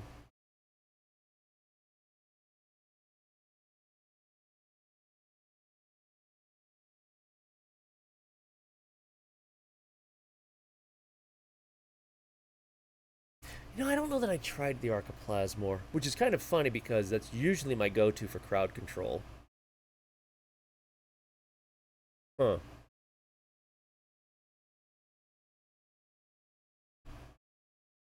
Yeah, I'll have to try that.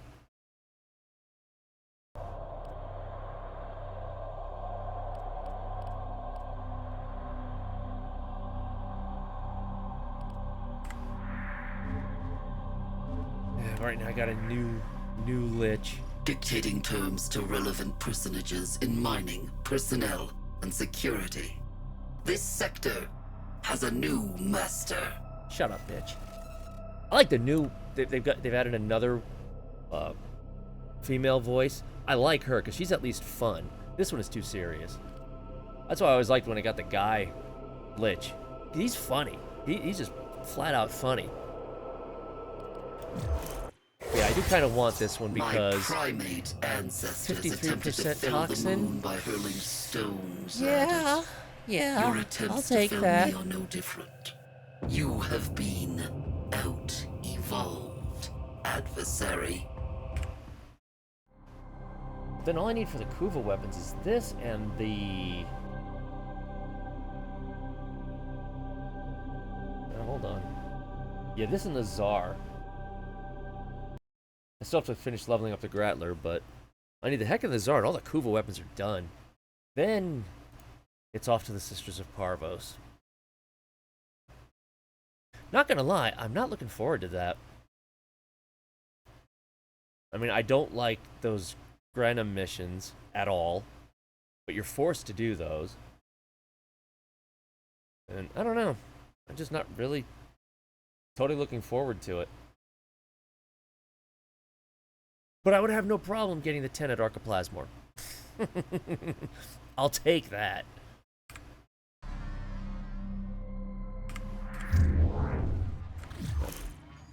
But otherwise,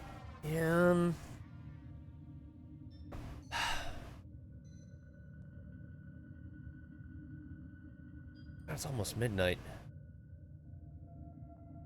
I'm just gonna exit out.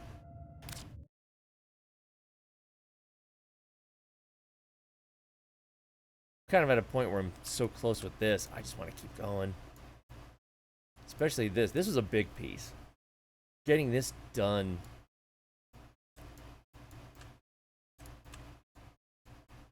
This is a big one.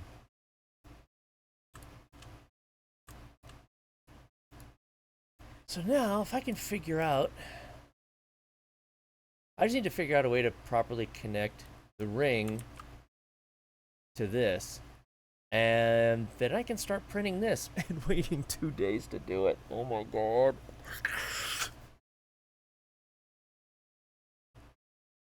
But yeah, I mean, really, this is a lot closer than it might seem. If I can get the details done for this base, for these base parts here, and for this, and then come up with a way to make sure that they all get connected properly. Well, there's still some work over here I need to do. But details for this, some additional work over here. Not a whole hell of a lot else, and I can move on to the handle. It's definitely within reach.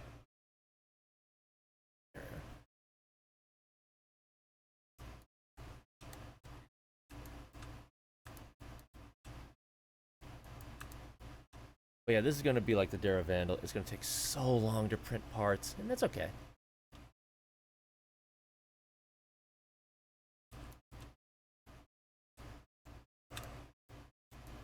Alright, so...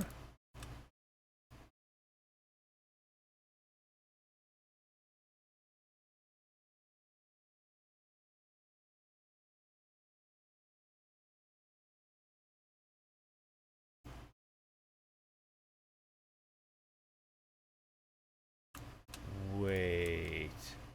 Let's take this out of the equation. Oh yeah, I gotta figure out what to do with these two. I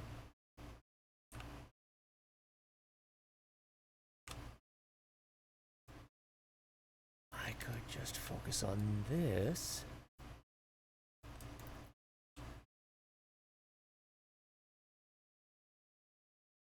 Okay. Wait. Oh, I forgot there's one piece. Alright, Best. Thank you for stopping by. Much appreciated. My schedule... Well, I have to work tomorrow night. I don't know when I'm going to stream next, but... Whenever. I'm sure I'll see you around regardless. So, thanks a lot. Have a good night. And, talk to you whenever.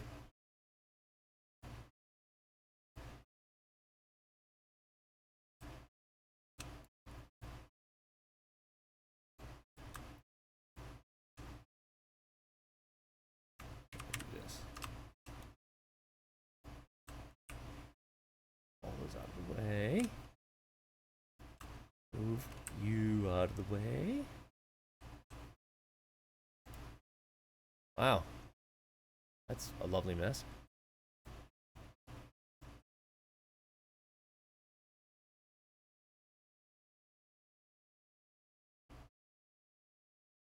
Yeah. Okay. This is starting to come together, which is scary.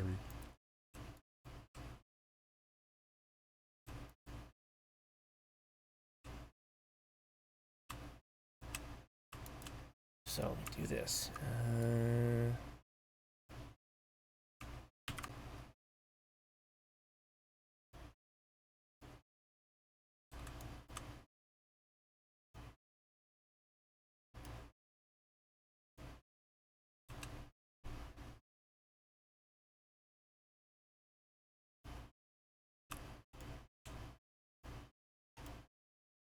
Boom.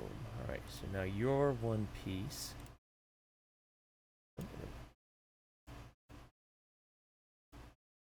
Ah, no, something happened. Dumbass.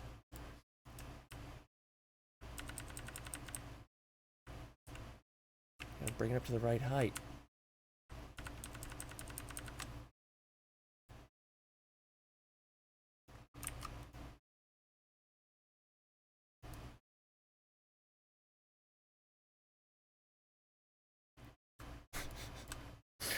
Once again, which way did he go? Which way did he go, George?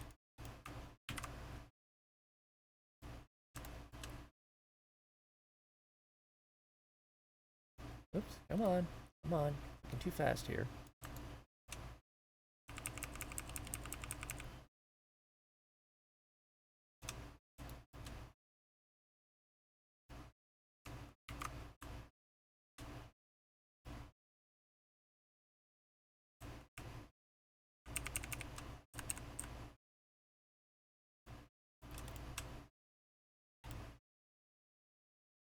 So now... Oh, okay, I see what I did. Easy fix. You, go away.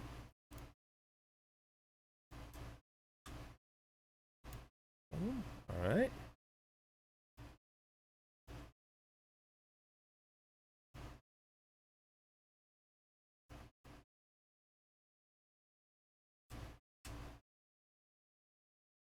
Okay, so now that's split into two. Got two separate pieces.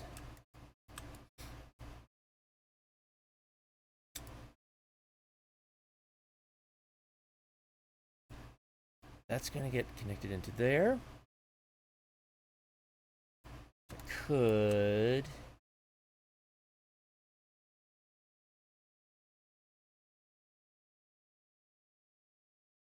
just have those... No, wait, no, I don't think about this.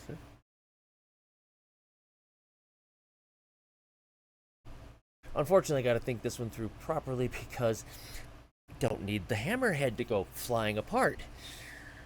So I gotta make sure I get this one good.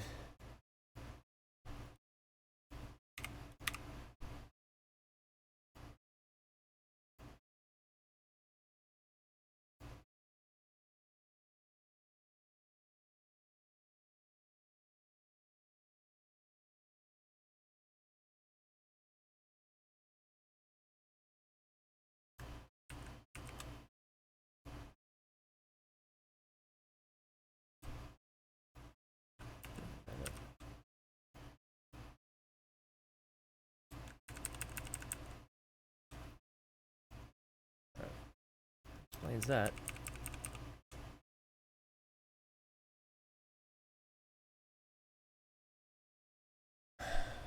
Okay.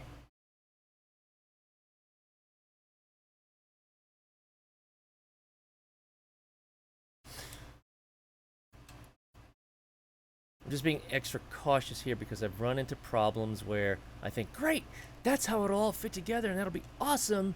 And yeah, that's fine until you actually try to assemble it and then you realize, oh, well, I needed to do this before I did that, but now I can't do that because then if I do it in that order, they won't fit. Oh, So I have to take order into consideration.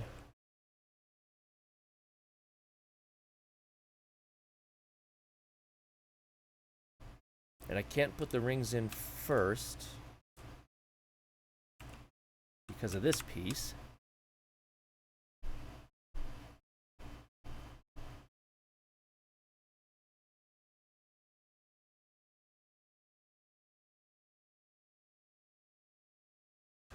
Okay, I think I got it. I think I got it. I think I got it.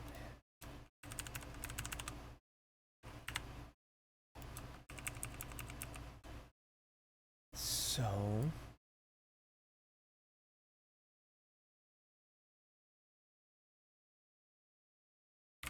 oops. Go hidey hide.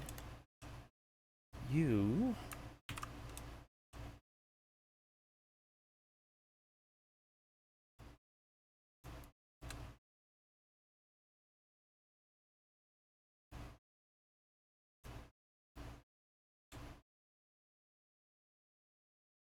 okay.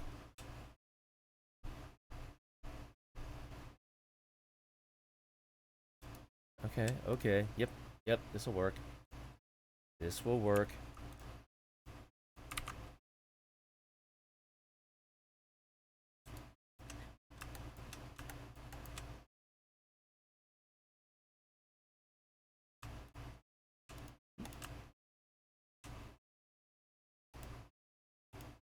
All right, okay.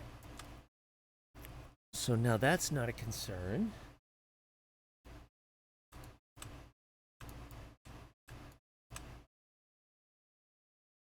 So now I can assemble this whole thing together and then slide it right into that part.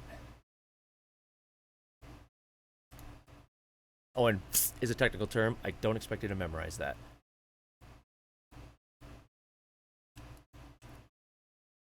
And then that's not what I wanted. Okay. All right, all right, all right. We got this. We got this. You go hide.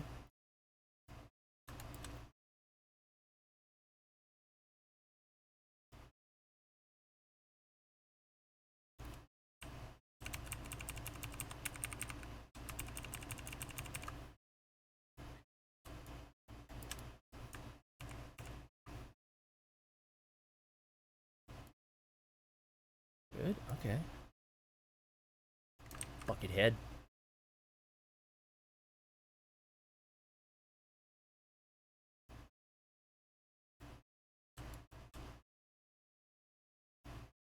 Just put it right here to make it easier.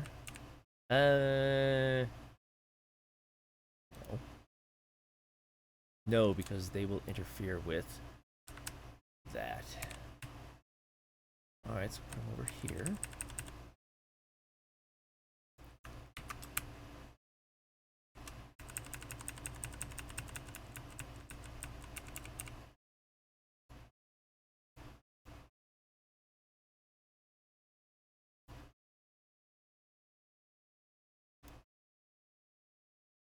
I do again.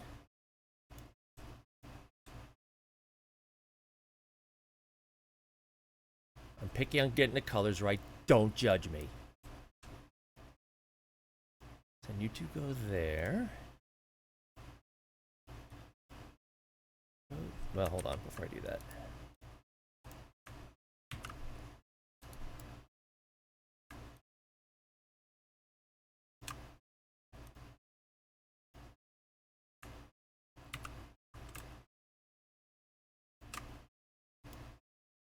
Alright.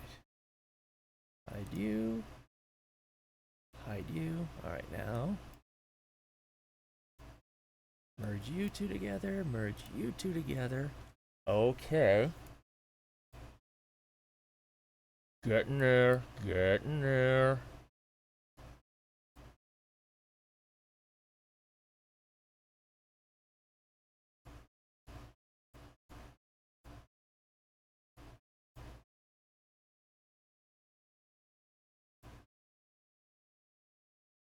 Okay, alright. And then for these,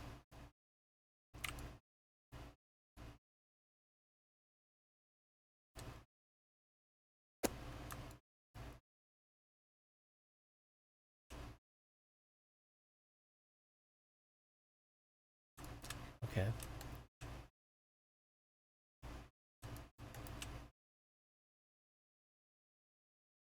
I love when the juices start firing.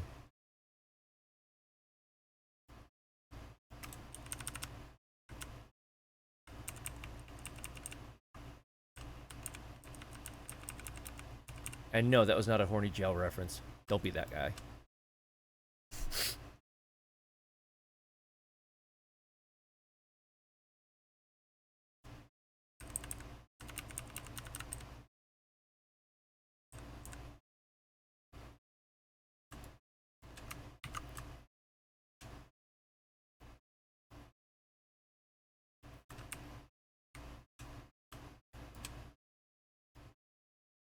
All right. Good.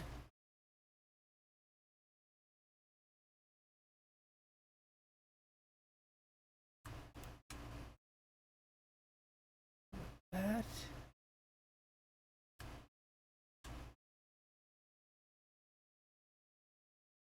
Oops.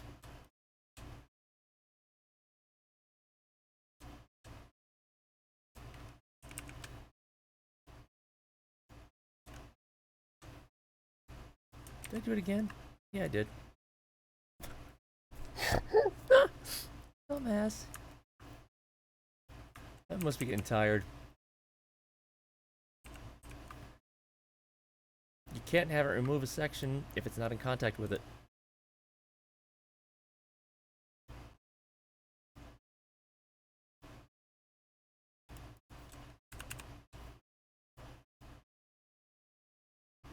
Oops.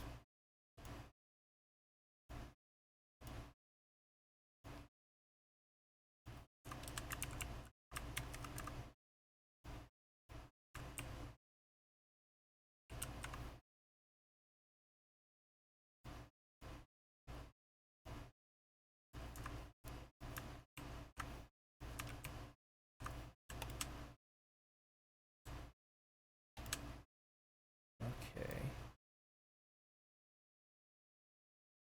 All right. Okay. Okay. Okay.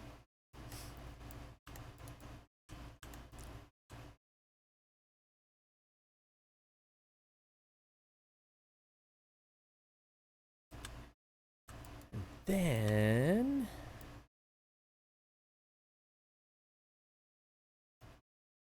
right.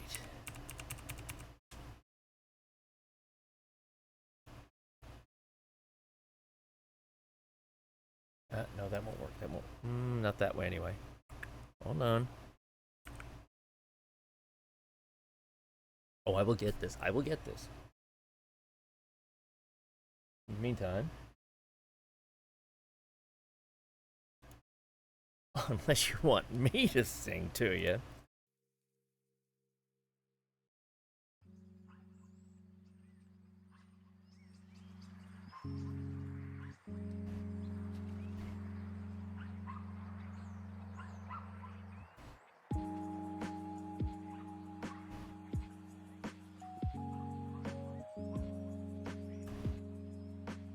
Okay, no, we got this. We got this. We got this. We got this. We got this. You don't need much here.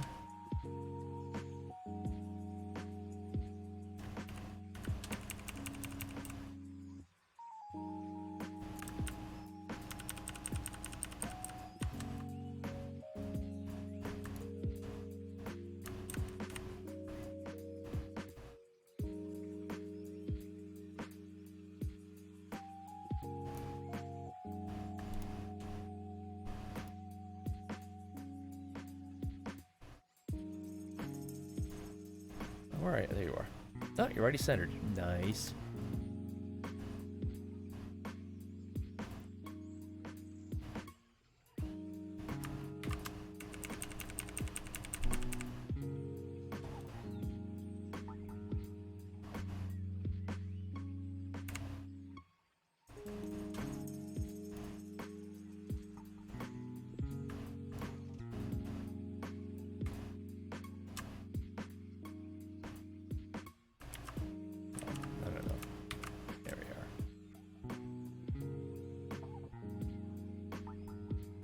There we are.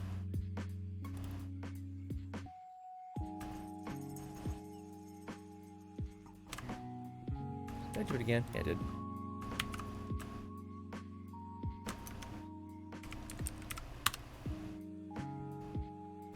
Okay, alright.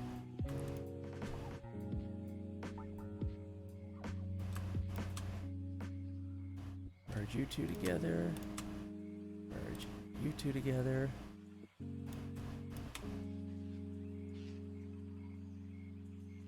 Hide your asses. Well, okay. Bring those back, then hide them.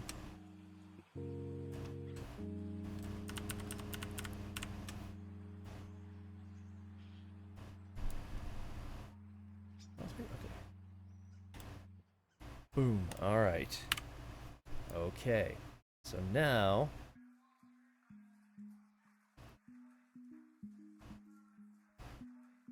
got to do that here.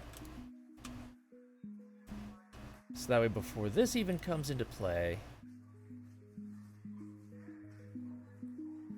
this part slides right into these two, this part slides right into these two, then this whole assembly can slide upwards into there and be super glued the shit out of it. And that should be about as secure as it could possibly get. Short of actually using, you know, wood screws or something to try to keep it together. Which I actually do use in the Daravandal and the Vacor Heck. I actually do have wood screws in there holding certain parts together. Right, so for you, my pretty,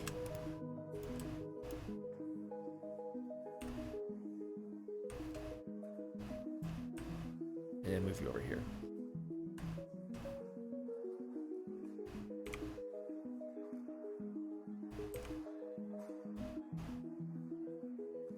What are you?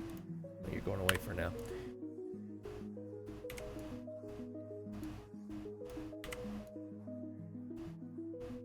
Still need to leave room for the broom handle to go in there, though. The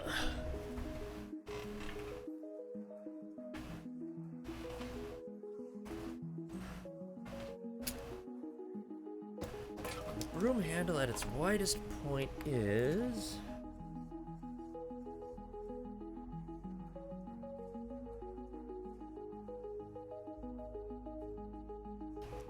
no way. There we are.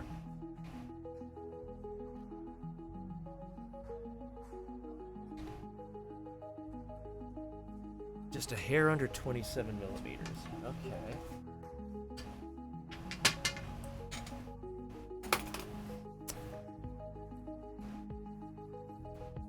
So if that's just a hair under 27 millimeters,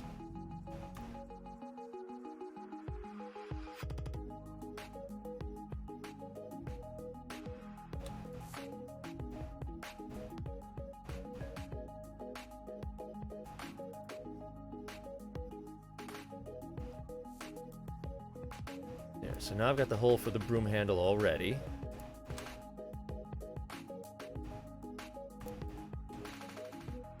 Which means, how much room will I have to work with? The broom handle also doesn't have to go all the way up.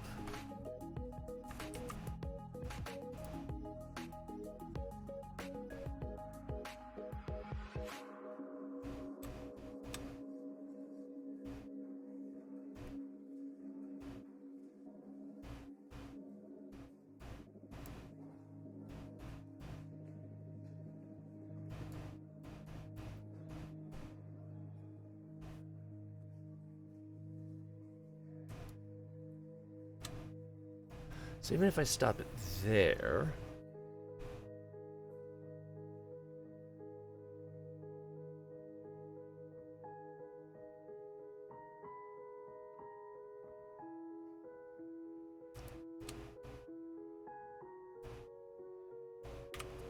no, because I still need to take these into consideration.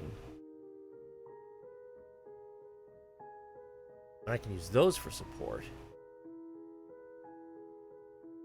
It doesn't all need to be in the ring, but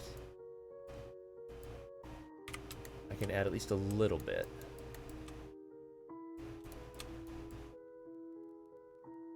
What you have is nothing more than a system of wires. Oh my god.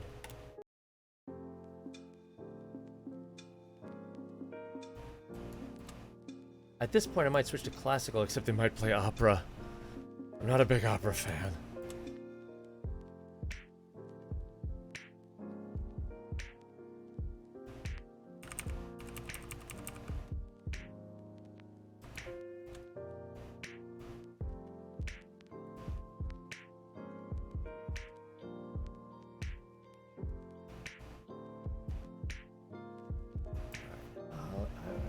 Is 16.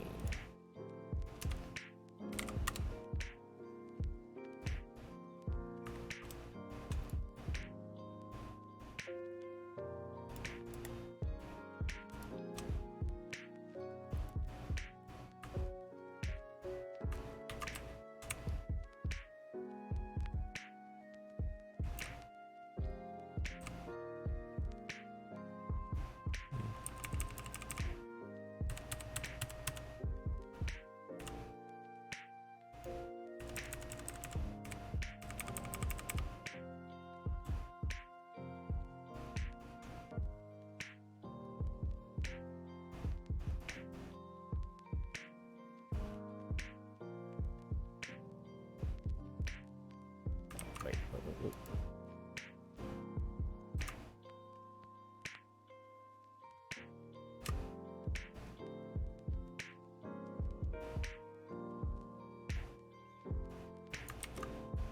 Do that again.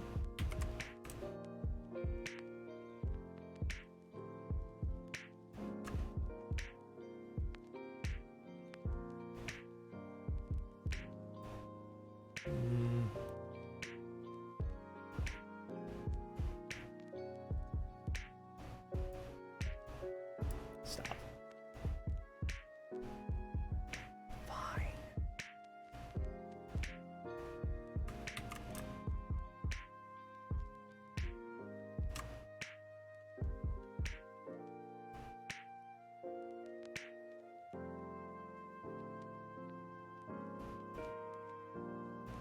All right. Now, you.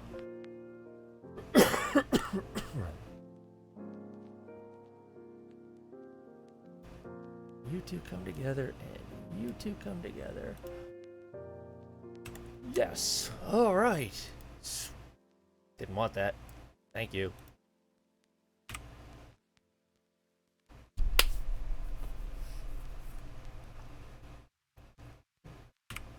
So now that half of the ring can go into both of those. That half of the ring can go into that. Super glue the shit out of them. And they ain't moving. Meanwhile, still got plenty of room for the broom handle. Got it.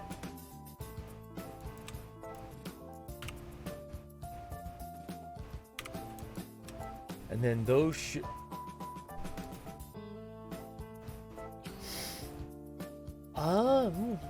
unless I'm mistaken, I think I might actually be able to start printing this behemoth.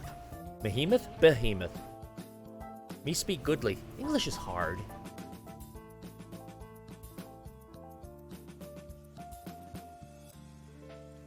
I think I'm ready for it. Oh. I don't believe it.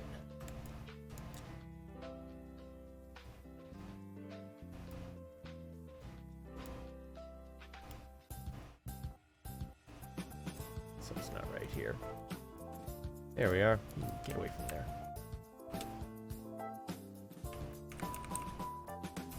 Actually, do this.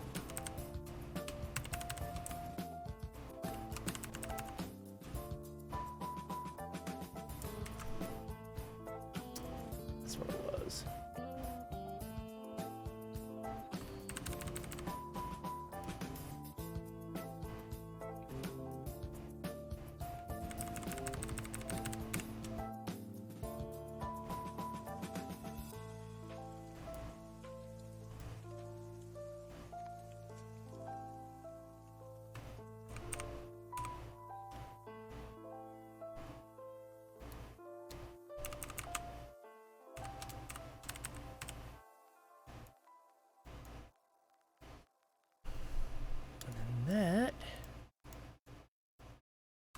me print it off upside down.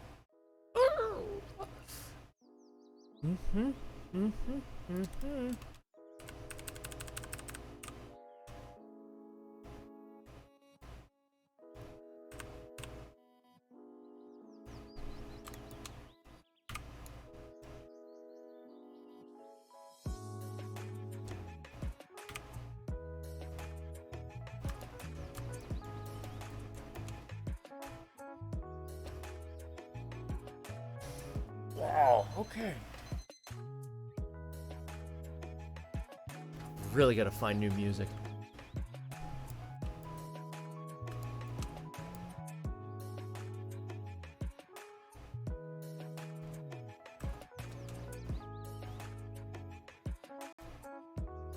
Actually, that means I can start printing all 3 of these. I'm glad you find it so funny. I didn't.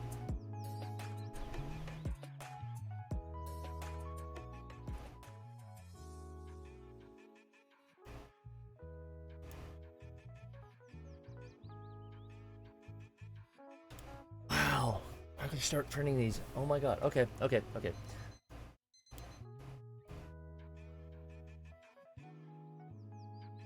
Yeah, that was in the song. That's why I said I gotta find new music.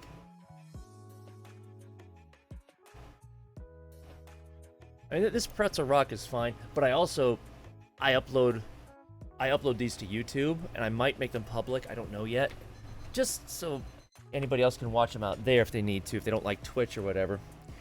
But Pretzel Rocks has a separate setting in there if you plan on going up to YouTube, so that it removes songs that will be a DMCA violation on YouTube, which unfortunately restricts a lot of the content, unfortunately. Thank you, DMCA. Thank you, record companies, for being jackasses.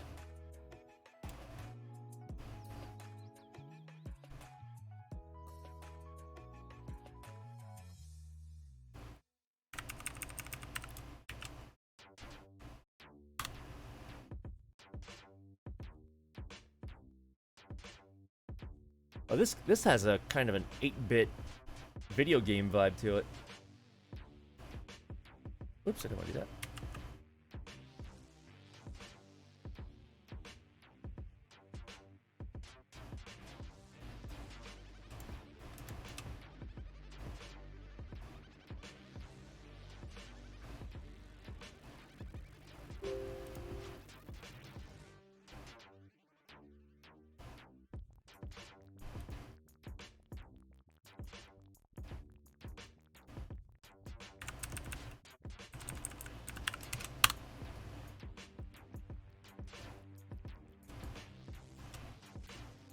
Alright, give me a few seconds and I shall return.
this.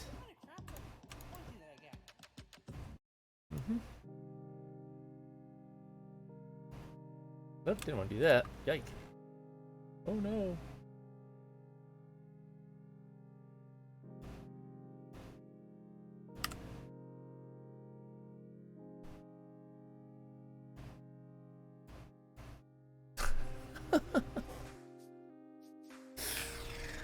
Oh, it looks like such a small part in the CAD program. It's not.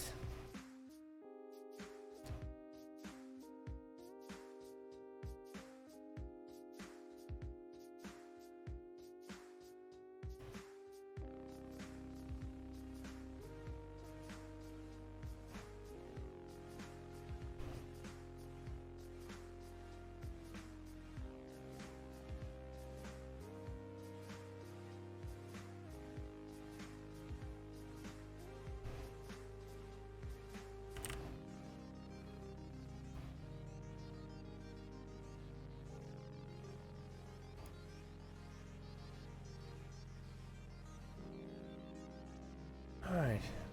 5 hours. That's not too bad.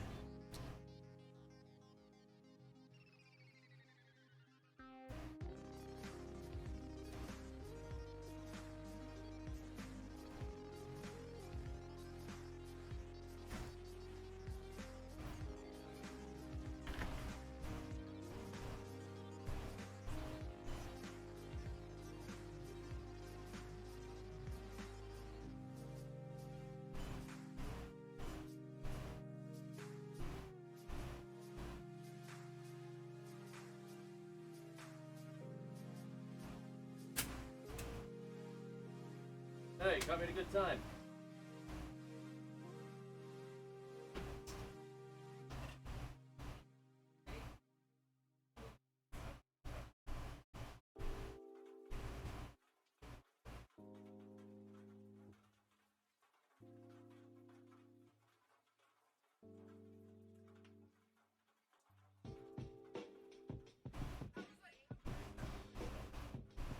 Now it's gonna be a big ass hurry up and wait on the actual printing because these parts are big.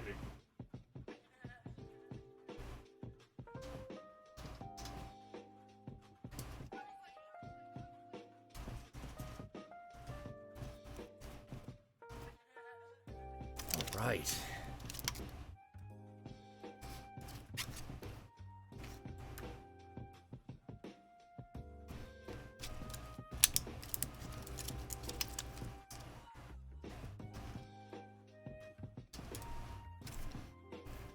I gotta break the parts apart.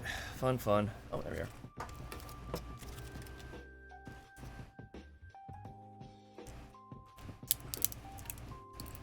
Come on.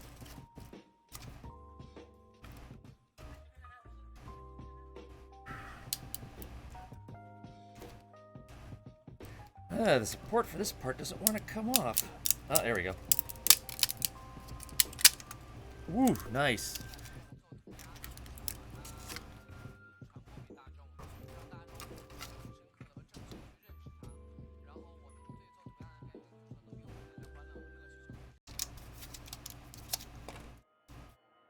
It's always nice when the support piece comes off as one.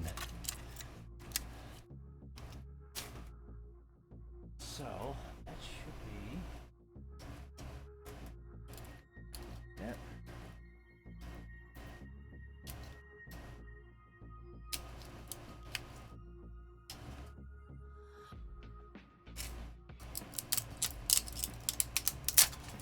Ha ha ha ha. This is just too good. Something bad is going to happen soon. It's going to have to.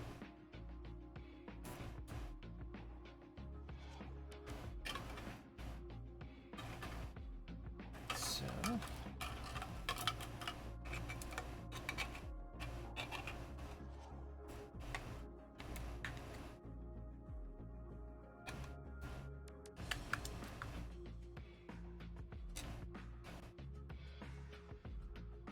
No, idiot. Wrong piece.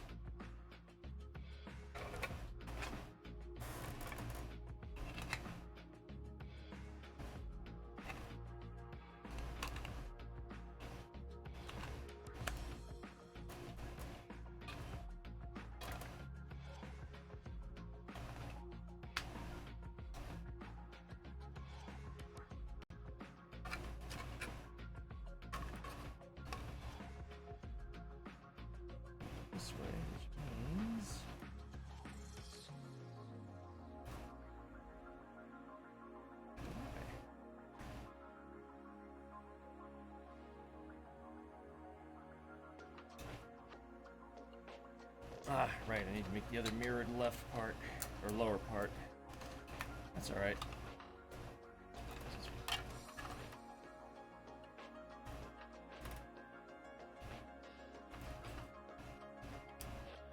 Come on, here we go.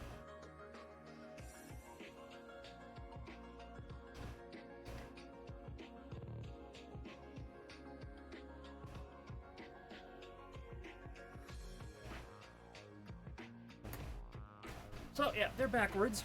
That's okay.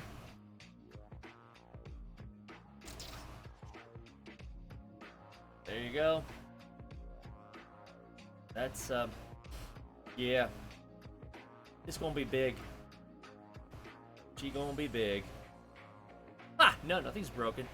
Just trying to get them to fit together. No.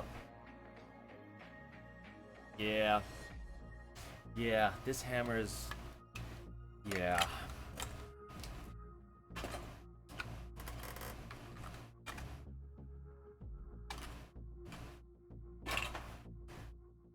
Whew. She gonna be big.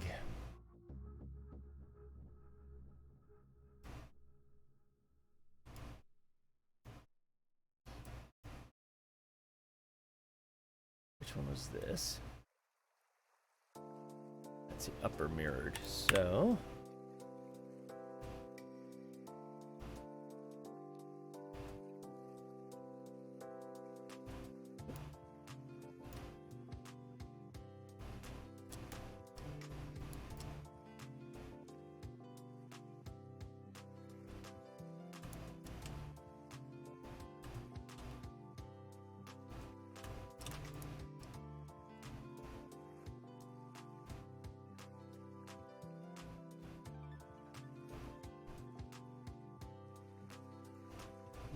go.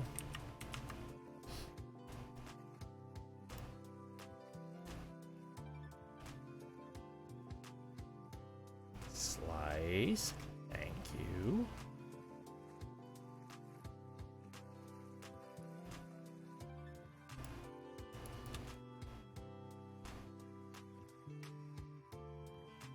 That should be...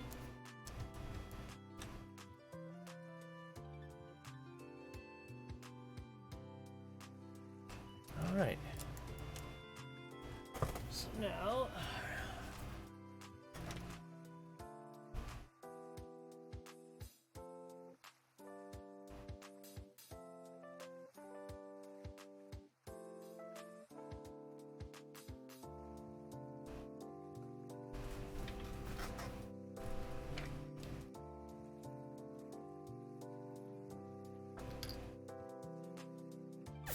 Getting the micro SD card for that printer ready.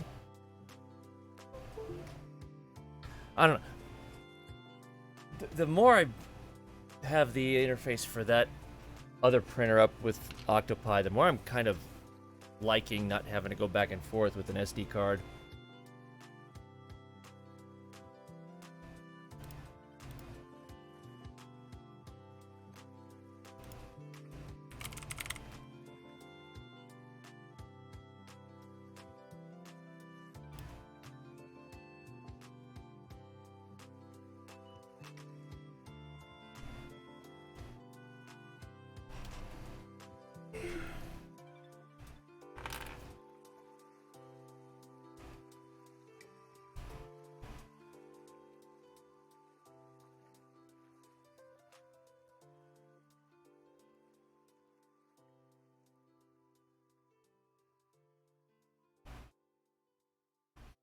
Yeah, she is.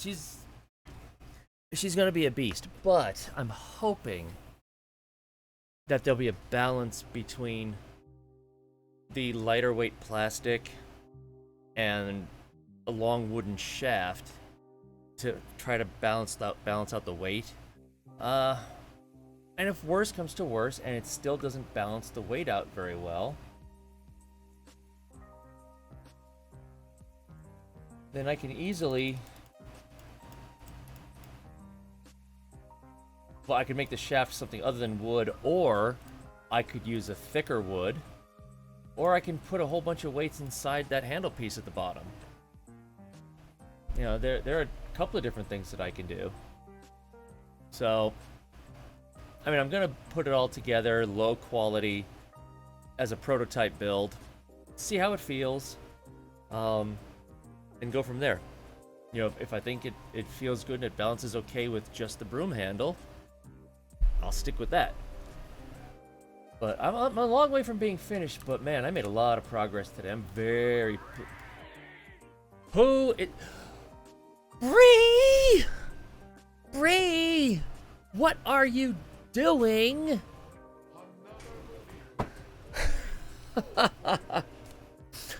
I absolutely love Bree. I am so looking forward to when Canada opens up its borders so I can go up there and give her a hug for real. It's just, I can't wait for that. And, let me also just say that, hold on, let me get there.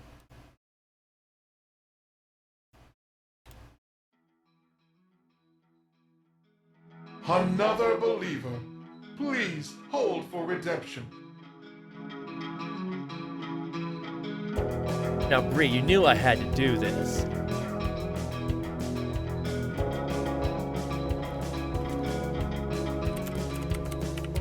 Driving down the highway, streetlights overhead. That's Bree's voice you're hearing. She is a remarkable singer. I need time, don't you mind? And she is an absolute Get the sweetheart. things you said. So, come on, Canada, open up your damn border so I can go say hi to her. Another believer. Please. But by all means, redemption. please follow her. I love her ridiculously. So, she's so much fun. She plays a bunch of different games. What have you been playing anyway? World of Warcraft. Yeah, you've been on a World of Warcraft binge lately. But she also plays a lot of Nintendo stuff. She used to be a Warframe partner before they changed it up. So, Waiting for the green yeah, you're addicted. That's okay. There's nothing wrong with that. waiting for I'm your addicted to call. Warframe. I've been playing it since 2013. There's nothing wrong with it. Driven round this block 100 times. Haven't heard from you at all. Yeah, really, yeah. Don't worry about. Let Shiro play League. Let him handle it for the rest of us.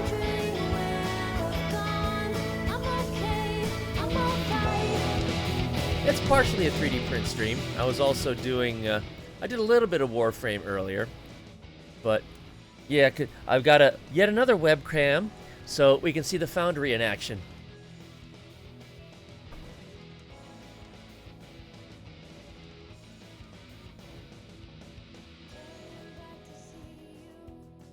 So, and I also figured out how to get the damn microphone on that thing working so that when I'm over there, I can actually talk. That was a pain in the butt.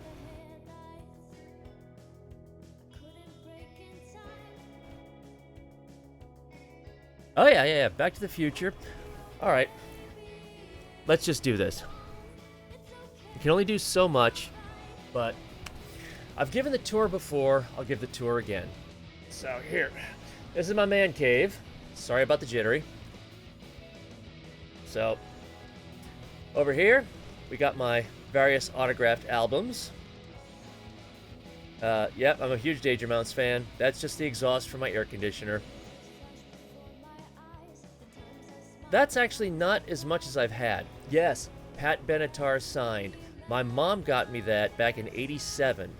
She used to work for the American Heart Association, and they had a big celebrity auction. And that's one of the things that she got for me. So, yeah, I was really thrilled with that. Anyone over in Europe, yes, that's actually the Proclaimers. I think I'm one of 5 fans of the Proclaimers in the U.S. Poets of the Fall, that is my band. They're a band from Finland. I absolutely love them. And that's autographed from every single member of the band. Lord of the Rings Swords number 1 and 2. My Star Trek Starship collection plus other things right back there. Oh yeah, I mean, 500 Miles is amazing, but they've got so many good records out there that are fantastic. There's 3. See, trying to balance this out in reverse is not easy. There's the 3 of my 4 3D printers.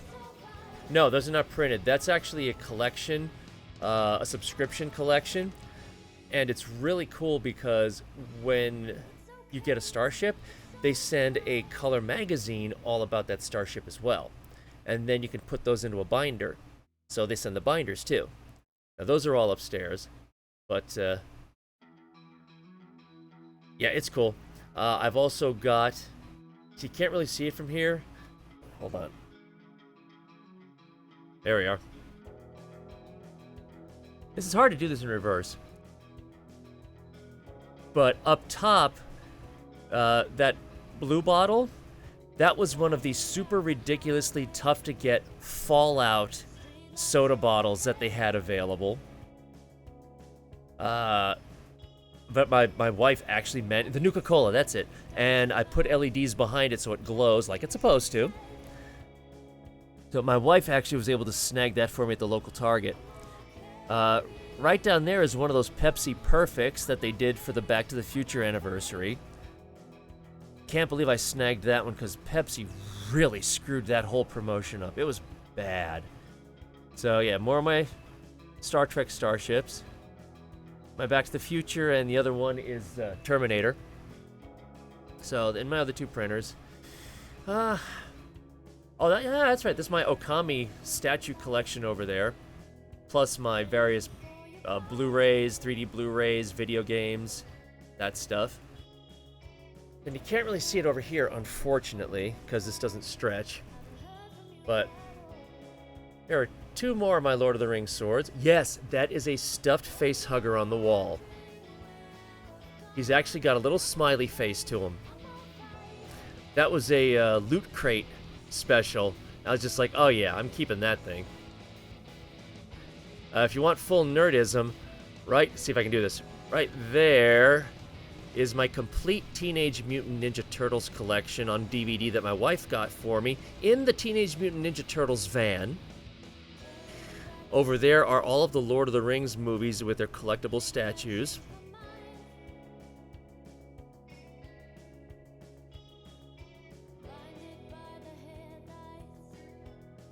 Well, no, I mean, you know, honestly, I love that enclosure, and it really did come in handy. I don't mind the white noise from them. In fact, when I don't hear them running, that's when I realize, oh god, I'm not printing anything. That's wrong.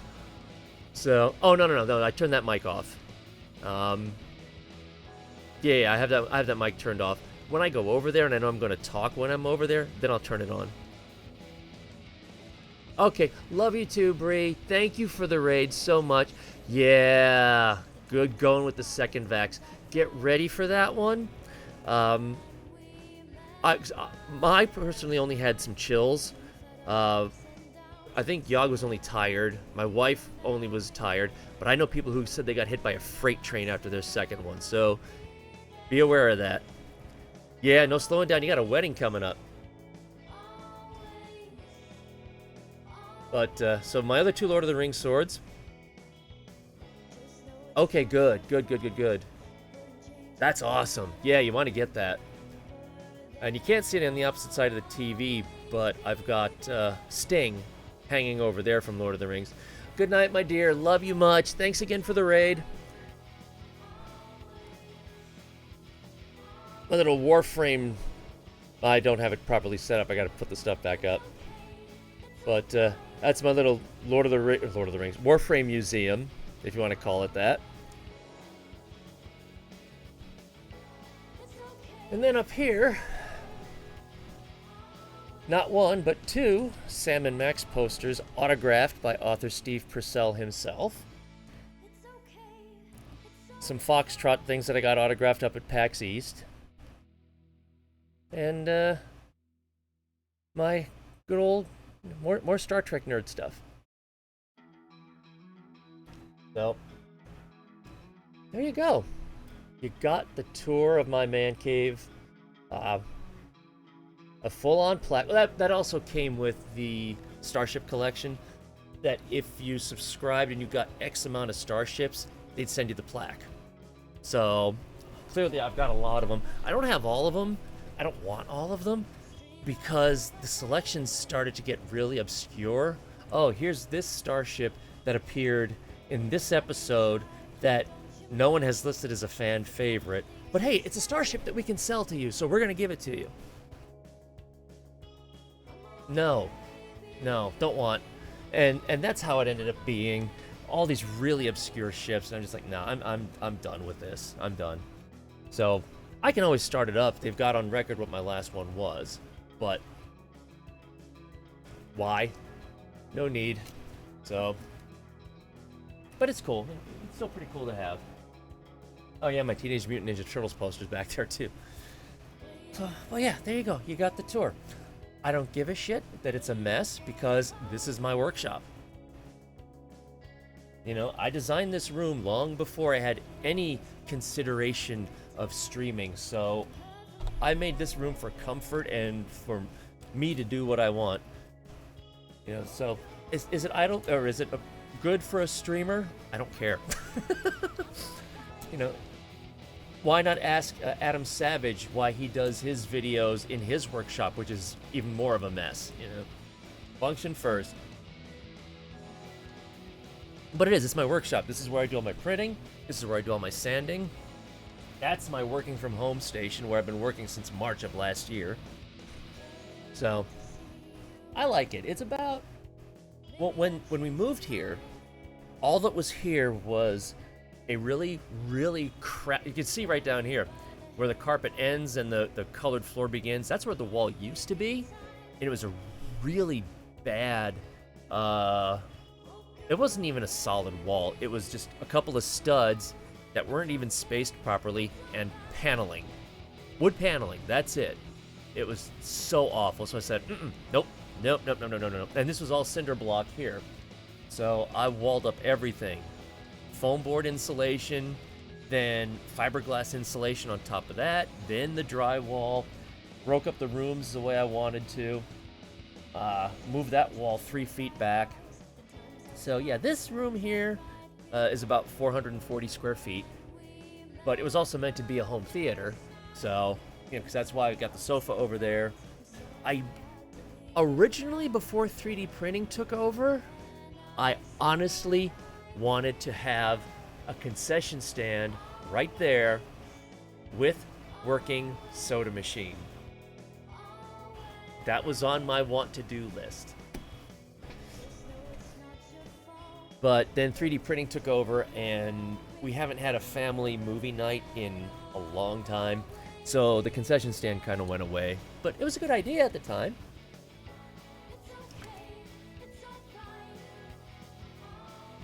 I once went to a home theater party at a guy over in New Jersey, and it was a split-level house.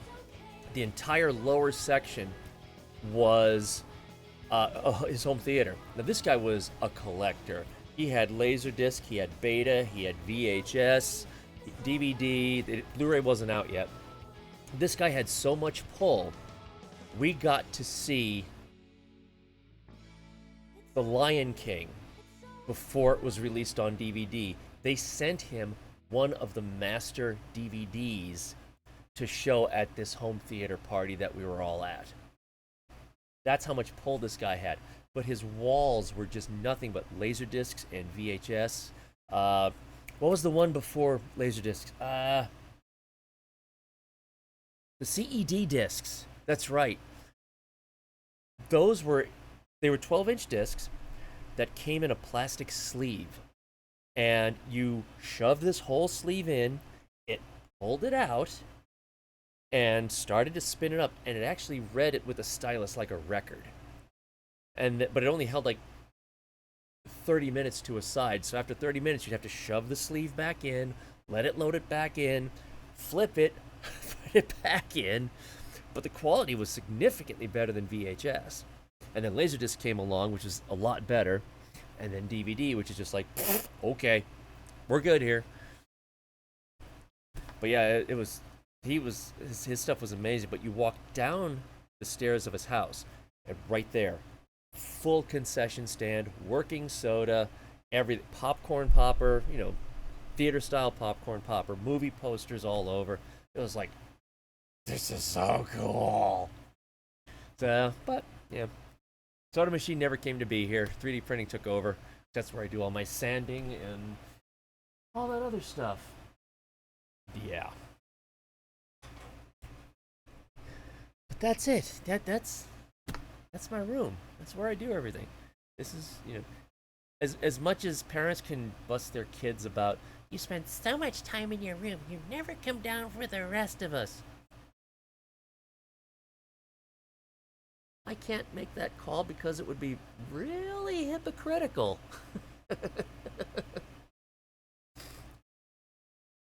Yeah, but it's all good. But yeah, so this has been this hasn't been so much a 3D printing stream as it is working on my latest project, which Warframe, duh, because that's me. Getting a whole bunch of details done with this thing, and trying to get parts to fit together. And that's what's printing off right now. Another prototype, or the first prototype really, to make sure that everything is working and getting together. So it's still going to take a while. I had to laugh because I calculated that this piece right here, that one, even on low quality, it's going to take almost 2 days to print. Oh, what have I gotten myself into?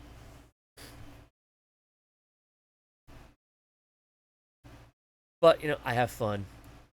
And that's all that counts. But yeah, so that's what I've been doing today.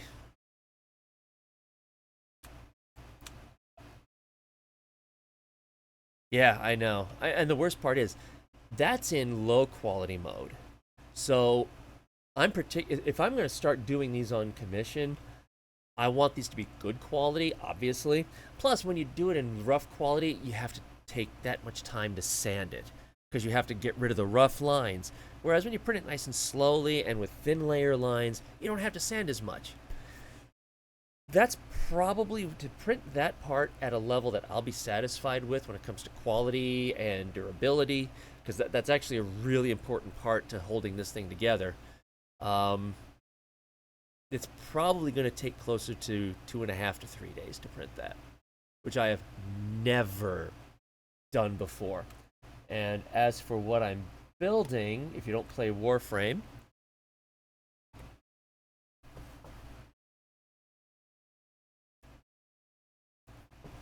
that beast right there. And if you want an indicator about roughly how big this thing is going to be,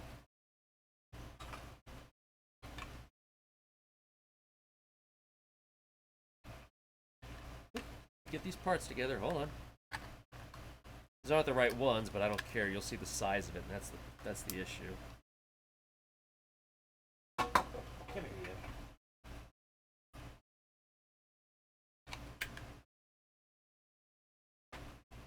I'm just glad that they all seem to fit. Okay, so you see the size of that. So just focus on the head part, and this part here and this part here. Yeah, well,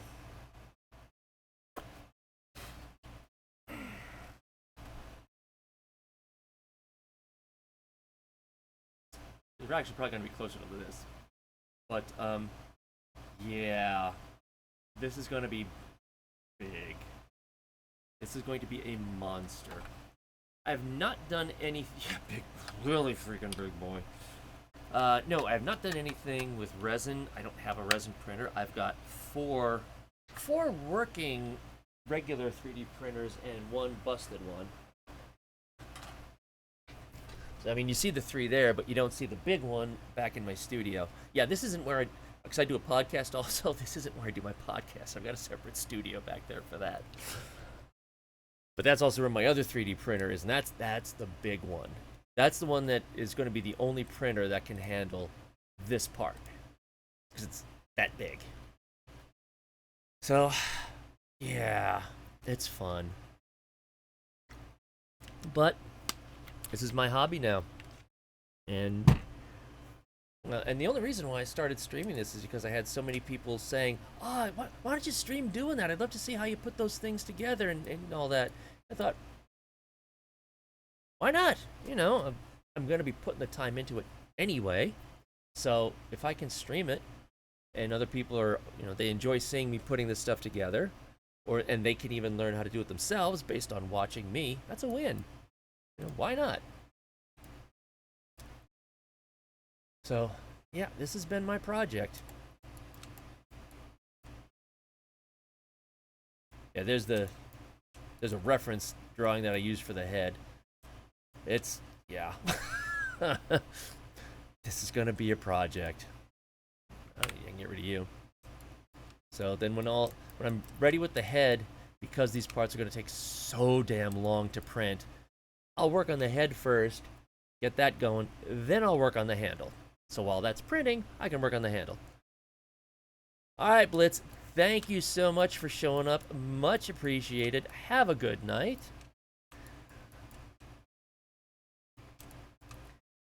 Yeah. But the crazy part is, as much time as this takes, as much as it can make me pull my hair out, to see it come together when it's done is just like, it was worth it. It was worth it. And that's probably going to be the case with this one too.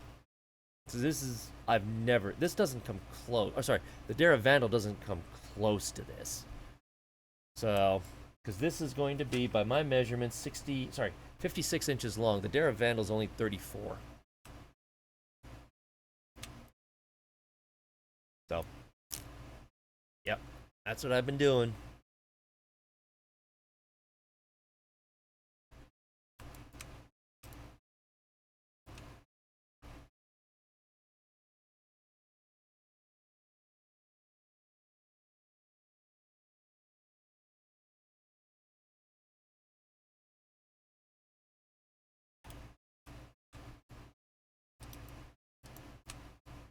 But, so now I'm working on... Alright. Center, you dipshit. Now I'm working on trying to get these other parts to be able to fit with each other while still providing durability. Because one thing that you don't need is for someone to be messing around with this and swing harder than they should and the head flies off in a crowded convention center. That would be bad. That would be very bad. So I need to take a lot of care into making sure that this is as strong as possible. And that's the part I'm working on right now.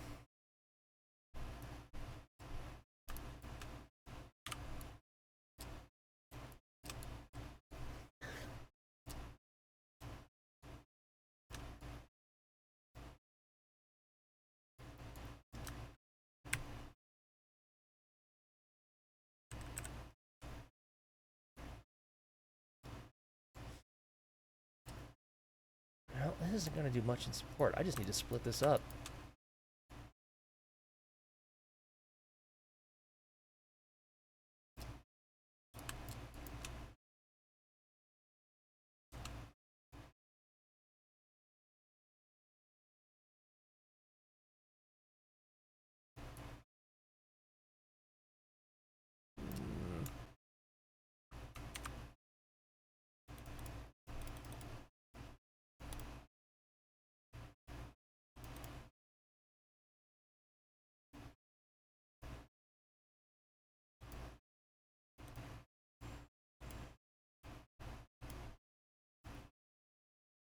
And yeah, I've been asked before, do I just rip the files from the game and work with the 3D objects in there? It's like, no.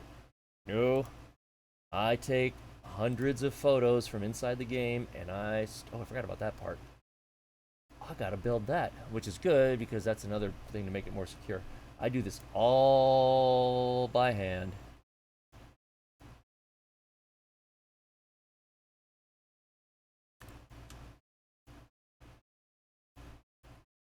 Which in a way is good, because I had a bit of a scare earlier this week when another streamer, who she's a Warframe creator, said that DE has no problems with you selling small quantities of stuff that you make based on Warframe, as long as they don't come from in the game. That's the way she phrased it, which scared the shit out of me. Because, I understand what, if she really meant it that way, what she would have meant by it, because this is not a derivative work. People who do their fan art and so forth, they're derivative works. Yes, they're taking the characters, but they're putting them in their environments, maybe changing the style, changing the colors, whatever. Fine, I get that. This is not a derivative work. This is actually taking a prop and making it real. And I was like, oh, shit. But then I went and checked on the actual terms, and it was only if you do it from the files that you rip from it within the game. Not, and they even say specifically as an example, not if you take something and you build it to be a replica from scratch. I was like, oh, part of me wonders if that clause was added just to save my ass. There aren't too many Warframe prop makers out there. I'm one of the few. So yeah, that had me a little terrified, but it's all good. And I think it's, honestly, I get the value of taking them from within the game, but in another way that seems like cheating to me. It just feels like you're taking the easy way out, and I wouldn't get any satisfaction from that. It's just, okay, I took the files and I'll just split it up. Okay, look at what I did. No, that's not how it works.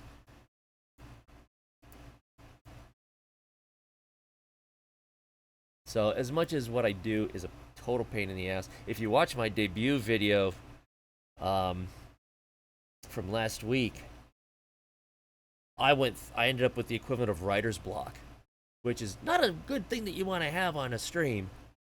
But, it happens because I simply could not figure out how to get a certain part taken care of, which would lead to other parts. It happens, but that's part of the deal. I would think that when, someone else is doing it, someone else is doing their art with that, that's going to be an issue with them too.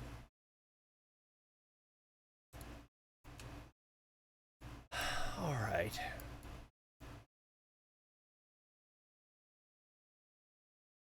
Uh-oh.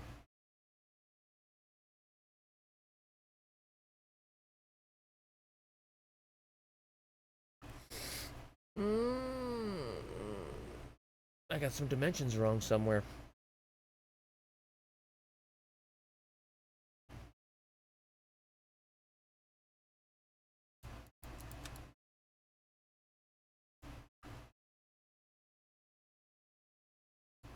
I'm not sure where.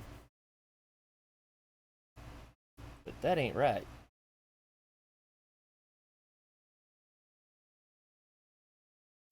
Oh, hold on. Maybe it is. No? It's not.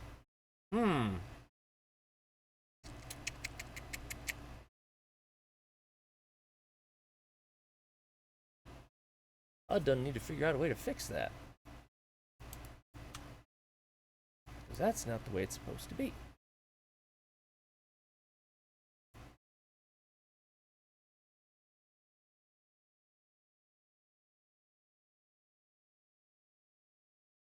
No, I don't. No, I don't. No. Hold on.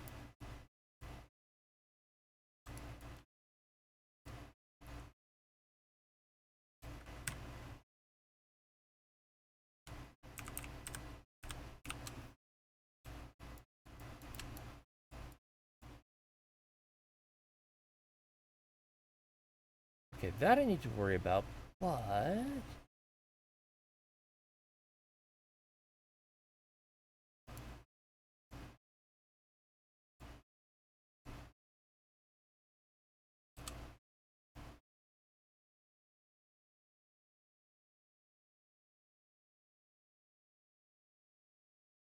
I can fudge that.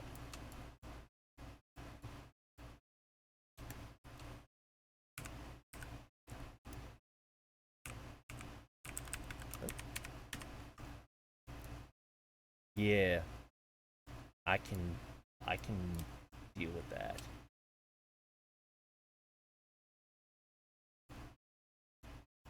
All right. Okay, cool. All right. This can still work.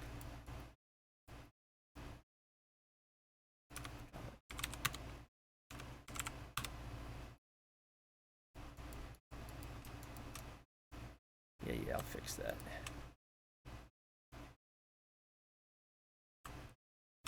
Oh.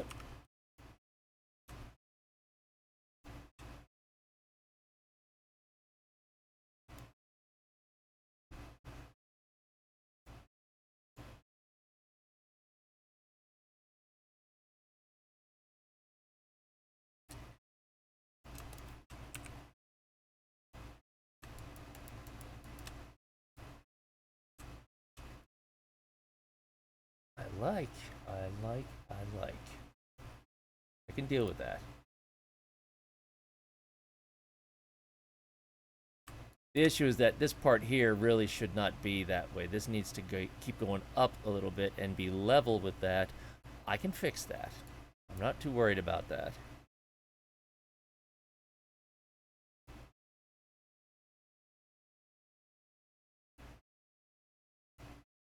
Oop, hold on, where are we at? I just don't think I'm going to worry about it tonight. It's 1 in the morning. I've been streaming for 6 hours. Holy sweet Jesus. That's what happens. I'm sure those of you who also do things like art or even reading and so forth, you just get focused and it's like, I'm just going to keep doing this and keep doing this and keep doing this. Then you look at the clock and it's like, what? So yeah, that's what just happened to me. I'm good with it though.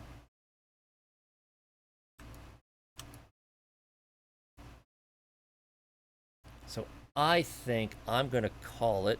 You know what? This should be stream number 7, which means I should be good to go for affiliate status soon. I didn't tell you to do that. But, whatever. Some of the other things I've worked on. Might as well show them.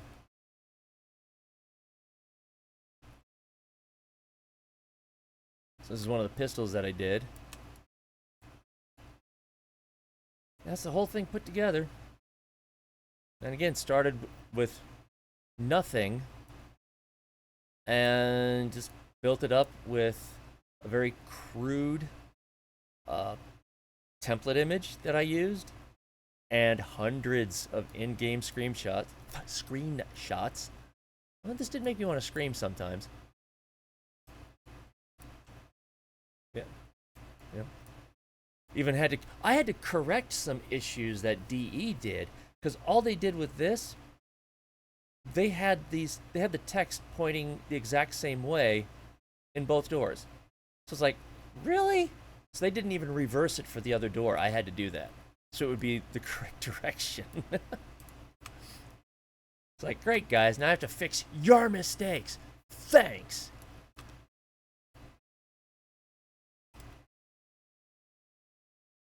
But the last beast that I did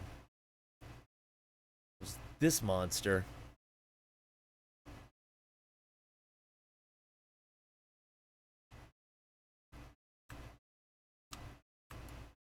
Yeah, that little girl there, is 34 inches long when assembled. And here she is.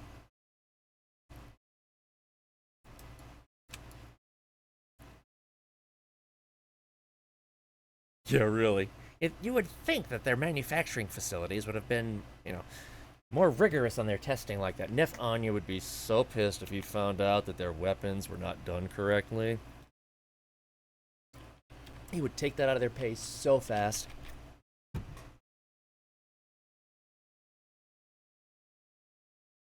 Yeah, this is the only one right here. Even with photos from DE, I could not figure out what that text was. It wasn't happening. So I came up with that on my own. So as far as this weapon is concerned, this was built at the Ilara foundry on Jupiter. I just made it up because I couldn't come up with anything else.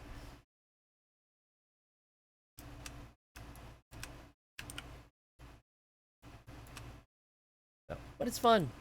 It's a lot of money in plastic. I'll say that. It's a lot of money in plastic, but everybody's got to have a hobby. Thank you, Shira. You know the crazy part, and this is what this is also something that I hope people can take away from all of this. 4 years ago, this was a pipe. I had never even considered doing anything like this 4 years ago at all. I made some very, very basic things. Like when I did go up to TennoCon and the pistols that I brought with me, I didn't design the pistols. I simply found them online and printed them off. But I did design a holster for them. Okay, so that worked. But this kind of thing, never even dreamt I would do this until the challenge was made. I don't want to say that. That's not true. The story is that when I went to TennoCon and I brought those pistols with me, everyone went crazy. They loved them. Then I came home. Everybody took pictures, and I met more of the DE team, the Digital Extremes team. Although I already knew some of them from PAX East, and so I posted pictures on Twitter. And Megan Everett, who's the senior community coordinator, responded with, "So what are you bringing next year?" Okay, like I had a choice now. And I told her that it was going to be either this weapon or this weapon. And her response to the one was, literally, it's out there on Twitter, with emojis, the whole thing. So I said, okay, I'm going to do that then. And it took me 9 months. Hi, Wampus! It took me 9 months to finish the thing. But, it was the first thing I'd ever done. And I finished it. And after that, I was like, you know what? I bust her chops about being the one to force me into it. But the truth of the matter is, it pushed me way out of my comfort zone and made me realize that I can do this. Dude, I'm freaking 51 years old, and I just started 3D CAD 4 years ago, and now I'm having a blast with it. If I can do this, anybody can. Hey, Poppets! Oh, it's going. It's chugging along.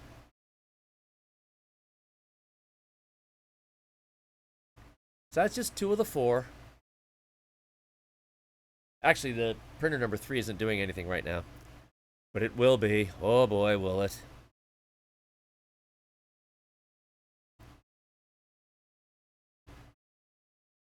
Yeah, so I mean, if I can do this, anyone can with some time. I'm convinced of it. It's just, you got to get ready to spend a lot of money on plastic, because a lot of it's going to get wasted. Problems or parts don't fit together properly. Just start out small. Make something that you might not even need, but you want.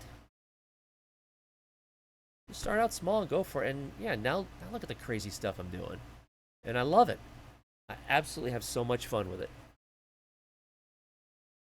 So if I can inspire even one person to start doing this kind of stuff on their own, it's worth it. It's totally worth it. And I won't deny that there's a satisfaction to people saying how much they enjoy it and seeing the reaction of people's faces when they get to see it live and in person. But you know what? Honestly, there's also just as much of a satisfaction of when someone sees this at TennoCon or wherever, and they say, "Oh, can I take a photo of it?" What I will do is I will actually hand it to them and say, "Give me your phone," so that they can get a photo of it holding it. And most of the time, the look on their face is, "Are you serious?" Because it's like, yeah, I'm serious. Because to me, this is X amount of dollars in paint, plastic, and super glue. doesn't really have any more value than that. But to see others' reactions, they think it's amazing, and to be able to hand it over to them and let them take a picture of it holding it, that also means a whole hell of a lot. Because, now they've got that memory. So there's also a cool feeling that I gave them, even for just the amount of joy that, for the amount of time that they were holding it, that I made them that happy that they were holding on to it. That's a cool feeling too. So I'm having fun with it. I will admit that. And it's a creative side that I don't get in my job because I work in IT. Storage. Not much you can do creatively with storage. Oh, you want this much for your project? Okay, we'll get it ready for you. Do you need long-term backups with that as well? At least this allows me to do something else.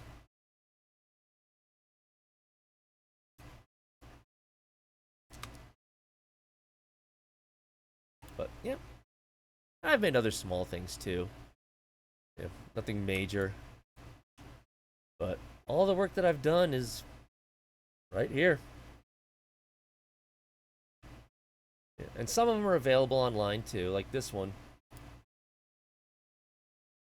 If you do any kind of airbrushing and you've got the airbrush paint bottles and you want a better way to organize them, well, I made a stand to do that. And this is for the larger bottles, not the small eyedropper one. You can use it with the eyedropper ones, but this is meant for the big bottles. And this is available on My Mini Factory, and I think... Oh shoot, what's the other one besides My Mini Factory? Oh, I can't remember the name of it. But, yes, I mean, this is available. Anyone who wants this. Okay, Night-Night Wampas, thank you for coming by. Really appreciate it. Have a good night. Sleep well, all that stuff.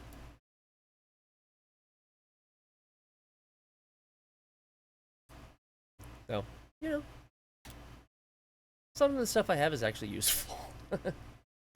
An airbrush paint stand. So, but there you go. Anyway, my God, I've been streaming for 6 hours. It's now past 1 in the morning. I think I'm gonna call it quits for the night. I got parts printing. Oh God, I might as well get that other part started. That's gonna take almost 2 days to print. Oh. I didn't even see how much filament that was going to take. Do I still have it up here? No, I don't. Where's the thing I want? Right there. I'm going to see how much filament that monster's going to take up.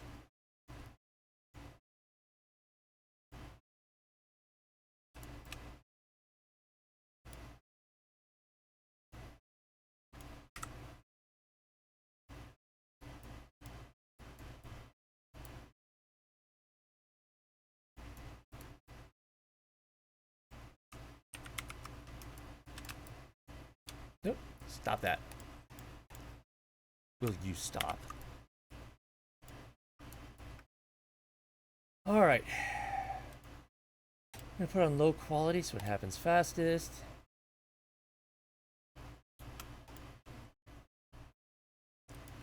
This is a prototype. I'm not too worried about strength right now. Fine. Expected speed.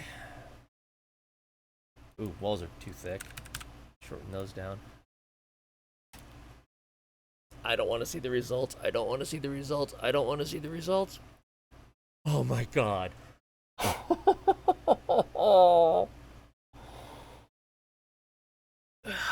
This was going to take over 30 hours to print. And this is in crappy fast mode. It's going to use 400 grams of filament, meaning that I can only print 2 of these on a spool. If you want to see what a spool is,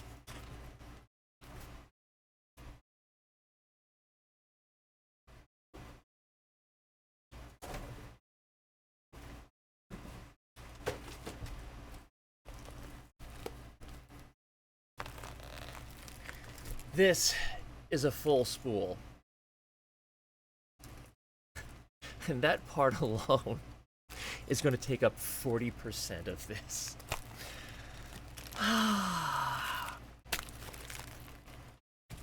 No one said 3D printing was cheap.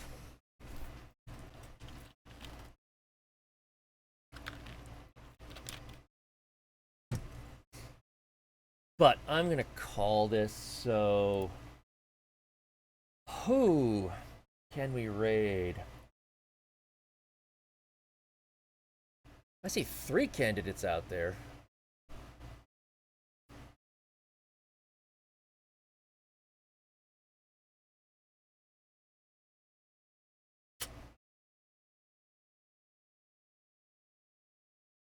You know what? I absolutely adore Kirarahime. She's actually a VTuber. She's doing Warframe, duh.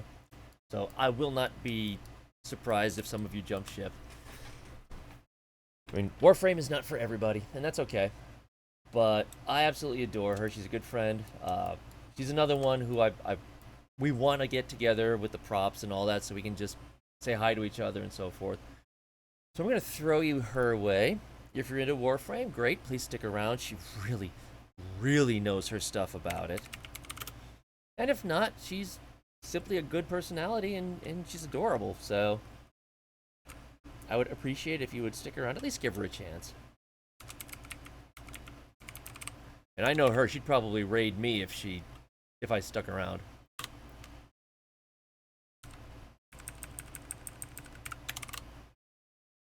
There we go. But otherwise, yeah, you might see me doing affiliate status soon. Of course, that means I gotta come up with all the emojis and stuff like that, which I'm not prepared for at all. But, you know, I got 2 daughters who draw, so that's at least something, I guess. They can help. And I've got other friends. Most of the Warframe creators that I'm friends with, they're artists. So I can always hire them, too. We'll see what happens. Otherwise, you know, again, thank you very much for showing up. Love to everybody. I hit my microphone. That's okay. That's what I do. Anybody who listens to my podcast understands that's what I do. It's just a thing. But, yeah, Everthane, thank you for being here pretty much the whole damn time. Yeah, 6 hours. Where does it go?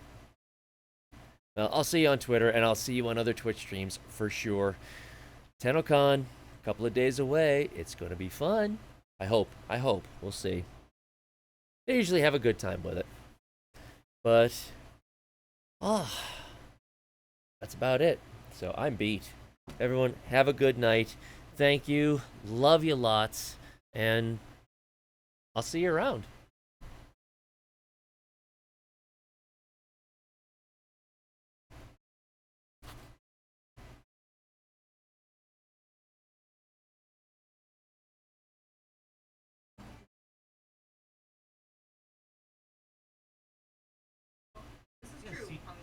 Darren is saying you're very mean to baby Tenno. Sean, thank you for the raid.